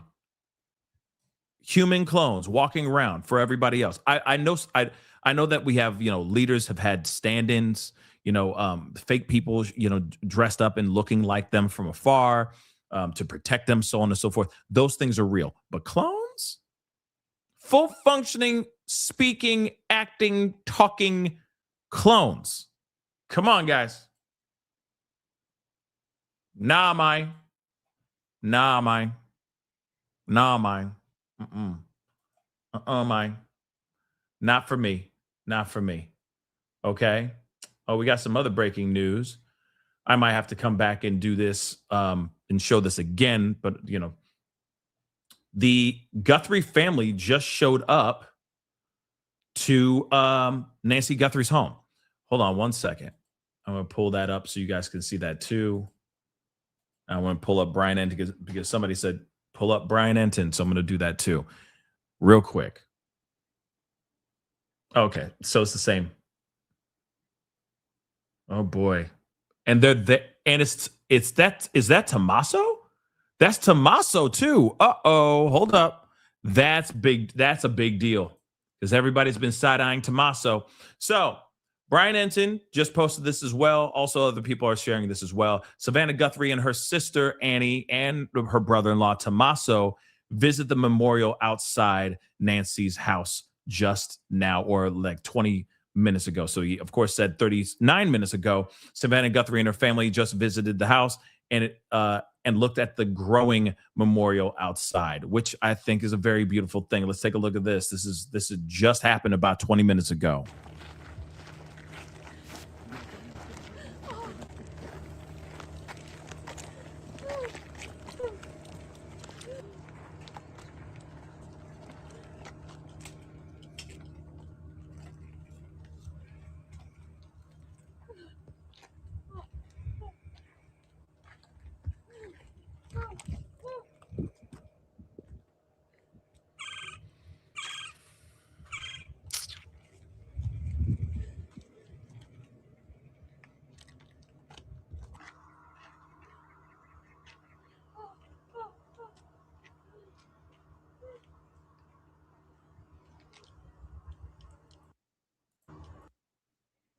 I'm gonna play it again so you guys can see that. I'll most likely be back to do coverage on this in a few hours, but because we haven't talked about Nancy Guthrie in a while. And here's the other thing too. Could it be the reason why they came out was to help spark topics? You know what I mean? Spark interest in this case again? I'm not saying that is a bad thing. I'm just saying, could they have been coming out for optic reasons? Like, she is definitely, Annie is effed up. This is sad. But could it possibly be, it's Tommaso. This is definitely Tommaso. Okay. Could it possibly be that they went out here to do that to get maybe an uptick of coverage? Because again, if the media dies out on this case, that's when, the investigation can get lackadaisical, right? So let me play this one more time for you guys.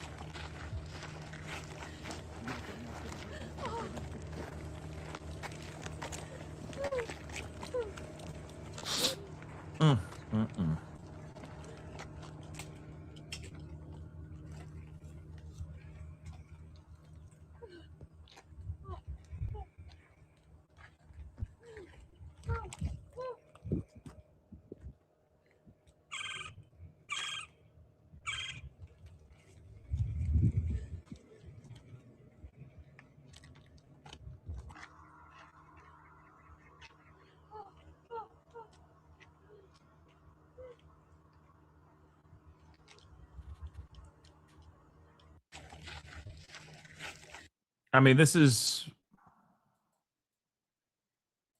all very, very sad. It's really sad. It doesn't matter. I mean, it doesn't matter whether it's them planning to come out here like this or not. It doesn't matter. It's still very sad, still very scary and sad. And you got to remember, you can only imagine, or I can only imagine what I'm just going to play it again for you guys. I can only imagine what Tommaso and Annie are going through, because they're the last two people to see Nancy alive with nothing, Yeah,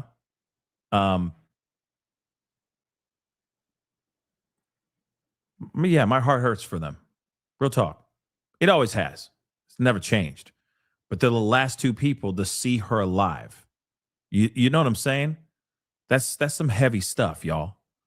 Last two people to see her alive.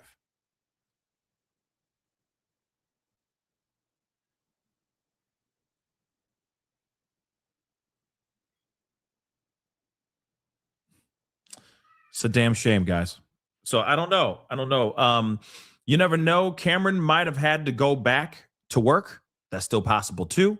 He's got a life to live too, and I'm sure he's got family, kids, etc. So he probably has to go back home as well. But Savannah hasn't left. Savannah's still there. Okay, Savannah's still there. But here it is. This is heavy stuff. Probably the first time that these three, or at least Tommaso and Annie, maybe have been at this place, right? First time them being there after, their mom went missing. Again, they're the last two people to see her alive, and then she up and disappeared.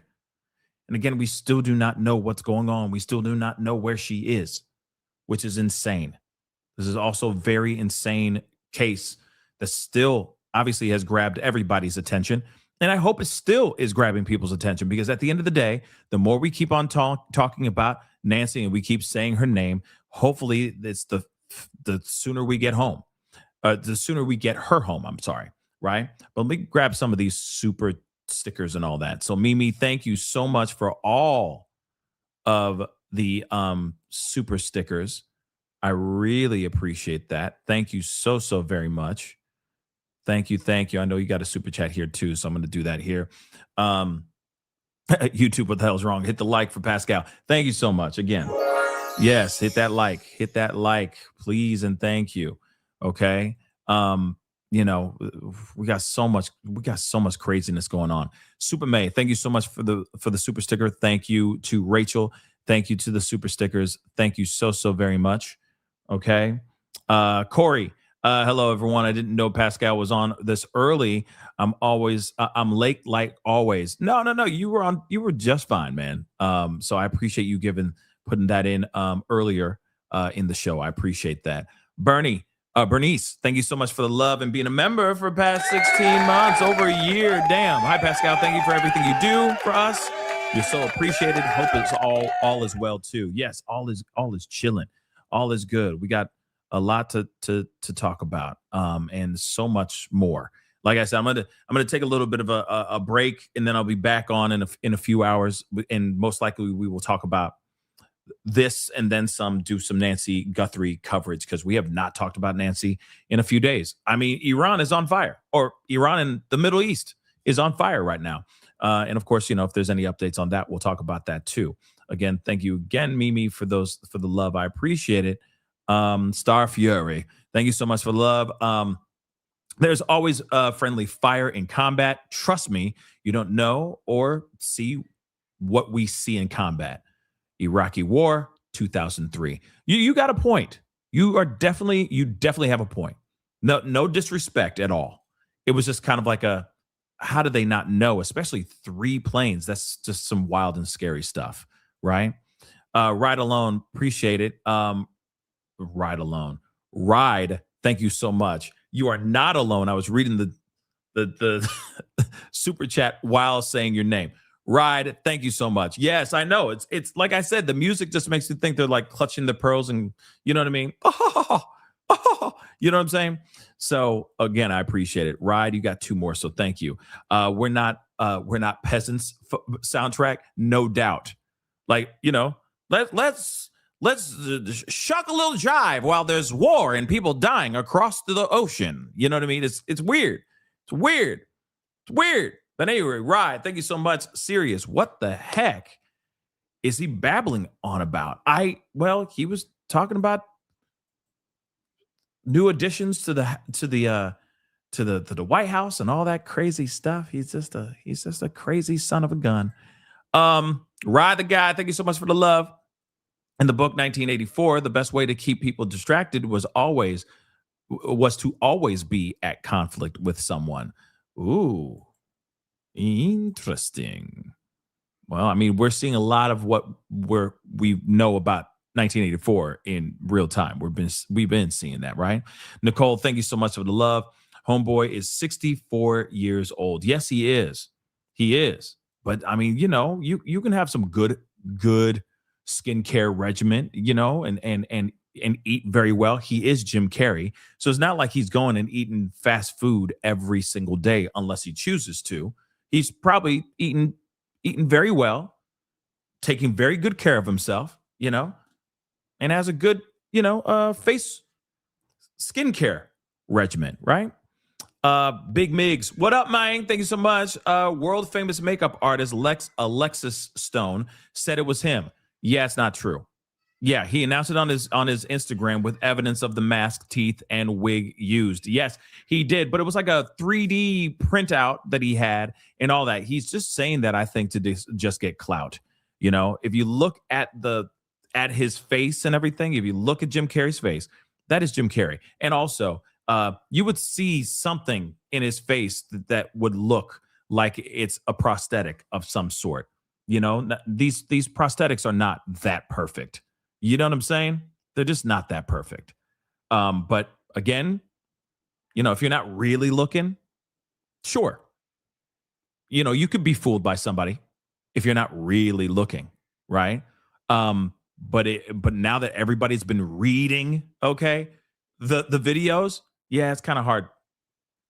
It's kind of hard to, it's kind of hard to fake the funk. I don't think Alexis is telling the truth. That's just me. CLJ, thank you so much for the love. Jim with wrinkles giving speech is Jim. Botox Jim on the red carpet looks like a decoy or something. Compare the hairlines, foreheads, and cheekbones.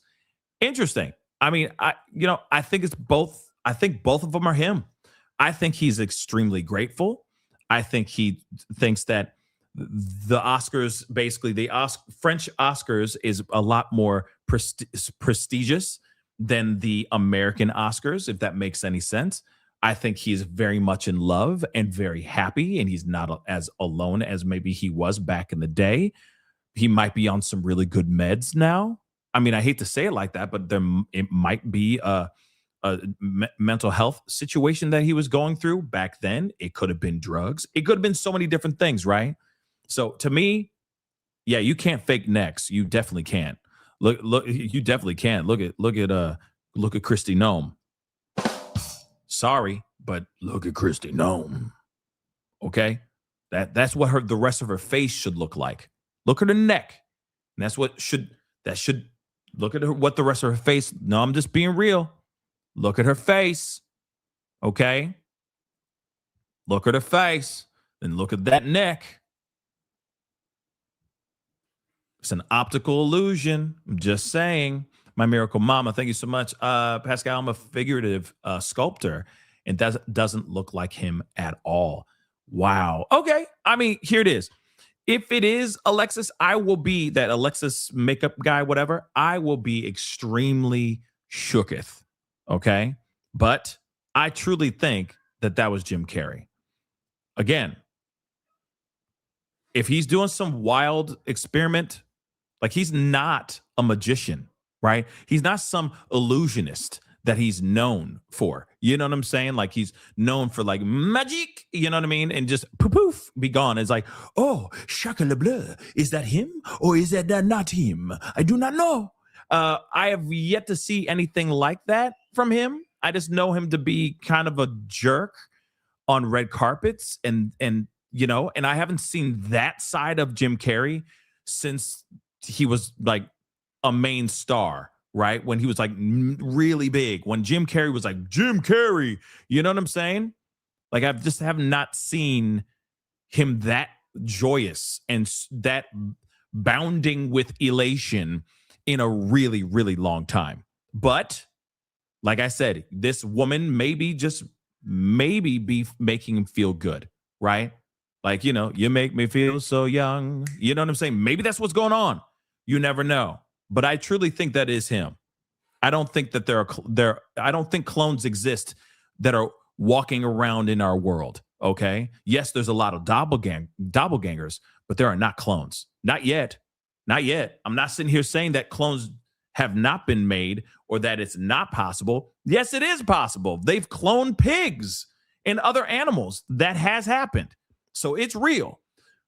But humans, I don't know if they're out here walking amongst us. Okay. Like, nah, I just don't see that. But that is Jim Carrey, guys. And until I hear something else, that's what I'm holding on to. Okay. But it is hilarious that people will sit there. Can we discuss this for a second? Fine. It could be a guy wearing a mask. I will give you that.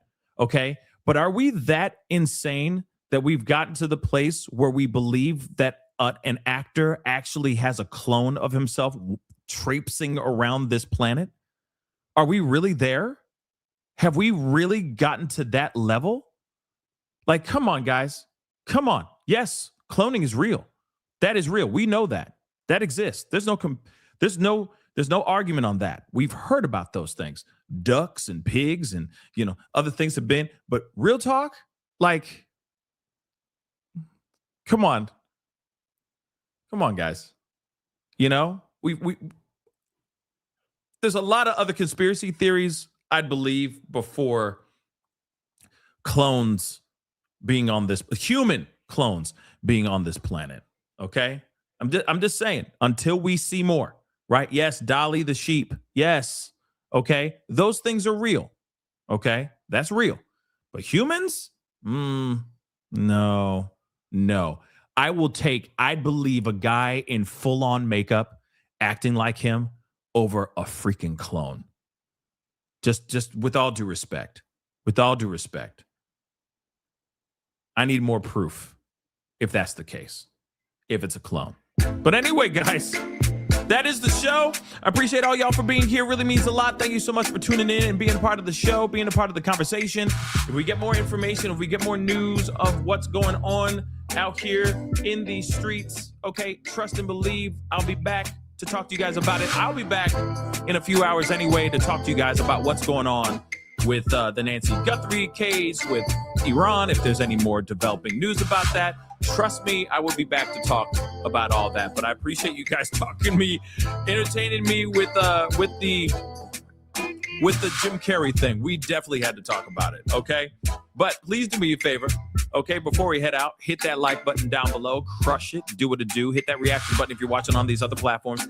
Trust me, I will be back. So make sure you hit that reaction button. Hit that follow button on my Facebook, X/Twitter, Instagram, TikTok, Rumble, Twitch, Kick pages. Please hit that follow. Don't forget to subscribe right here on my YouTube channel. Subscribe. Hit that notification bell. Set it to all so you know whenever I go live, whenever I upload, because it is random. Hit that join button down below. Support the channel if you can by hitting that join button down below. Check out my Patreon. And of course, check out PascalMerch.com. PascalMerch.com. We got some really great stuff over there. Go check it out. PascalMerch.com. Okay, guys, it's time to get going. I'll be talking to you guys very, very soon. We'll be seeing each other very shortly. So stay tuned. But until then, be good to yourselves. Be good to one another. This is The Pascal Show. Bye.